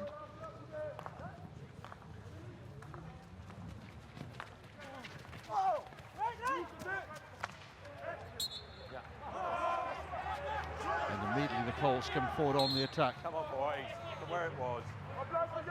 Taken quickly, too quickly, and from the wrong spot.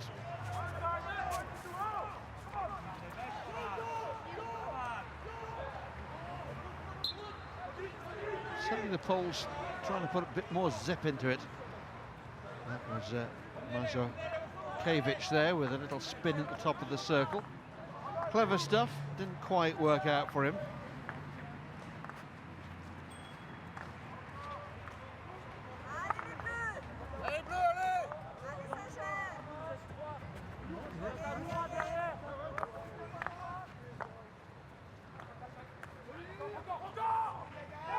Careless by Saint-Germain, presenting the ball back for the Poles, who return the compliment, but this time onto the foot of the Saint-Germain defender.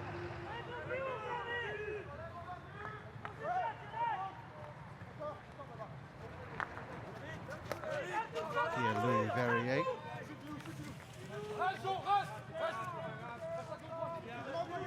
Joris Haru diving in, but can only steer the ball over the sideline. Verrier, cleverly left for Rojo.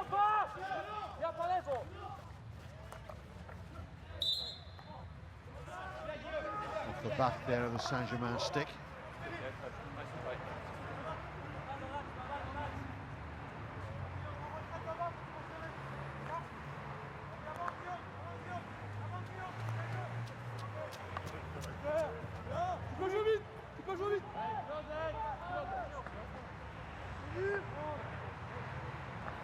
Gregoire Samson starts Saint-Germain rolling forward again.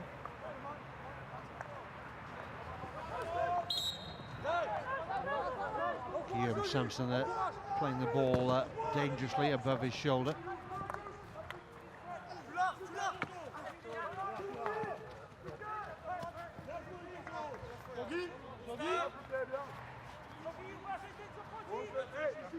Raphael Schrater there, number 16, again with a missed trap near the touchline.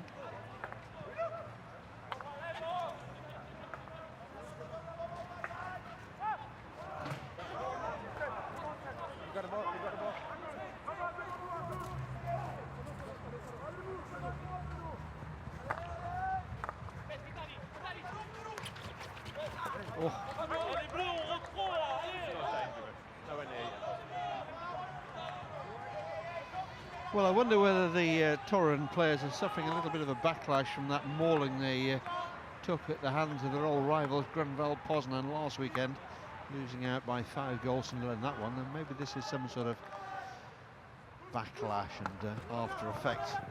They're certainly not at the races at the moment. Looking really out of sorts. We've seen them before. We know they're better than this.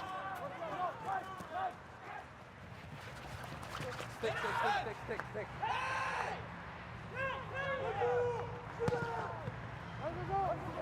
French quicker to the ball at the moment.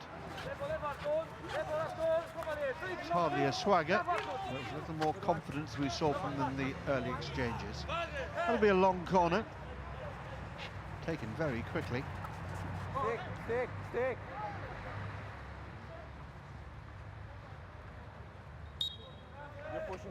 You're pushing with the stick. Jumot is penalised there, as we heard the umpire saying, pushing with the stick. You're fine, that's okay. Play on. Nice interchange.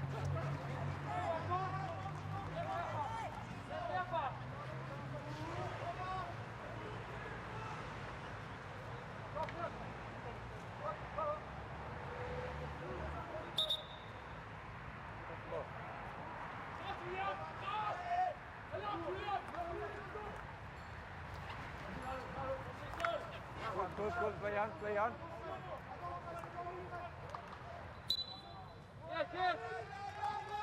Pauls take the free hit very quickly. And we'll take it again now because the Saint-Germain player wasn't 5 meters away. Giertler. Kowalski. Good ball forward it was as well, right into the corner. Good work there from Samson in defence, keeping the Poles at bay.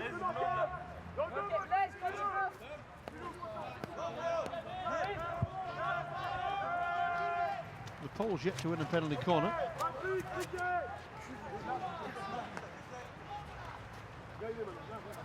Saint-Germain will be well aware just of how dangerous this scoreline is to them. 1-0, a very fragile lead. No more than they deserve, but it's hardly a comfortable situation to be in. As you can see, just over 30 seconds left on that torn yellow card, the long yellow that it was. Full 10 minutes. So the Poles almost back to full strength.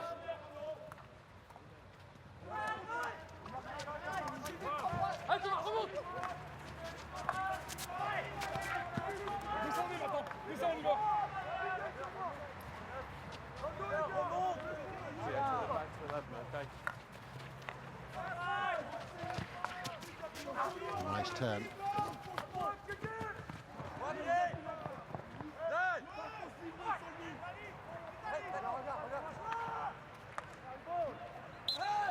Guys, it is danger. It is danger. Come on. From where it is, please. Kalinchuk. That one's too often. He needs to know. Bye. Back in the thick of the action, and the Poles back to full strength.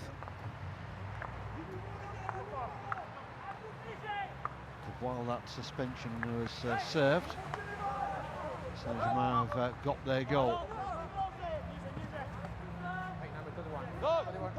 Verrier put under pressure, but had the nous to get the ball clear. He played his midfielder into trouble.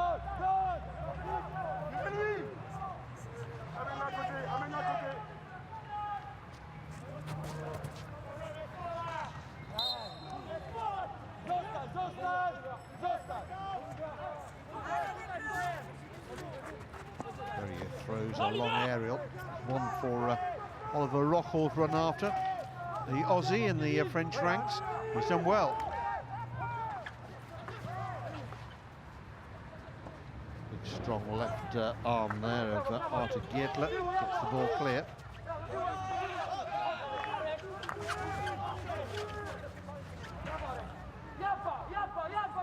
Good work by Samson. Fires into the circle and deflected clear again by Geertler.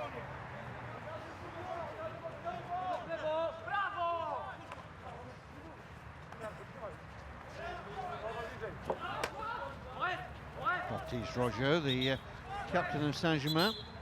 Fine there, no further forward. Yeah, you're fine.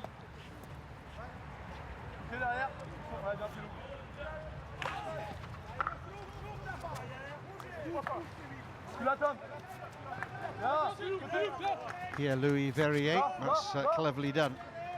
Nicely worked. Through Mercurio, and now out to Fred Verrier.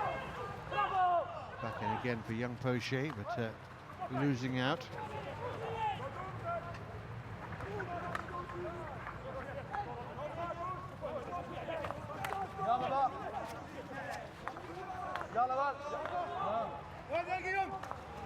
Young Samson back into the middle, but competitive Polish defence there from Rukowski, but he's penalised.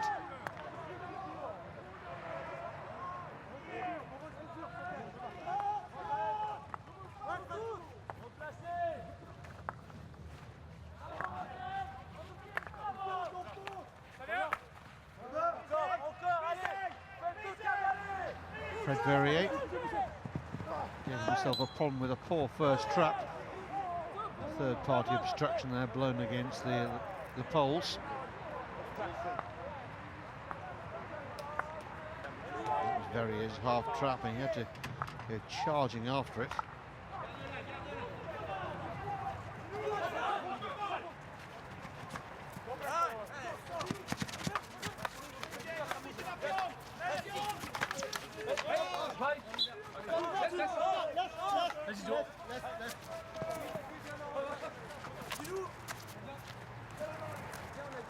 Well, 3 minutes left in this third quarter. Saint-Germain have the lead. They're going forwards in search of a second goal, which would make life a lot more comfortable for coach and team alike. They can expect the Poles to throw everything at them in the final quarter. They'll have to change their mindset completely from what we've seen so far, which has been pretty short of attacking ideas. Haven't really troubled Julien Tamat in the Saint-Germain net at all.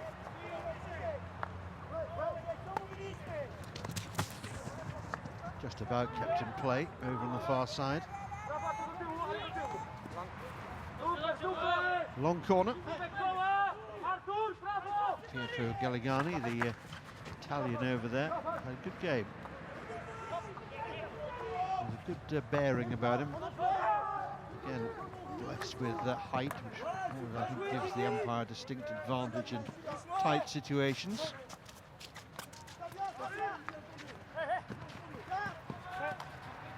Also showing himself to be a good communicator with the players. Increasingly, that's communication control. It's a significant part of what umpiring is all about. Pochet's poor trap again. Possession back with the Poles. Less than 90 seconds to get back on terms before three-quarter time. They've got some space here to operate in. Verrier's getting back across. He hasn't reached it. And Tamat has to come out not to full of confidence. It did enough.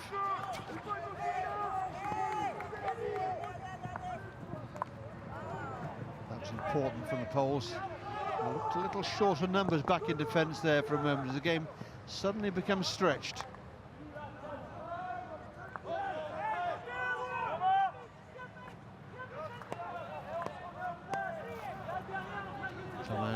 Saint-Germain just guarding the ball now, keen to keep possession as we approach the end of the third quarter. Vital for them that they retain this lead going into the final quarter of play. Samson.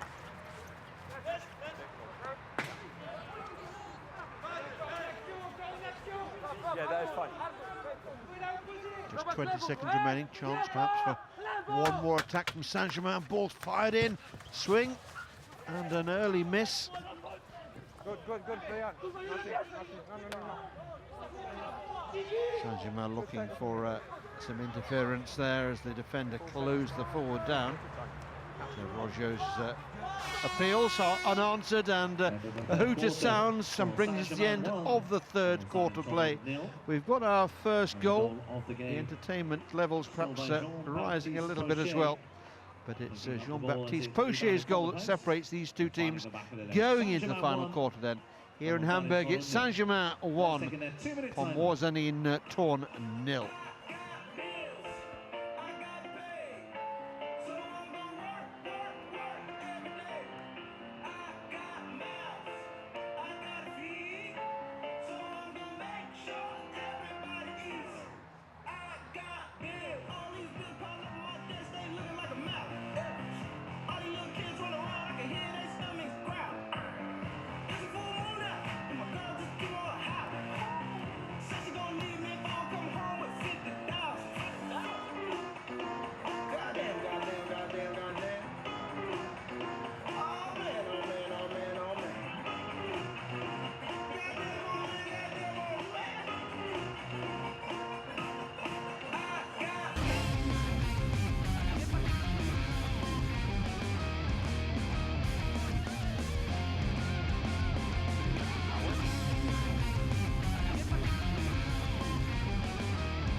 So the two coaches send their players out to do battle in the final quarter here. With Saint-Germain leading by the only goal of the game, and there's the goal scorer, Jean-Baptiste Pocher, who gratefully accepted the chance that was offered to him just a few metres away from goal, and the ball came back off goalkeeper or post, or possibly even a combination of the two, but it's whatever, it certainly presented itself invitingly to Pocher, and he pocketed it very nicely indeed. As far as Torn are concerned, it's now or never for them. They need to come out and show far more ambition than we've seen in the first three quarters of play. 15 minutes to go then here in this one, the first game in this weekend of hockey, this one in Pool A. It's Amsterdam's pool as well, remember. And Saint-Germain have the narrowest of leads. Samson, nice soft wrist and forward for Pocher, who plays it on again, looking for the forward run there of Baptiste Rojo.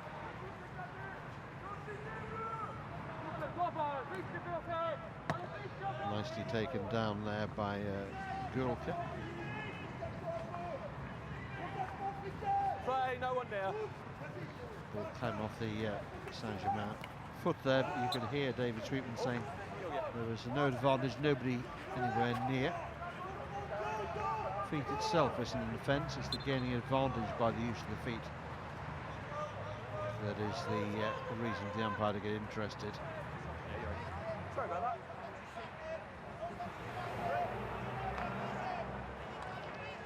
Verrier.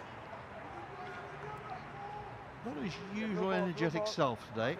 Hasn't really got himself into this game, and thereby I think hangs some of the problems of Saint-Germain, who often fire off the sheer energy and effervescence of Verrier's play. It's just not been there today at all. Rutkowski.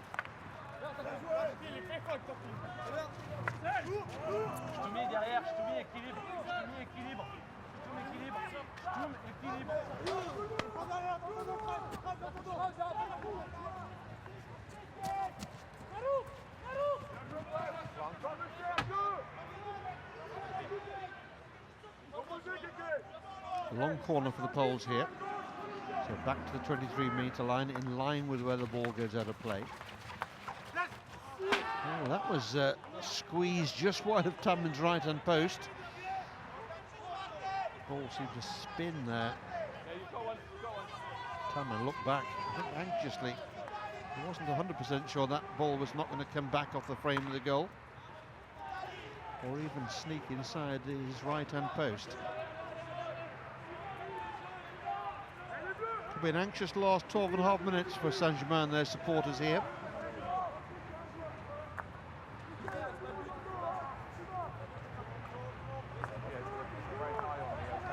We've already seen one drawn game today between Monkstown and East Grinstead. Can the Poles find something here to snatch 2 points for the draw? At the moment, 5 points would be going to Saint-Germain and 1 to Torun for being defeated in the game, but by 2 goals or less.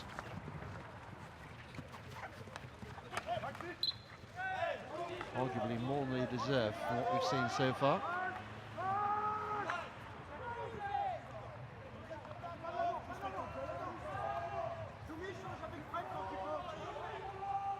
The pace down the right-hand side there from Gölke.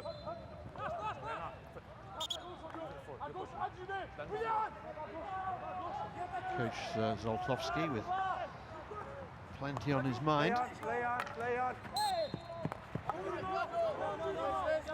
Needs to give his team some belief and some energy from somewhere here. Pascal Poulenc will be anxious as well. He'll know that one defensive mistake could cost him his side dear here. Big clearance attempted, but nicely picked out there by Rojo. Stump. Cross for Verrier.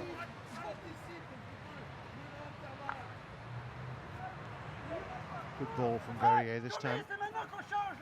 And for Rojo to run after. And he collides there with his opponent, also the advertising ball. Both players get up undamaged, as it were.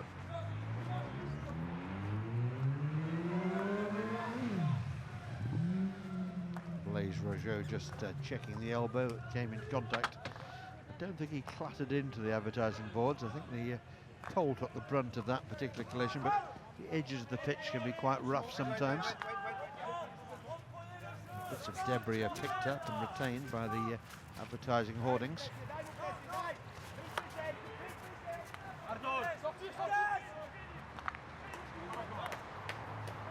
Sampson under pressure did well, span away from his first escape route.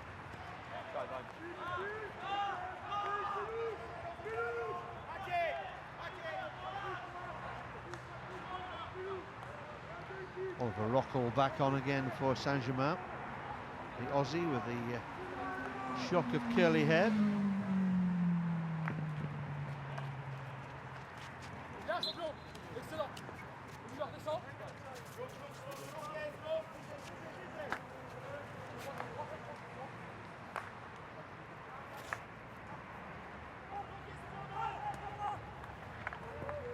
Rockall Well, it goes into a collision there with the Poles. Only one winner there. Free hit for the Poles, taken very quickly. They were really in control of that ball and fired it straight down the throat of Fred Verrier.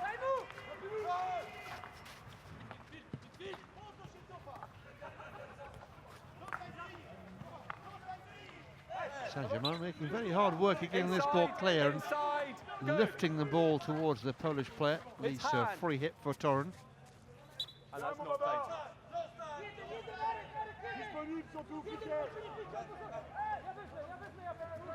Find there, find there.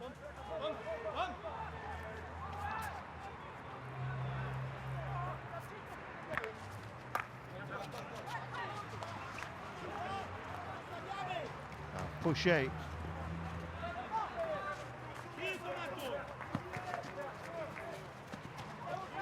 Play. Off the foot there of a Mercurio.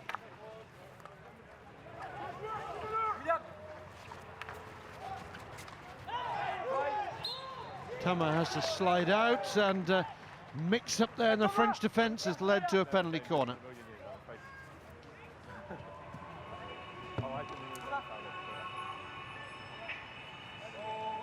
Ball bouncing around there, and a mistake. Now, it's exactly what Saint-Germain will have feared, that they have this narrow lead.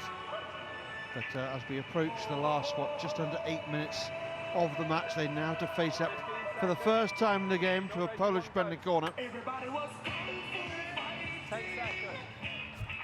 Maciej Zielinski looks as if he's going to be the stopper here, the torn skipper.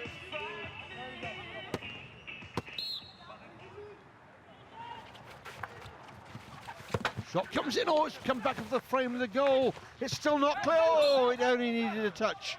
It's going to be another penalty corner, but the Poles so close to an equaliser there. A real let-off there for Saint-Germain. And we're going to have a video referral here, I think. Oh no, it's not going to be a video, it's a problem for the goalkeeper whose equipment has worked loose as he slid across the goal there. Not for overuse as far as Tamin's concerned, that's for sure.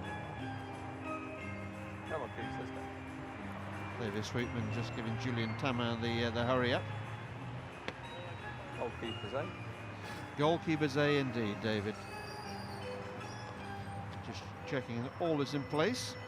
Seems to be. Maybe just giving his defence time to calm themselves down after that narrow escape. This really would be a sucker punch. Not ready. For Saint-Germain if the Poles can get back on terms here. Second corner. Again, there's late movement to the top of the circle. Again, there's a missed trap. Poles firing it in. Oh, straight through. Nobody seems to be able to get a stick on that at all. Did he? Okay. Keep just calm. Okay. Tamin just felt the love there from the Polish attacker who pushed him to the ground. Although knowing Tamin and the size of him, he takes some pushing. I suspect he milked that moment. David Sweetman saying he didn't see it, but he would have had the chance to go to video if required. I don't think that would have taken Andy Mayer too long to sort it out.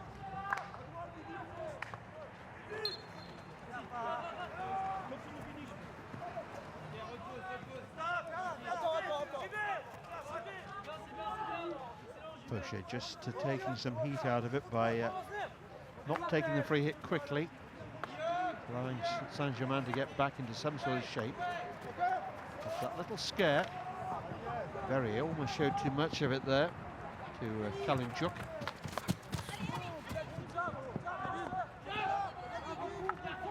Giertler. Yeah, Louis Verrier. Good ball forward. Painful one on the foot. One shouldn't laugh. That can be very nasty on the outside of the foot there. That's Mikhail Markowski. Done the same for you. Ball there. Oh, from there. So Saint-Germain free hit, just Find us there. a metre or a couple of metres now outside that 23. Samson. Gets his feet round it, fires it in powerfully, and finding the defender's foot there. Arthur Geertler stick initially, but then onto foot, and a really soft penalty corner here for Saint-Germain. This could be enough to close it out if they can find the right routine here. That should have been a fairly routine trap for Geertler. His moving stick playable into his own foot.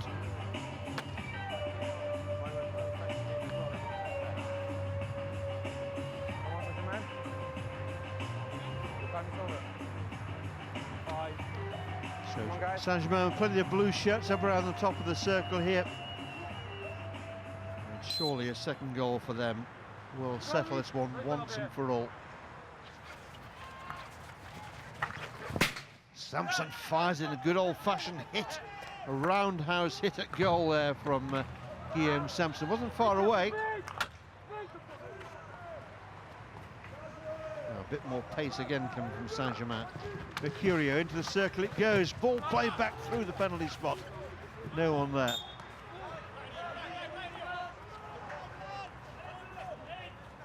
Cleverly lofted over the top.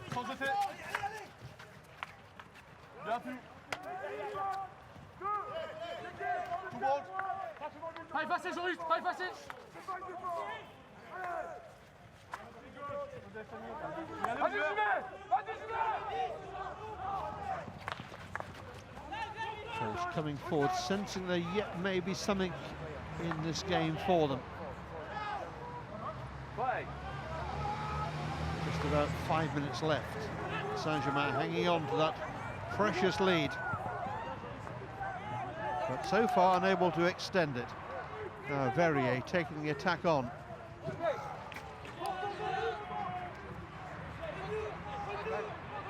Rockall's unable to trap that one when well placed.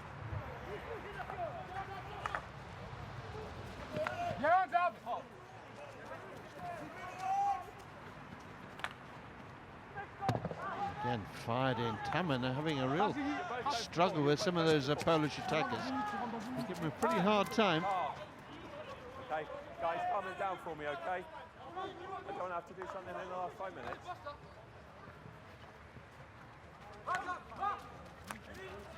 Stum. Nice take and turn from Blaise Rogeau. Wasn't the end product he was looking for. Fred Verrier. Ball deflected away from the run of Haru for a long corner.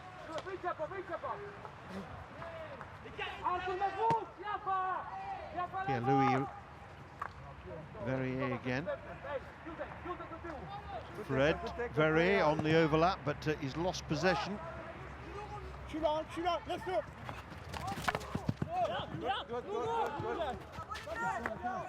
Good.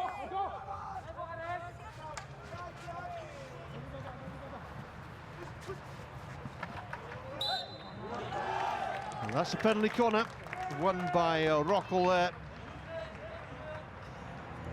All smiles there from the Aussie.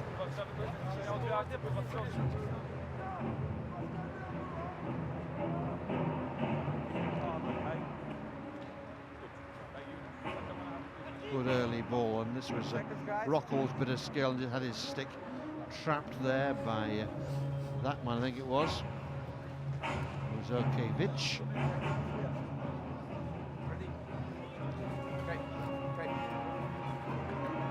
Just over 3 minutes remaining. The 8th penalty corner now for Saint-Germain. And still a look for the magic combination of injection, stop and flick. Or hit for that matter. And Pochet's effort there again clatters wide of the goal.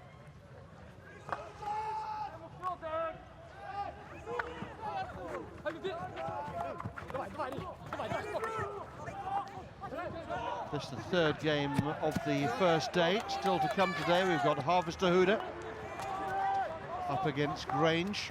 A chance for us to look at the form of a former winner, of course, the Euro Hockey League, Harvester who won it a couple of years ago on debut. and see whether they handle this pitch better than the visitors here in terms of the stopping of the penalty corners in particular.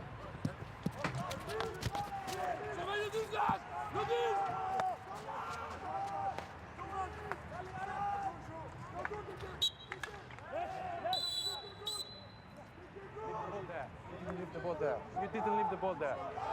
Fred Verrier sees green from the Italian umpire. So Saint-Germain down to 10, and by the time Verrier comes back, it'll be pretty much game over.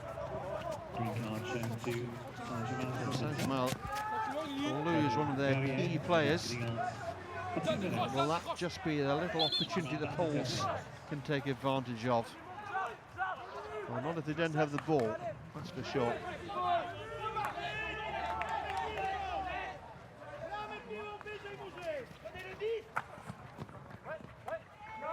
Poles need to use the ball intelligently. They don't want to engage the French players. They need to try and play it wide. Poche, using experience, playing the ball, I thought initially towards the corner, but in the end he got into a real tangle. Not sure what to do with it.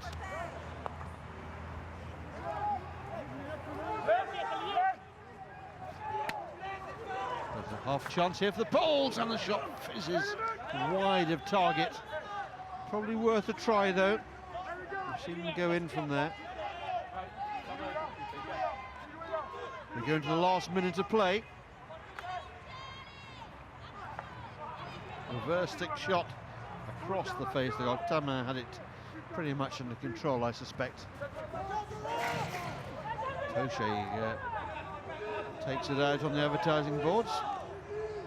Had the presence of mind to slide feet first.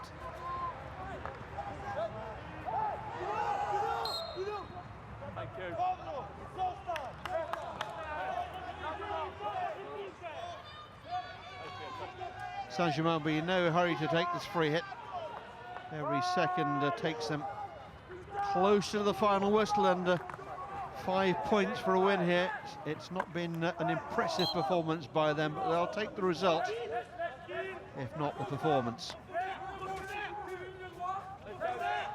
For the Poles, well, they'll take 1 point from the game as well by virtue of a narrow defeat. But they're going to need to go away and take stock of how they must play against Amsterdam, because they're not going to pull up any trees with that sort of performance today.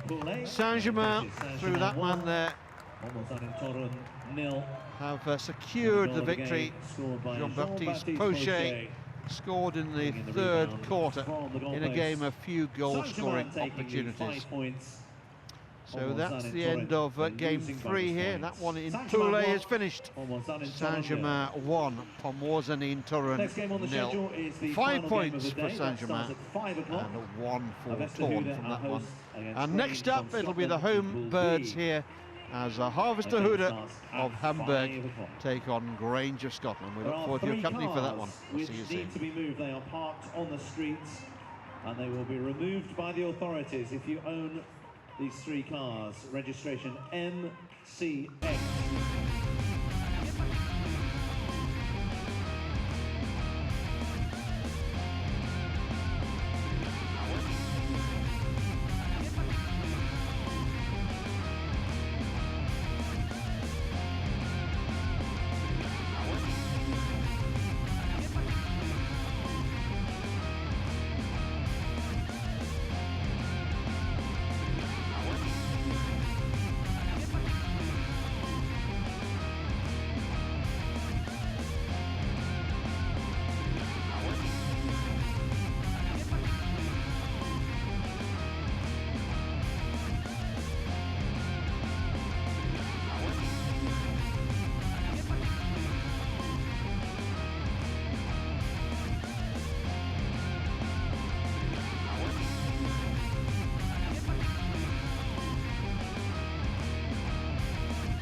similar to the thriller in Manila. Honeys call me bigger, the condom filler. Whether it's stiff tongue or stiff dick, Biggie squeeze it to make shit fit. Now check this shit, I got the pack of rough riders in the back of the Pathfinder. You know the epilogue by James Paul Smith. I get swift with the lyrical gift. Hit you with the dick, make the kidney shift. Here we go, but I'm not domino. I got the funk flow to make the draw drop slow. So recognize the dick size in these carbonized jeans. I wear 13s, know what I mean? I fuck around and hit you with the Hennessy dick. Mess around and go blind, don't get to see shit. The next batter, here to shatter, you blatter, it doesn't matter. Separate the game from the truth. Big bang boots from the Bronx to Bolivia. Getting physical like Olivia Newt. Trips up my click dick all day with no trivia. So give me a bankroll and a bag of weed. I'm guaranteed to fuck until I nosebleed. Even if the new man is a certified Mac, you get that X down in you. You want that old thing back?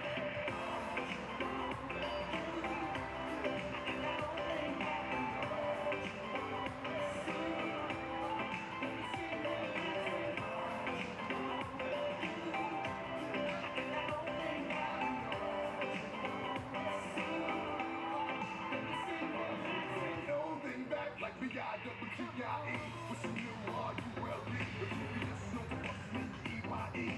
Baby, bitches know they love to hate me. How come you come with that to make me? How close we came, we coming together is crazy. How come you in your city and send me the faces? When y'all coming, y'all be crying like I'm killing y'all bitches. I know it's a bigger picture than the camera roll. Cause I don't think y'all be knowing how this shit's unfolding. Back shots to the rear, got the Mac unloaded. Gotta reload like every so often. Saying I got my swagger back, I'm looking like bitch, my swagger never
Welcome to the big show.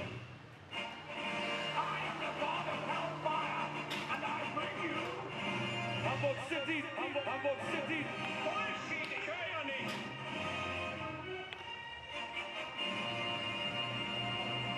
I'm scared.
Just 10 minutes in before we're underway with the last game on the day's schedule.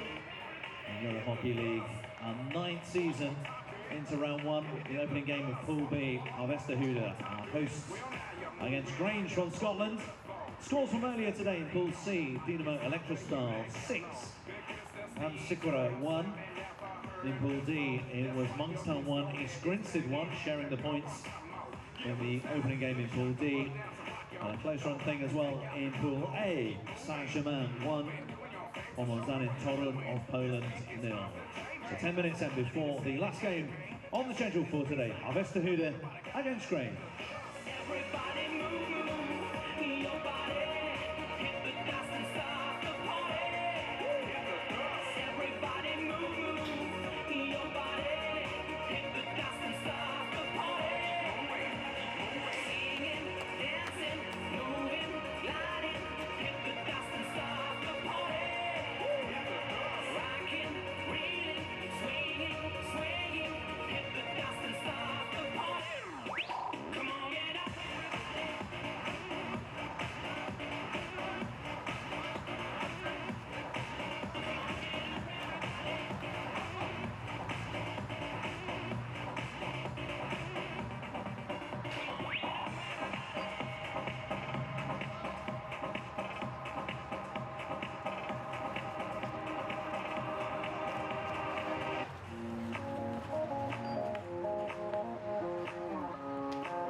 Hello and welcome to Hamburg, to the home of the Harvester Club and to this new season of Euro Hockey League action.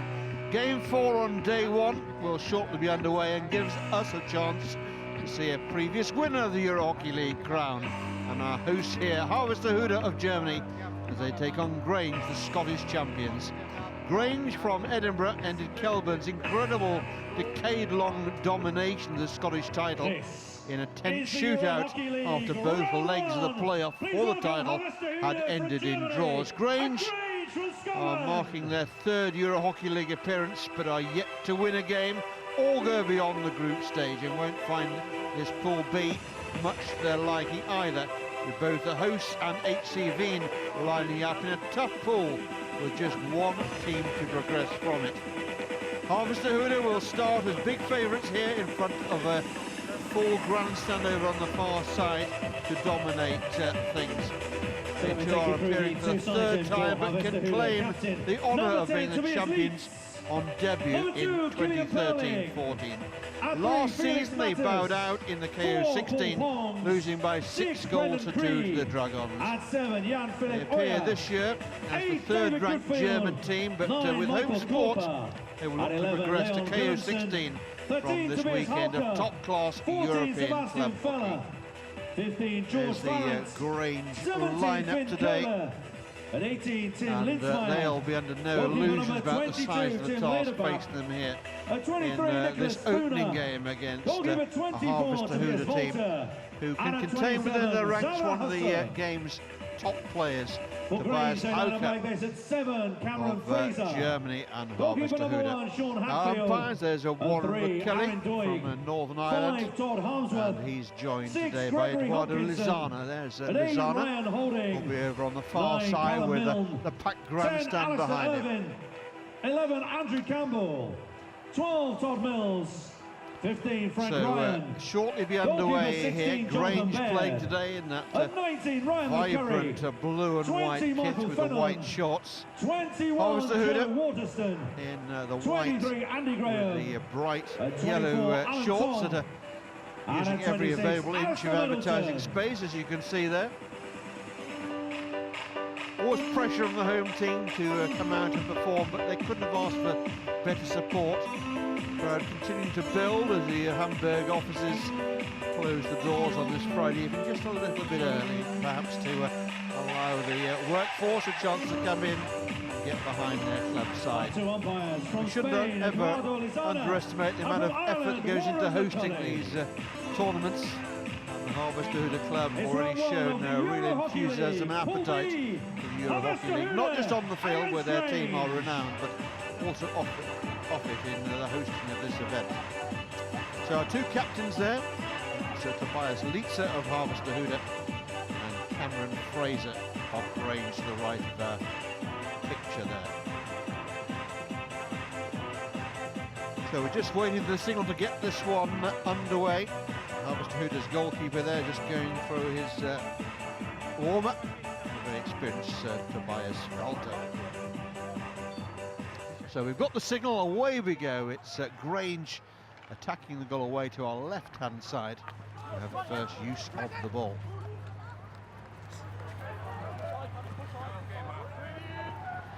Earlier on today, we've seen 3 games already. Dinamo Alexistal got the tournament underway with a convincing 6-1 victory over Amsicura of Italy. Then a very tense affair. Monkstown 1, East Grinstead 1 is how it finished. 2 well-matched teams there who gave it their all, played each other to a virtual standstill at the end. That's a pool with a Gara in it as well, a real pool of death, that one, if ever there was. And just a few moments ago, Saint-Germain of France got the better of Pormosin Tourne by 1 goal to 0 in a rather lacklustre affair. I think we're going to bring the curtain down on day 1 though here with a high-quality affair. Let's hope so. As Harvester get their 3rd season of Euro Hockey League underway, but this time on home turf. Now Hauke, player of genuine world class, Tobias Hauke. Tosses one into wide open spaces wide on that left hand side.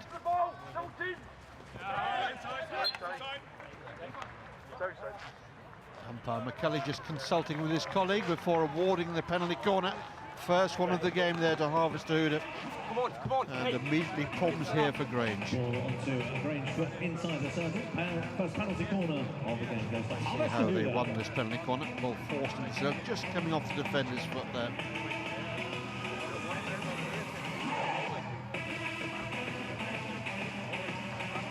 A little bit too easy. Now, sides earlier today have struggled a little bit at the top of these circles with the trap. Not always been a fault of the turf though. Very often it's been the injection that started bouncing. Continue to do so, or just being pushed offline.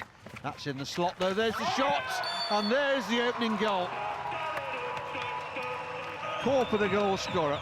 Michael Corper showing his power with the drag flick. Might just have caught the Scottish defender there, Hopkinson, on the way into the net. From the penalty corner. Number 9, Michael Cooper. Corper, an Austrian international, yes it did, just trap the thumb there, I think, of Gregory Hopkinson. He'll feel that one. He was in the right spot, but my goodness, that was travelling. Painful blow there for Hopkinson.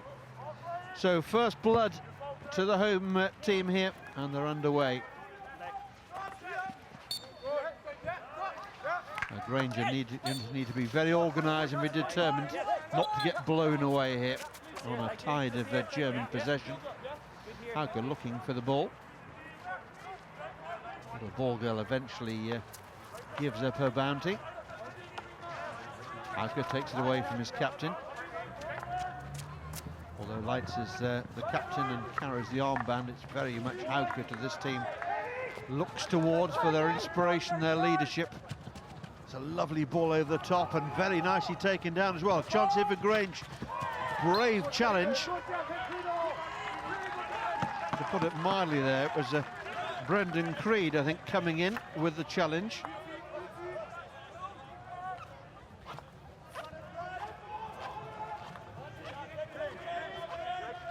Obviously, who'd have an influx of English players into their team this year. 3 England junior internationals making their way into the Harvest-Huda ranks.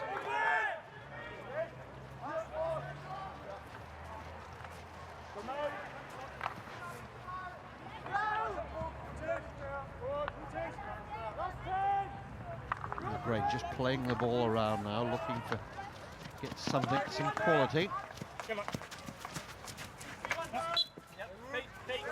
Colin Clark, their coach, looking on.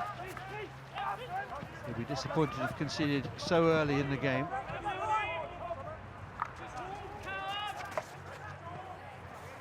Leitz on the right-hand side. Hauke again, playing through the midfield.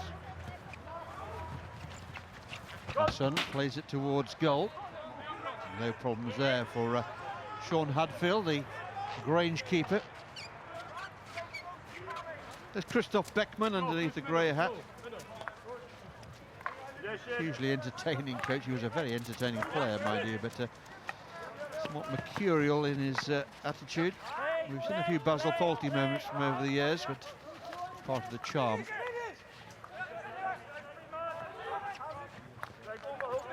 Hauke. On for Leitz.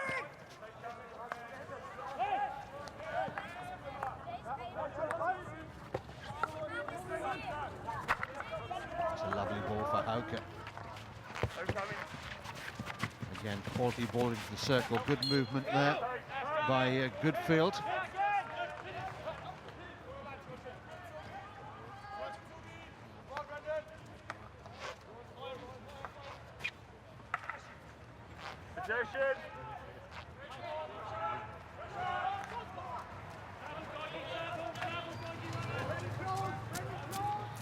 Doig there for Grange down the left-hand side. Here he goes again. Trying to find a way through, but Harvester just closing the door.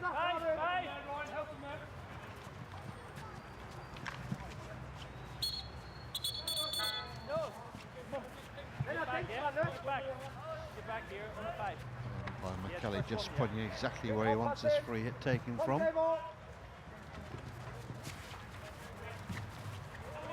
This is Milne. Hands off, please, hands off. Good, Melanie! Ball fed towards the end of the edge of the circle. Just a free hit for Grange there. Frank Ryan looking for and hoping for perhaps a little bit more. Keep going. Yes, just on the edge. This is better by Grange. Again, the free hit right on the very edge of that Harvester Huda circle. No, hey, please, no. Good game, Over the baseline, it'll be a hit out to the defence. So they bring it out to the top of that 16-yard circle.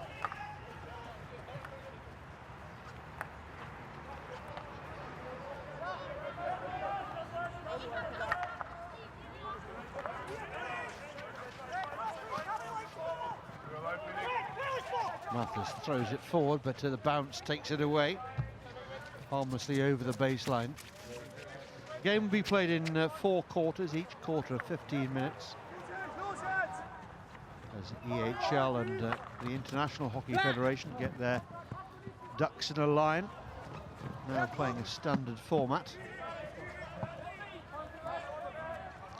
Alistair Irvin there, doing the chasing back.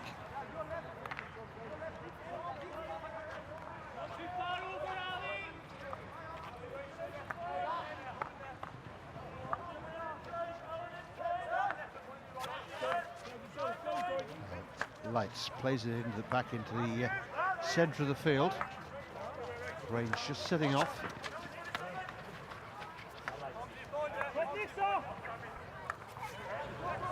Marcus attempted ball over the top, lacked real penetration. Good pace about this Grange attack, just about keeping the ball in play. It must have been very close to the line.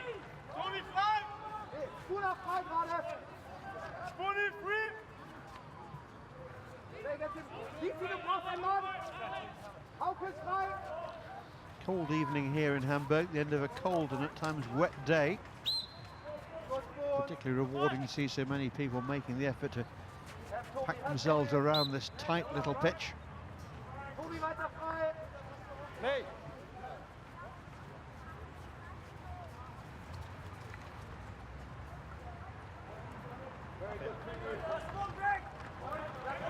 Harvester Huda working the ball now into the comparatively open spaces on the right-hand side. Milne quickly in with a challenge, but Hassan had enough quality there to keep possession. Now Fella. Oh, that's a poor one. Pincola there, winding one up, but it was always going wide. Good early ball. I think the ball just span awkwardly. And Fella, with his eyes spinning in his head, fired it wide.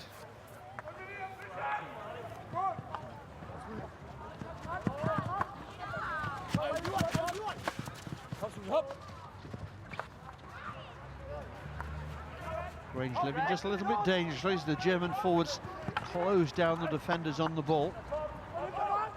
Now Hauke, chance to run at the Grange defence. Spins away from the first challenge. A little bit fortunate to keep possession of the ball.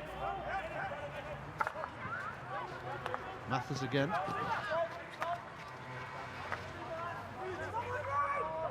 Look at the space on the left-hand side. There's no excuse for that missed trap from the captain there, who acknowledges his error.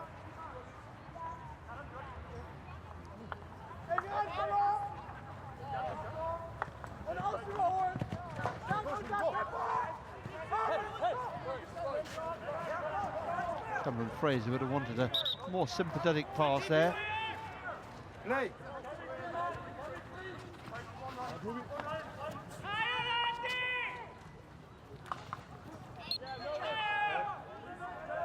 Free hit for Harvester Huda.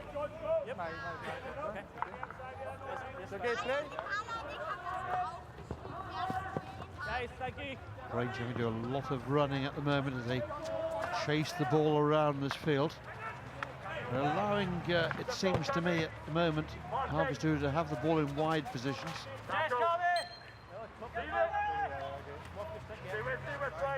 Fraser's penalised.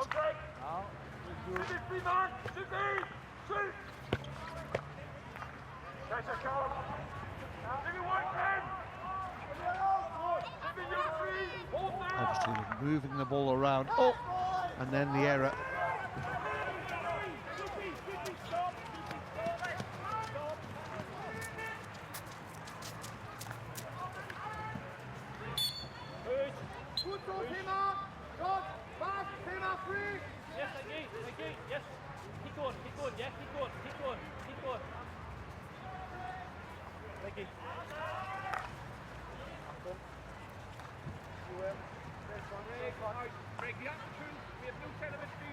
Ball's bounced into the circle, but whistle goes in favour of the defence. It's taken very quickly.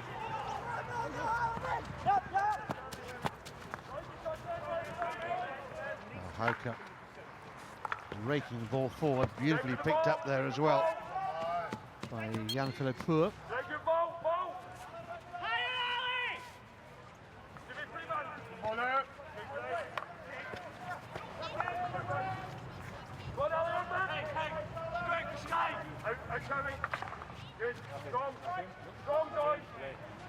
Good communication there from the umpires. Eduardo Lozano on that far side, just communicating what he could see to Warren McCulley. You heard him saying there, nothing, play. Hauke again. Another clever ball from him. But not the trap to match. George Farrant there taking a position on the baseline. This pitch has been cleaned recently, and I think that may have affected the pile a little bit. There have been one or two difficult bounces for players to cope with. Some have coped better than others, shall we say.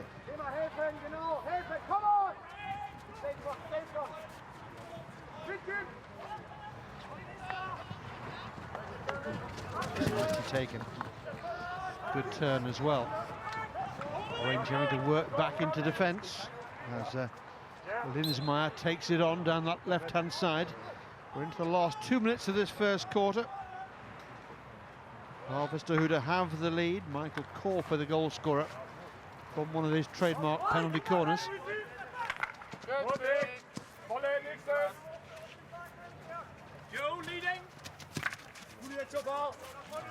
Fired out of defence by Grange, but it'll come back at him with interest because Harvestwood have picked it up again.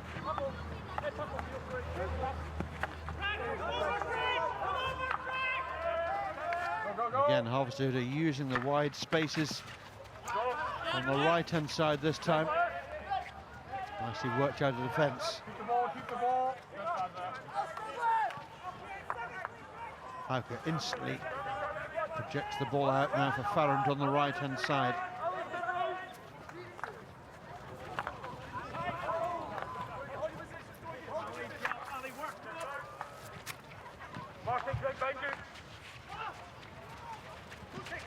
Ball played into the circle. Is there space for a shot? No, there isn't. Crowded out there by a plethora of blue and white shirts. Back in the circle it goes. A chance here, shot off the frame of the goal. Good effort there. I think that was Killian Poling there with the shot, and the ball fired against the frame of the goal. Let's watch it again here. Great bit of skill. Poling's shot off the angle and bounced away to safety.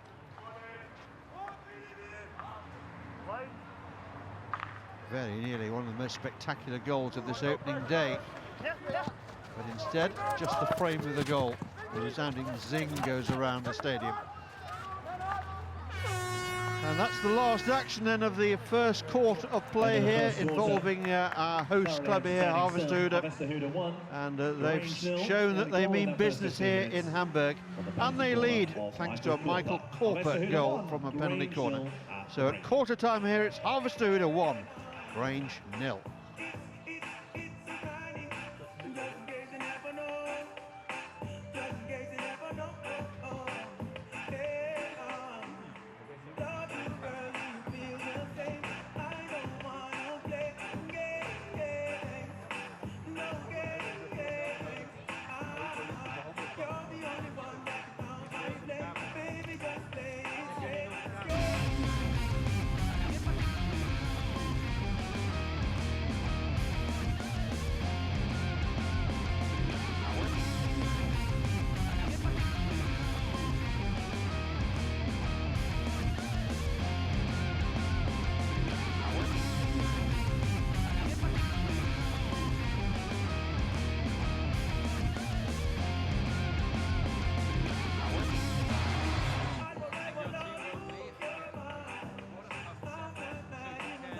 So just the one penalty corner, which has resulted in the one goal to show for that first quarter of action.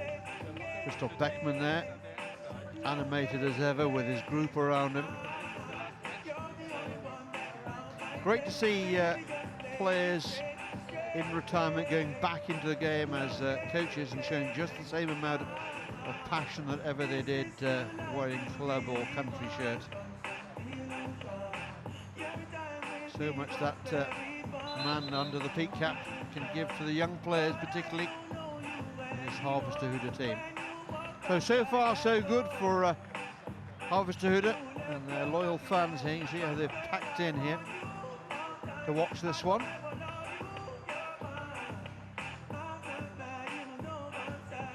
There's our goal scorer, Michael Korper.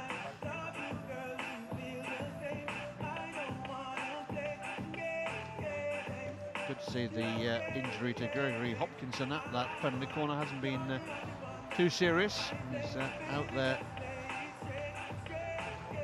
doing his stuff at the back for Grange. Could have been a nasty one. The thumb trapped against the stick can be very painful and easily result in a fracture.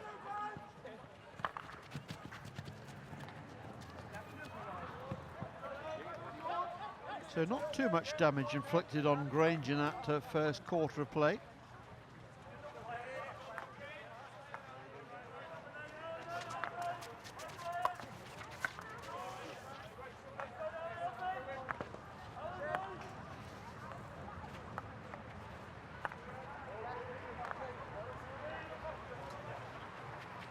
Mathis now wide through the captain, but Grange up to the task again. They're having to defend deep here.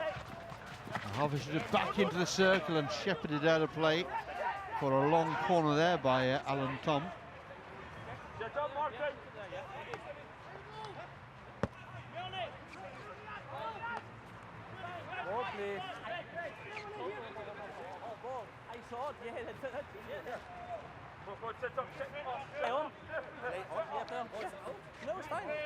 Tobias Hauke just having an exchange of views there with the umpire Warren McCallie.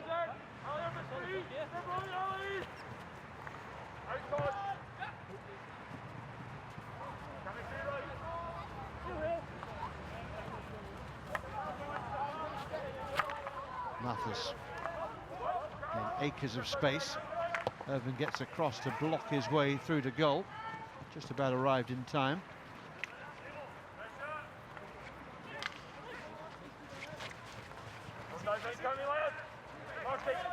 As Korper powers his way into the circle, ball played across off the defender and just wide of the goalkeeper's right-hand post there. Harvestehude very close to a second goal.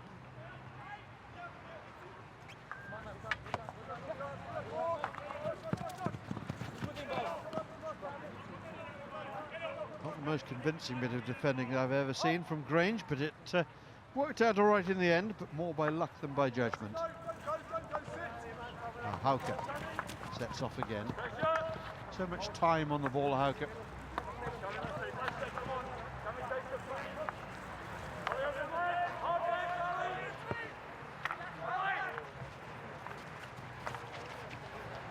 Korper does well for a big man. Ball slipped back.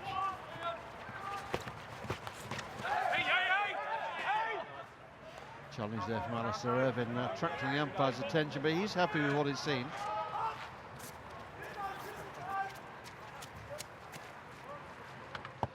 There was a connection there from Irvin, but not enough for Warren McCallie to award the penalty corner the Harvestehude were hoping for.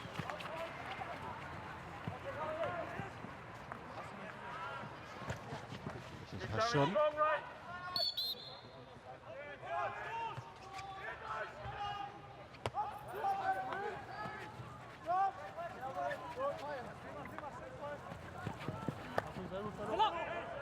Not enough length on the aerial and easily picked off again by Harvestehude. Really are turning the screw on Grange now, squeezing them further and further back. Good field. Good field again on the baseline, this time inside the circle. Grange defence keeping their eye firmly on the ball there, keeping their feet out the way as well. I know already from Korper's first corner they can't afford to give the German side too many set pieces. They will make them pay. They're already paying. They trail by 1 goal.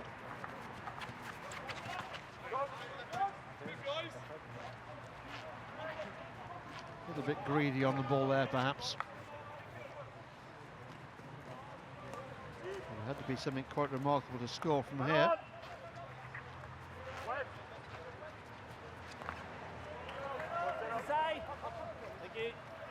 Thank you. Hauke goes away again. Play. Got it. Back into the circle.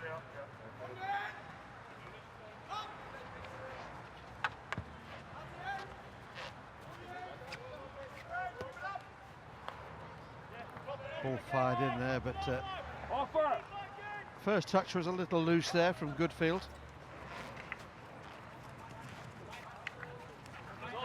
Hauke losing out to Milne.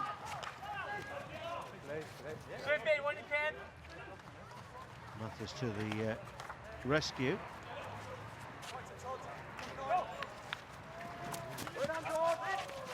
By Creed. Goes away from Fenelon.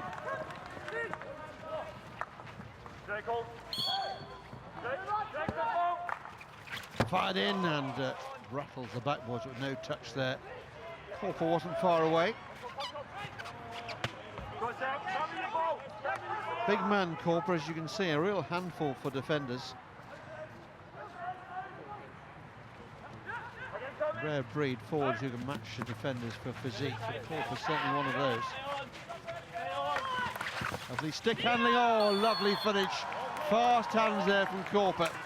And he just knocked the ball up at the end, dispatched it in one silky smooth movement, and Harvester would have a second goal here.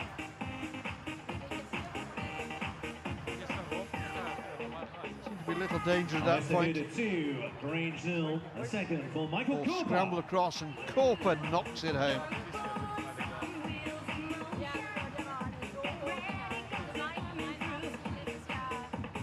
Collins' first touch and then dispatched by Michael Korper.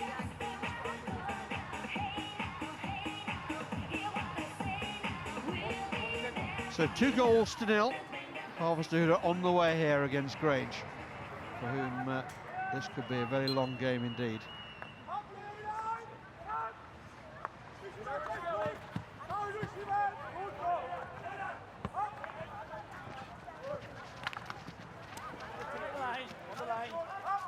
Take your time, Rosie, take your time. Let us get set up.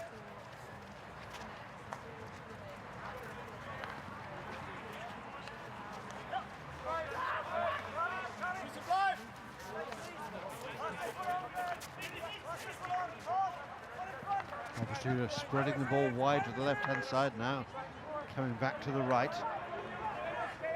Dougie comes out. Dougie comes out. Lights again. Harvester continue to exploit the fact that Grange are defending in quite a narrow and central band, and they're finding the wide open spaces left very much to their liking.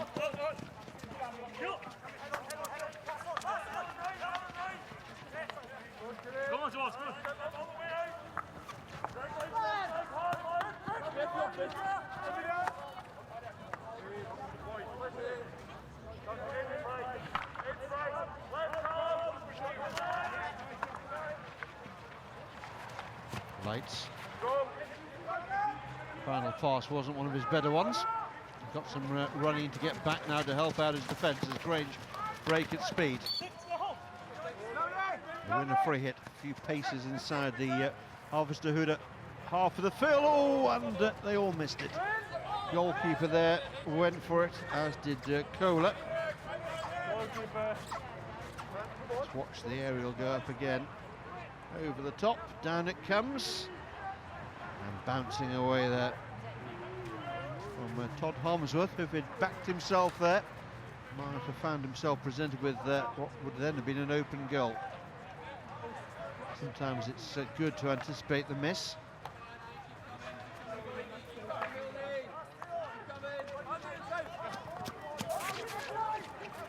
Homersworth again.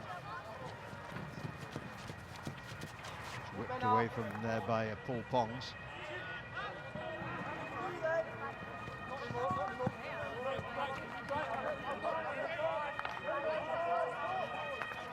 And lights. Corper.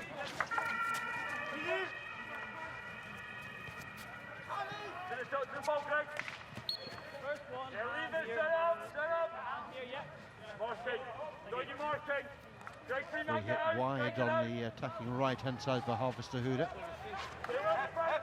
Farrant.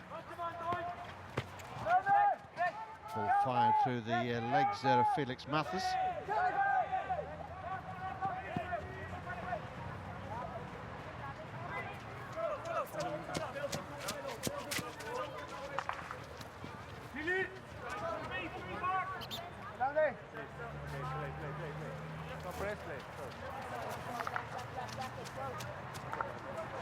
Brendan Creed.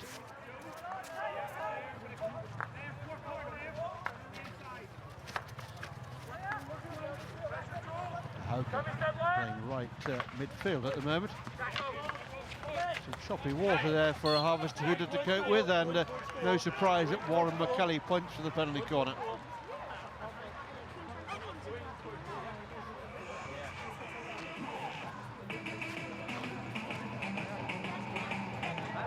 Certainly blue and white shirts back there, arguably getting each other's way a little.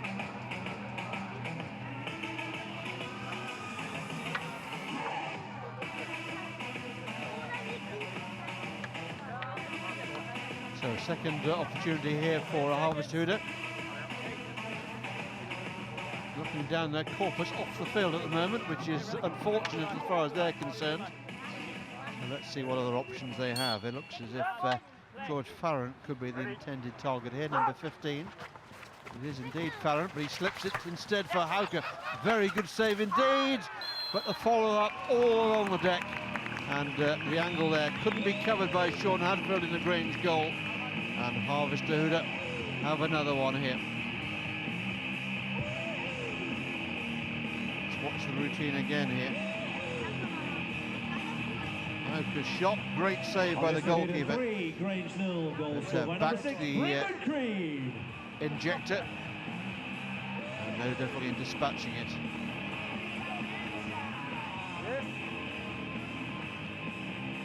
Brendan Creed, the goal scorer, there he is.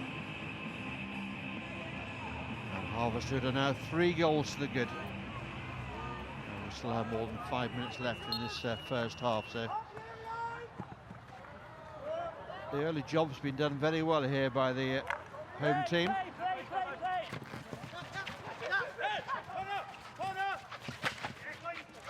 That's very well cleared by Grange here. More problems and fired into the legs of the defender. It'll be another penalty corner. We hear often enough about the advantages of playing at home, but sometimes that advantage is a dubious one. Hosting also puts you under a great deal of pressure. You'll know how much the club have put into the hosting of the affair and what responsibility it gives you. And you either live with that, you grow with it, or you sink without grace. And Harvester-Huda here seems to be up to the task. Okay, just encouraging a little bit of urgency there. Felix Mathis, who arrives late on the scene, presumably had a quick chat with Christoph Beckman about how they want this penalty corner conducting. Still no Corper, remember.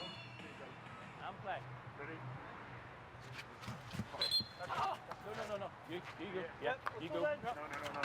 Yeah. Well, the defend. Yeah. Grange here have benefited from Harvester-Huda penalised for the push out there. I think being delayed unduly. Yeah. Okay. So they need to change their Just wait, yeah. injector. Okay. And So Hauke sent to halfway. Out it comes, it's nicely in the slot, so not a bad second routine. And belted away to the far touchline there by Cameron Fraser.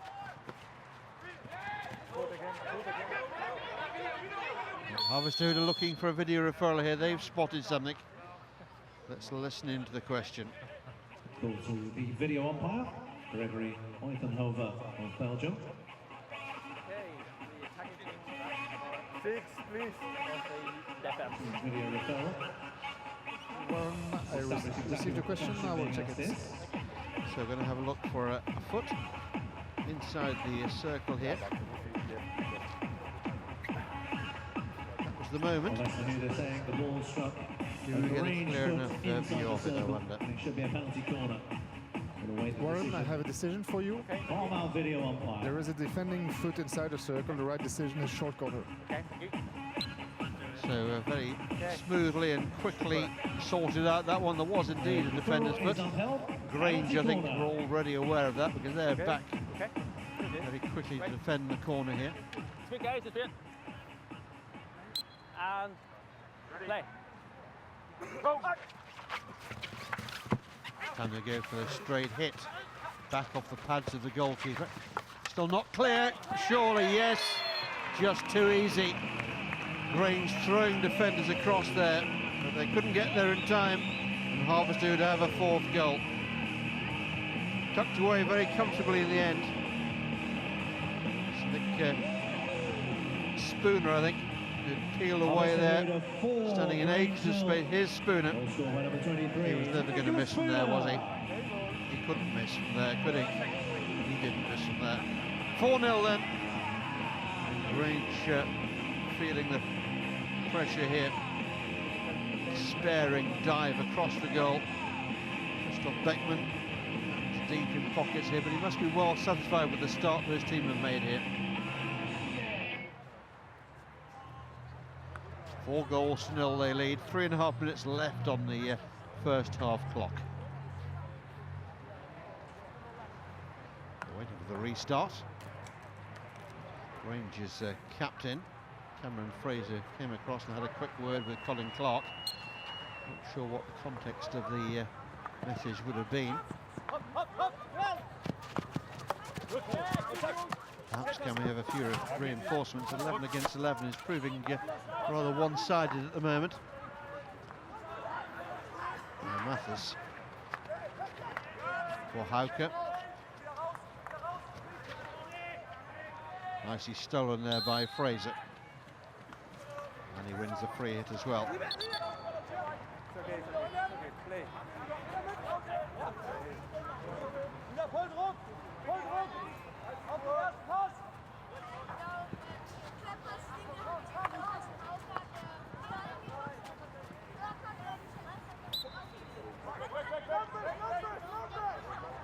Free hit for Grange, wide on that attacking right-hand side.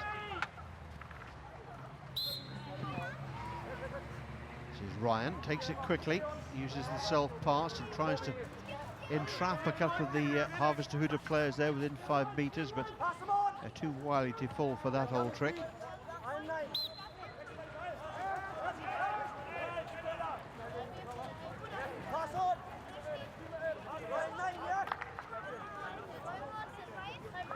Mathers in got half the pitch to operate in if he wants.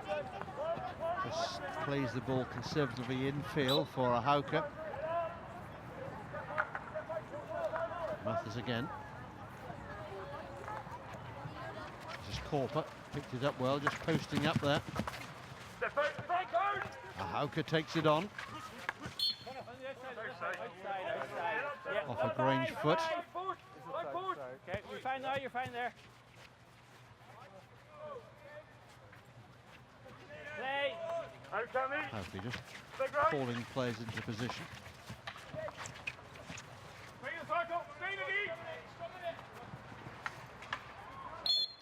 Less than 90 seconds left now in this first half of play. Game going very much according to the form books here with the host team, Harvester Hooter, 4 goals to the good. And Grange just living off scraps, finding life rather tough. 1 minute.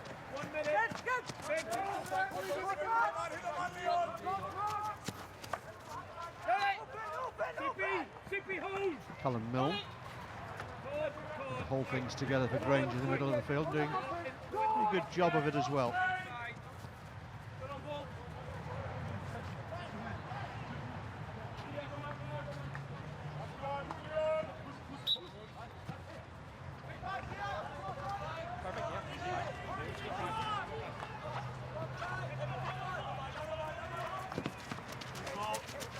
Corper.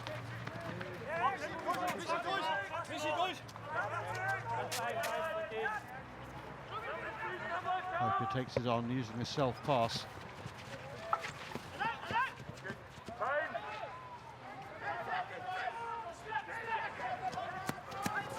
This is Ryan. Down in front of his team bench and up to halfway line, but no further progress is possible because the half-time hooter has sounded here, and Michael Corper there in shot with 2 goals, heading the goal scorers column for Harvester. Creed and Spooner also piling on the agony as far as Grange are concerned. So half-time here in Hamburg. It's the host club, Harvester who lead Grange by 4 goals to 0.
No problem.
problem.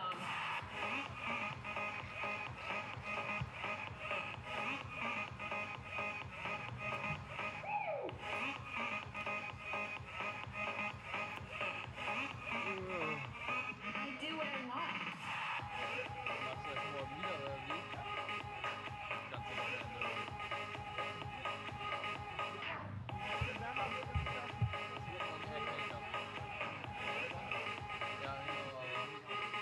Right.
Players making their way back for the start of the third quarter with the score Harvester 4, Grange 0.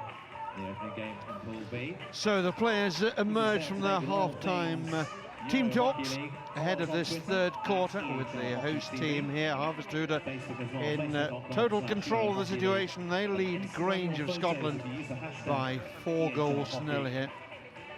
And have shown their class. Quality has come through.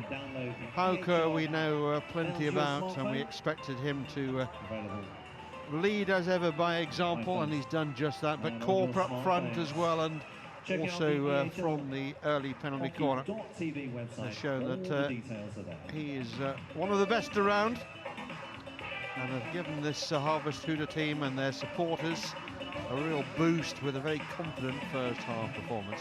Grange know they're going to be in for a really uphill struggle in this second half, and it's important for them they don't fall away and let this turn into a cricket score.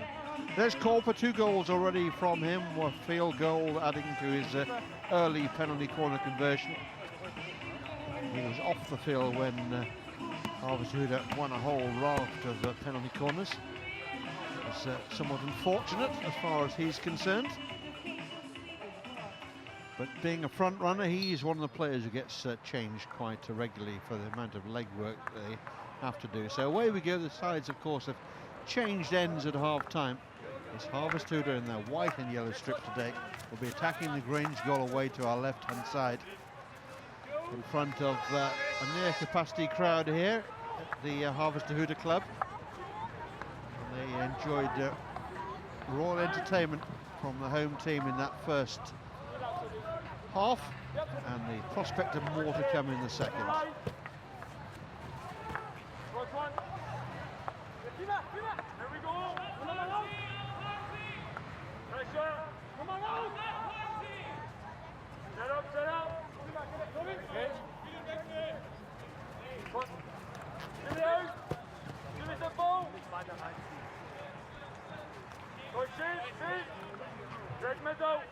Creed.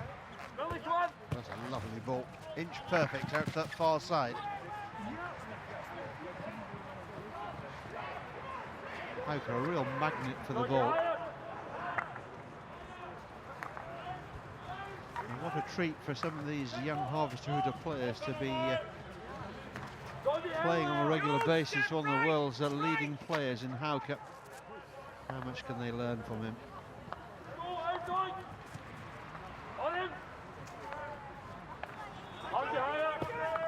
Creed again on the halfway line this time. Shapes first one way, then fires it out wide on the left-hand side instead. Again, inch perfect. recycle through Hauke. Creed again.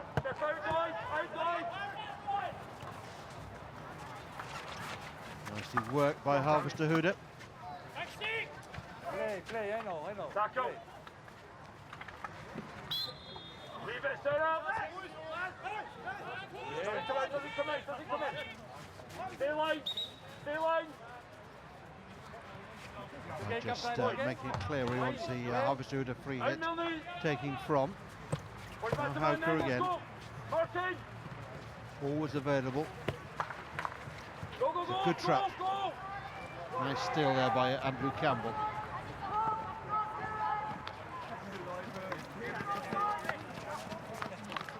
Campbell on there for Frank Ryan.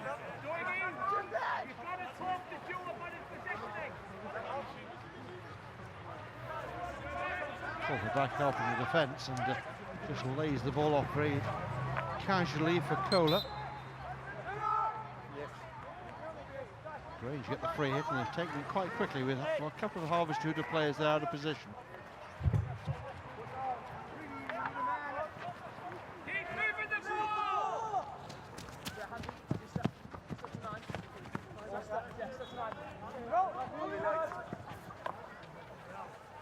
Missed trap there.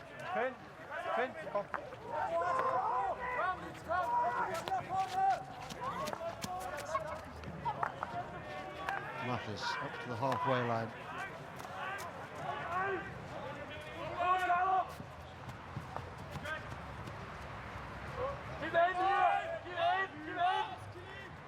Although this pitch has been cleaned recently, you see quite a lot of surface dirt on it. Very hard to get pitches completely clean these sylvan surroundings.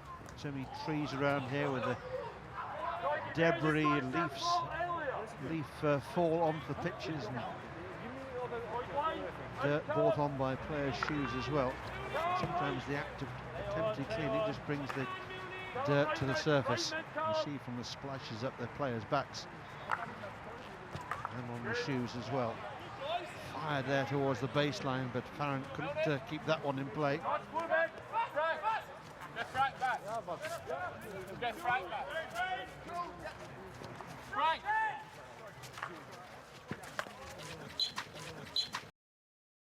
Veen, the other team in this Pool B.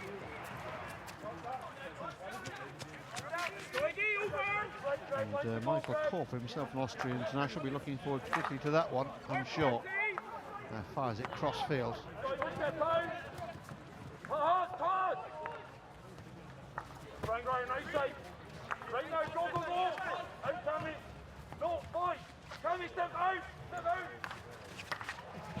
Fella.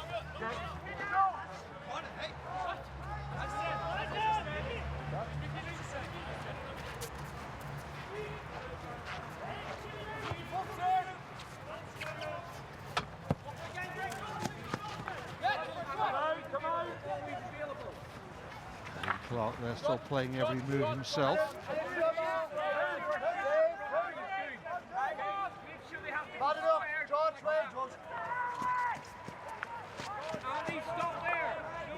This weekend in Hamburg for Grange very much about the quality of the learning experience.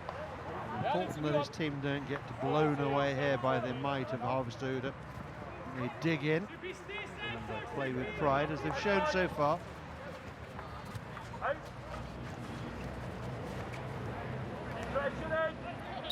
They are the Scottish champions, and that brings with it some responsibility. Kelburn missing out in Scotland for the first time in a decade. Wonderful period of domination in Scotland. Finally ended by Grange, although it took a shootout to split the two competitive sides.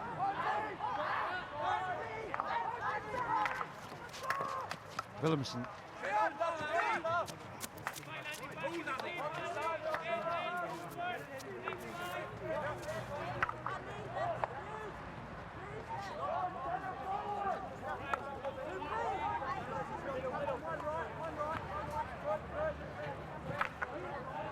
Floodlights are on, but there does appear to be one unit on the Grange left-hand defensive corner. It's not operating as far as my vision can ascertain.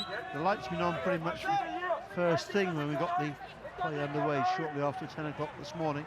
Been that sort of day. Is reckoned to be improving over the weekend, which is good news, particularly for the spectators. Not to mention the commentator and our excellent camera team as well.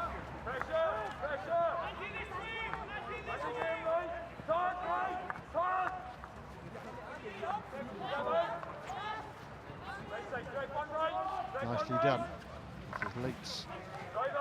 To force his way into the Grange circle, but Grange had the weight of numbers back there. Step up, I got man. Needs to stay with, I've got wide one. Good to me, cluster. Yeah, I've got Keep your hands off, yeah? Keep your hands off. Over here, first one, thank you. Yep. Bring it. Over here. Grange have a free hit, a few metres inside the Harvester half of the field. Fraser. He was asking a lot of Andy Graham to keep that one in, but he did well.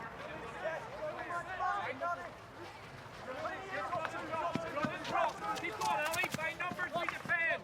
By numbers.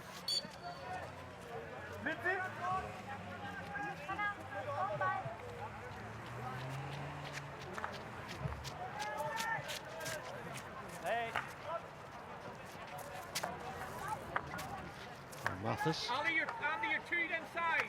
Andy,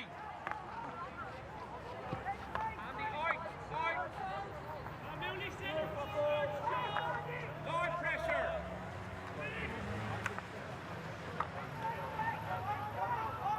Paul Pongs lays it off again. Up into the body there of Callum Milne. Oh, that's a beautiful touch. And that one went into the net like a rocket. What a finish there. And that's the 5th goal. Nick Spooner, the goal scorer. Beautiful little touch there. Ball played powerfully into the circle and Spooner met it. He did no more than touch it and it was away and flashing past John Hadfield in the Grange net for goal number 5. We've enjoyed that one, we all did.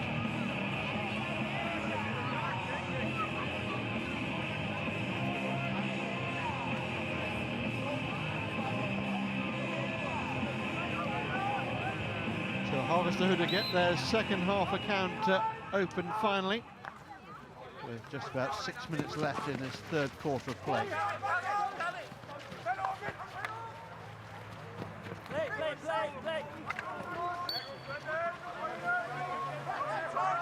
Milne takes it on, immediately faced with 2 Harvester Hooter players, making sure that his progress was going to be limited.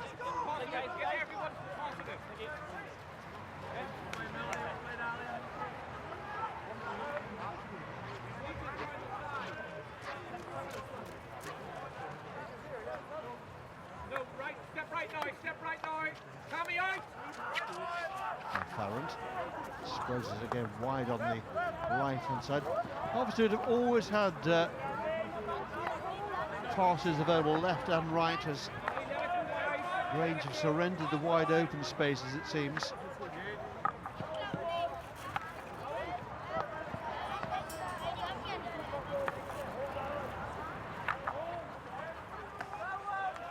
A fella.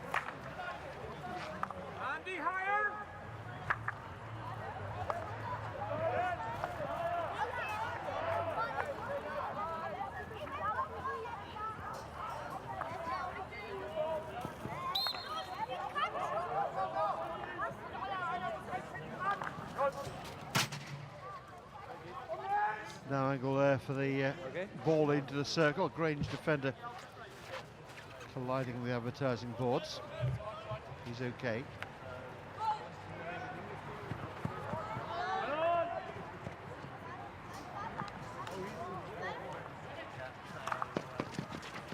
Place it, fires it forward again, but it'll come straight back with Harvesthuda picking off the pass.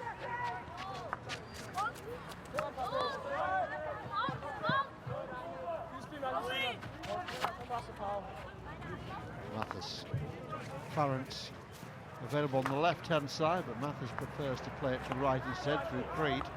On it goes again.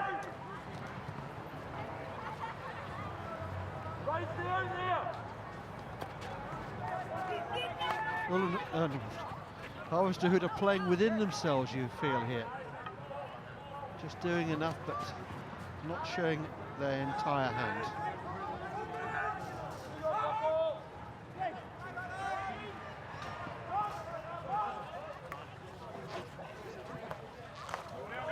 Doing enough to keep their fans satisfied, that's for sure.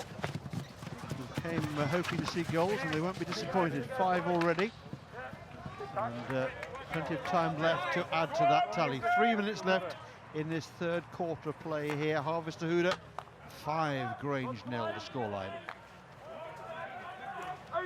Fella picked the ball up and was immediately looking for the next pass.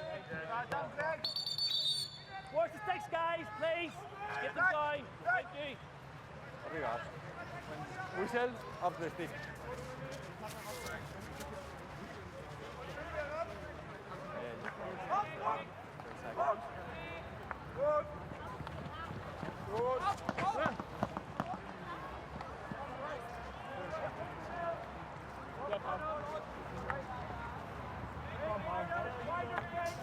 Pongs for Mathis.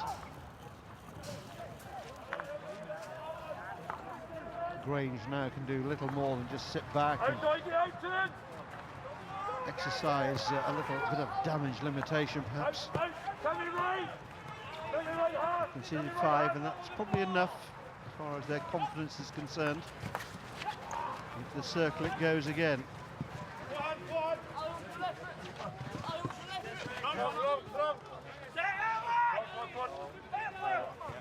Long corner decision, taken quickly. This is Creed.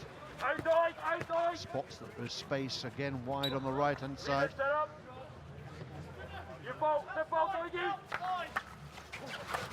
Played across the circle. Goalkeeper's in a real tangle, and no difficulty with the finish there.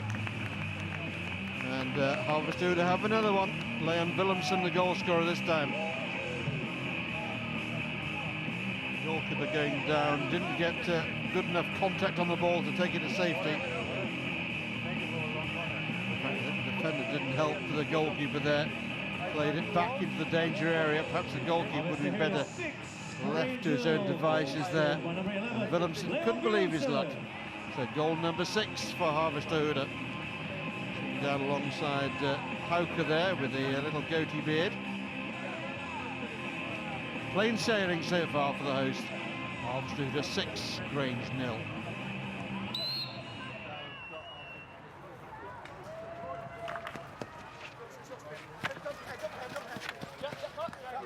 Just over a minute left in the quarter, but Harvesthuda showing themselves in no mood to take their foot off the throttle here. And here they go again with Pongs chasing out towards the corner flag.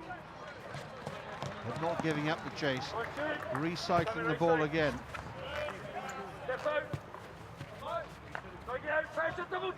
Good energy about this performance from Harvesthuda.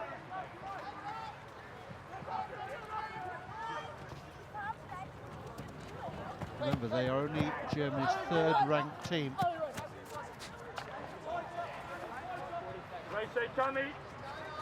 Awesome all-round strength in the German club system at the moment.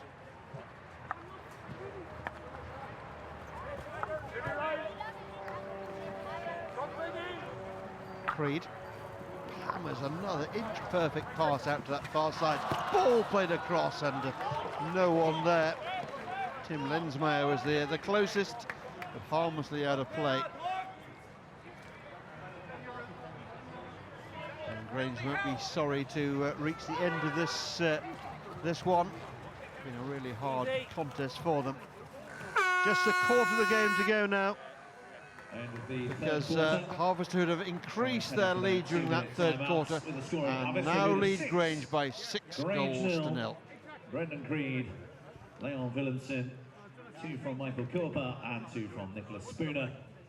On the score sheet for Harvesterhude, 6-0. The players take their 2-minute timeout.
Harvesterhude.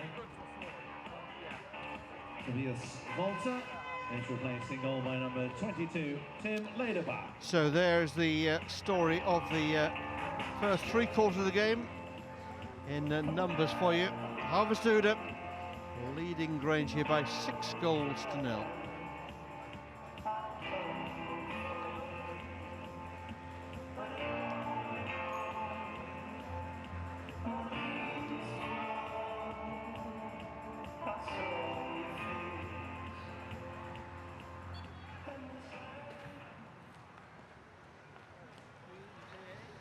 So away we go, just a quarter of the game to go now. Harvesterhude have taken this game by the scruff of the neck pretty much from the first whistle and have shown absolutely no compassion at all in hosting.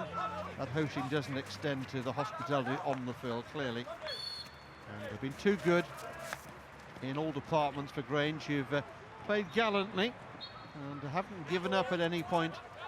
But the golf in experience clear to see.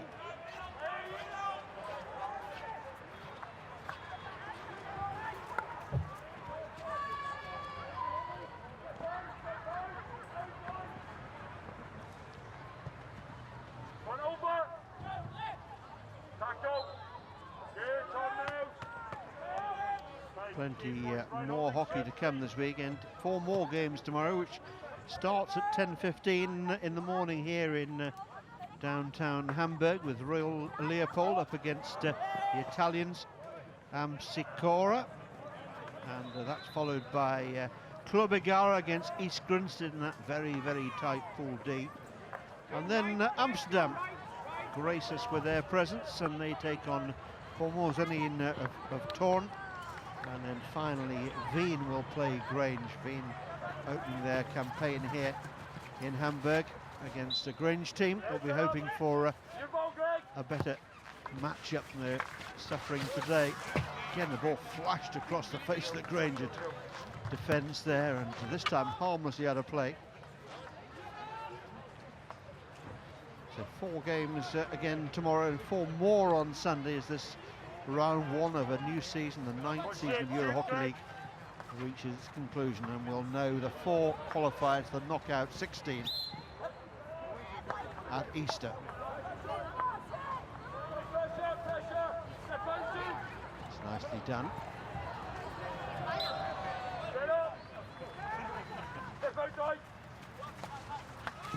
All bouncing around dangerously. Grange run the ball out of defence. Hauke getting involved. Fairly quiet 3rd quarter for him. Saw a lot of the time on the bench, just taking a bit of a breather.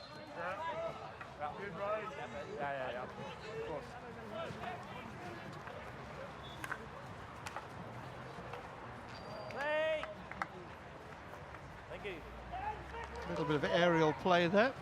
Inside, should be talking. Right side now. Hauke tries to get the left hand side of the field going again. Make sure your hand stays off. Make sure it stays off. Okay? Thank you. Warren McKelly there making a very firm point to Killian Poling.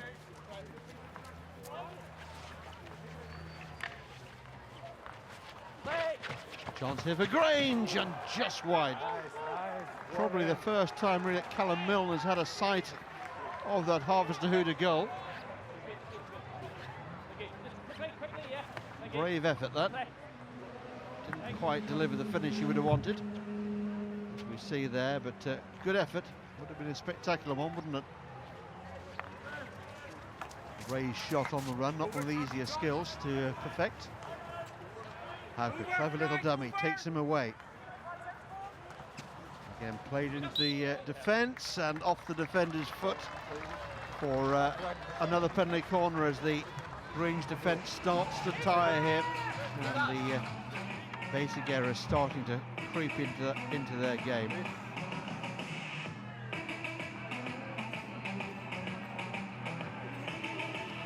Corper is on the field this time, all smiles there. 20 seconds, please. Chance for him to complete his hat-trick here.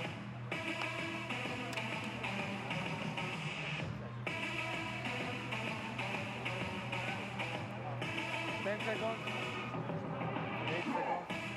Well, they've decided what they're going to do. They know. They're keeping us guessing for the time being, although I should be looking very closely for Michael Corper. He's looking interested here, leaning on his stick. It is Corper to take it on and shoots.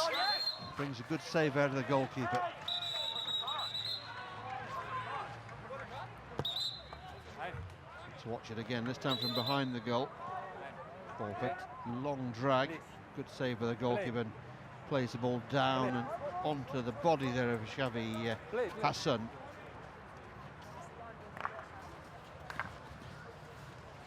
Good save there from Hadfield.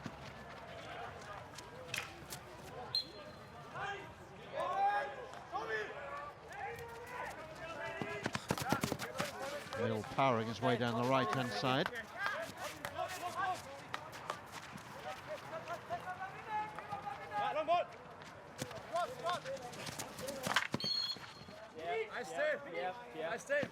I know you did, I know you did, but it's still in the way. Sorry. I know it's on the way, but it's still in the way. I know you did,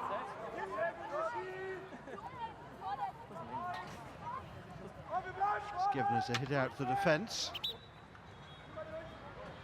Thank you. Play. Just going out of play, just goal side of that corner flag, so 16-yard hit out very wide there. Inside. Play.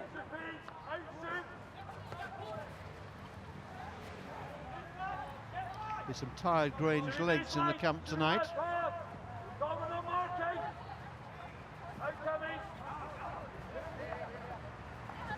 Hauke.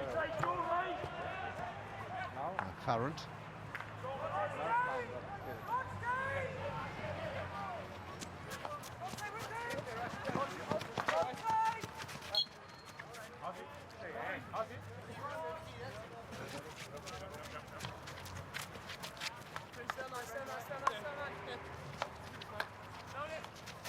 Milne again. Clever little ball. Looking for Fenelon. Milne takes it on. Some leaning there being done by Felix Mathis. I wonder whether umpire McKelly thought about a penalty corner there. A couple of little nibbles along the way. Just a free hit though. Okay, come on, guys, back. Gotta take it where it's from, yeah? Okay, thank you.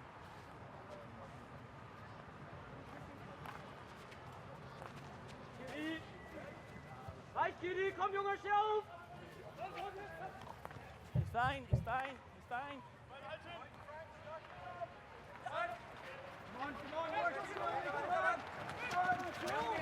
Nicely stolen by Grange. Outside, outside, outside. Holmesworth goes down, but he's won a free hit for Grange here. Just outside the 23, I think, which means they can launch it directly into the circle if they chose to do so. Two balls on the pitch momentarily. Guys, still outside, yeah, thank you. Yes, outside it is. Now they can fire it in, and they do so! And what a goal! Lovely little touch on it there Harvester were ball watching, and it's Harmsworth who's got the touch there, and it flies into the back of the net there. Past Tim Lederbach, who's on the field for Harvester. Nothing he could do about that. Harvester here to 6, Grange 1. Grange scoring through Todd Harmsworth.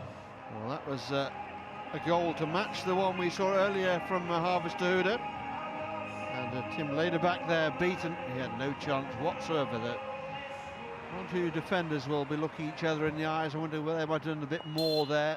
A little bit casual, as befits a side. 6 goals to 0 ahead as they were, with only 8 minutes remaining. It's now 6-1 with 7.5 minutes to go.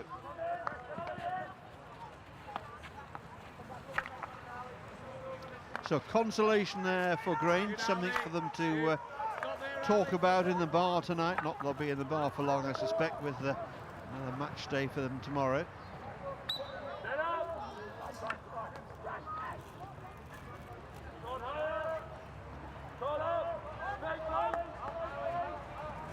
So Harvester defence is breached.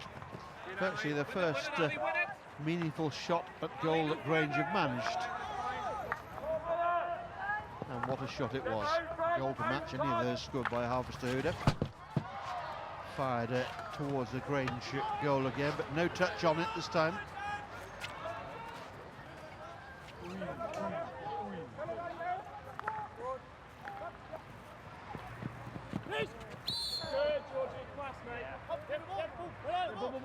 Well, we've seen a couple of lovely tipping goals. Nick Spooner for Harvester.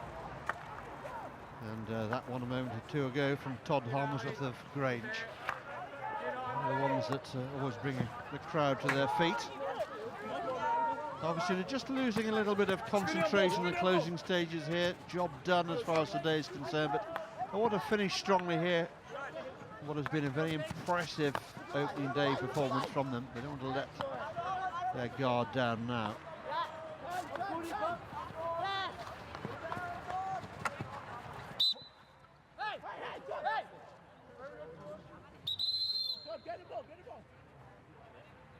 Please, please, please, please, please, both. Okay? It's in. 5 minutes, please. Come, okay? Come. Okay? Okay? Eduardo Lozano there, the Spanish umpire, just pointing up at the scoreboard and showing the teams there's just about 5 minutes left. He doesn't want to have to start getting the cards out now.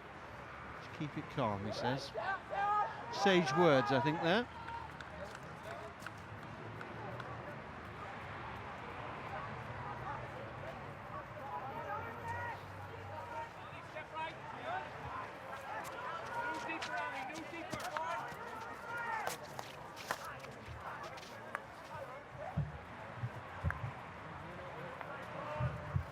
Creed. It's an outstanding game for Harvester. Quality of some of his long-range passing has been at the very top draw.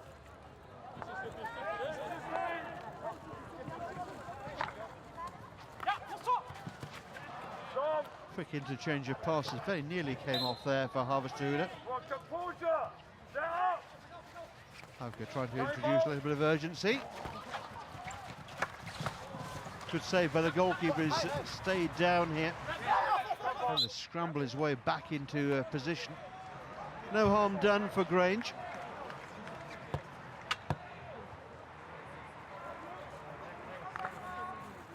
Hauke went down there and rather slow to get back to his feet, which would have given Harvester coach a moment of anxiety, but eventually he gets up off the deck.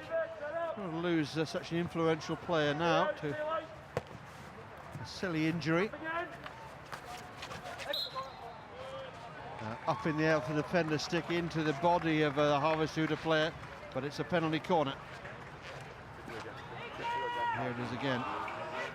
Tied in on the reverse stick side. Defender stick up into the body. Penalty corner all day, every day.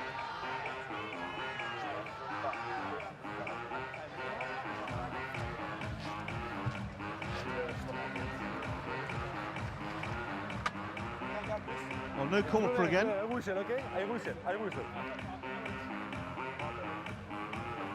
Harvest Huda's second string corner routines, giving plenty of exposure here.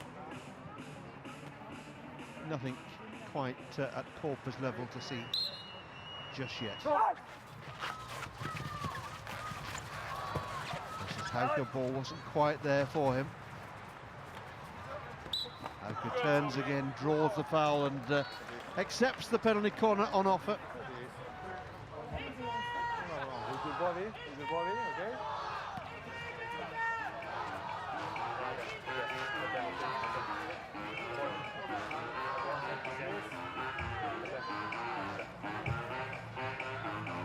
Hauke so clever in possession.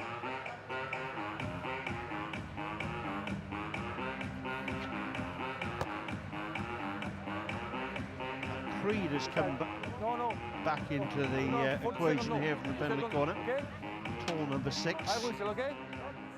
Stands just a few metres outside the circle.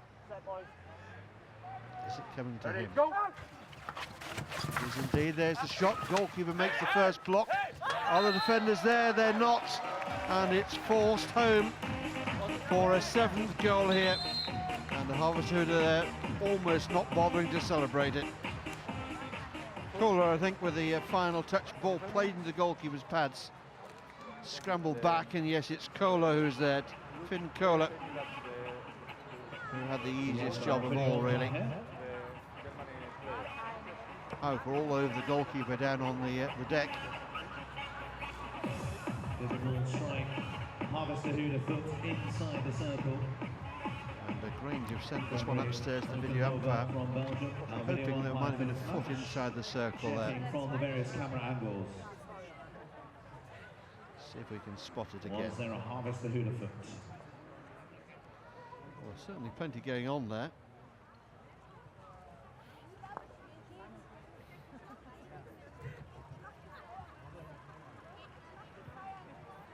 Waiting for that advice to come through. So many bodies in there. Do I have a decision for you? It's a free hit for the defense. Free hit for the defense. Thank you very much. So the video umpire has spotted a foot in there. That tangle of legs and arms and sticks has come off the attacker's foot. And so the goal is chalked off. The goal that never was. So it's still just the 6. And Kohler comes forward, denied what he thought was a goal there. But perhaps the foot, the full explanation why he showed no real celebration. Perhaps he too didn't really believe in it. Oh! Well, I'm not very sure that one stayed out. Harvest Huda comes again. Hauke plays it onto an unguarded Grange foot. It's like the Alamo down there now, with the Grange forced deeper and deeper back towards their circle. Hauke continue to pull the strings. How did that stay out then? It's okay.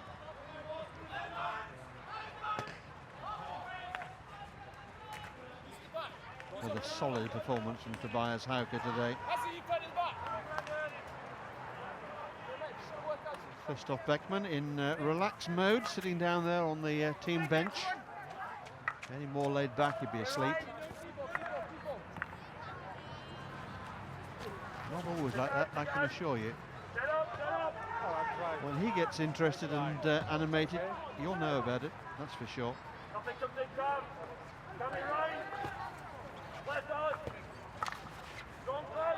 Nicely stolen by Grange, who come forward gamely again.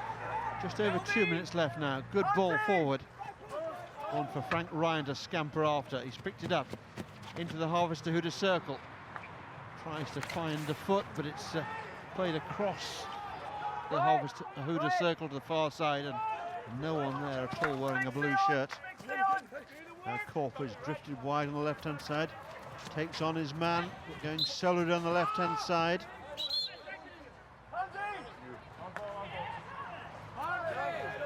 Okay. Corper taking it on in one hand.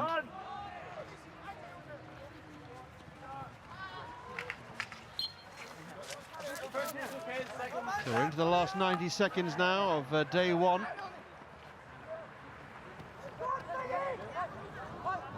a day that started with a 6-1 scoreline, looking very much as if it will end with one as well.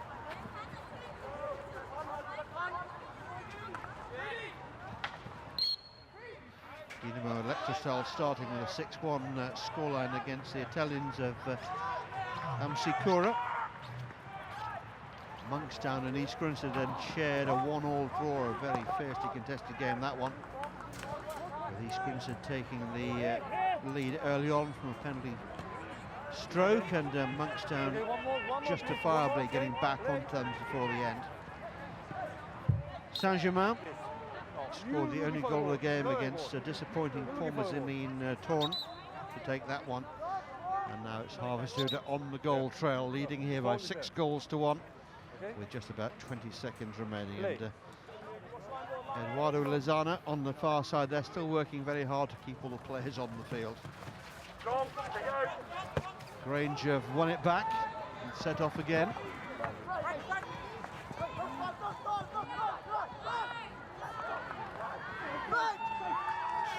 And that's the ball game here in Hamburg. A convincing day's work for the host club here. Harvesthude using the experience and the quality in their ranks to eclipse a gallant effort from Grange, who will have to admit that on the day they weren't good enough to match their German opponents. So it's finished here. Harvesthude 6, Grange 1. 5 points for the win. Just a couple of goals there for Michael Corper. Dinamo Electrostal 6. And Grange won't be too disappointed. At one stage it looked like it could well be a double-figure scoreline against them, but they dug deep and showed real pride in the shirt and scored an absolutely super goal of their own towards the end. Brendan Creed there, for me, one of the outstanding players on the day. And we'll leave you for today with the highlights of Harvesthude against Grange. Under Armour, suppliers Clifford Chan.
Zu lieben und zu sein, hier will ich gern für immer bleiben.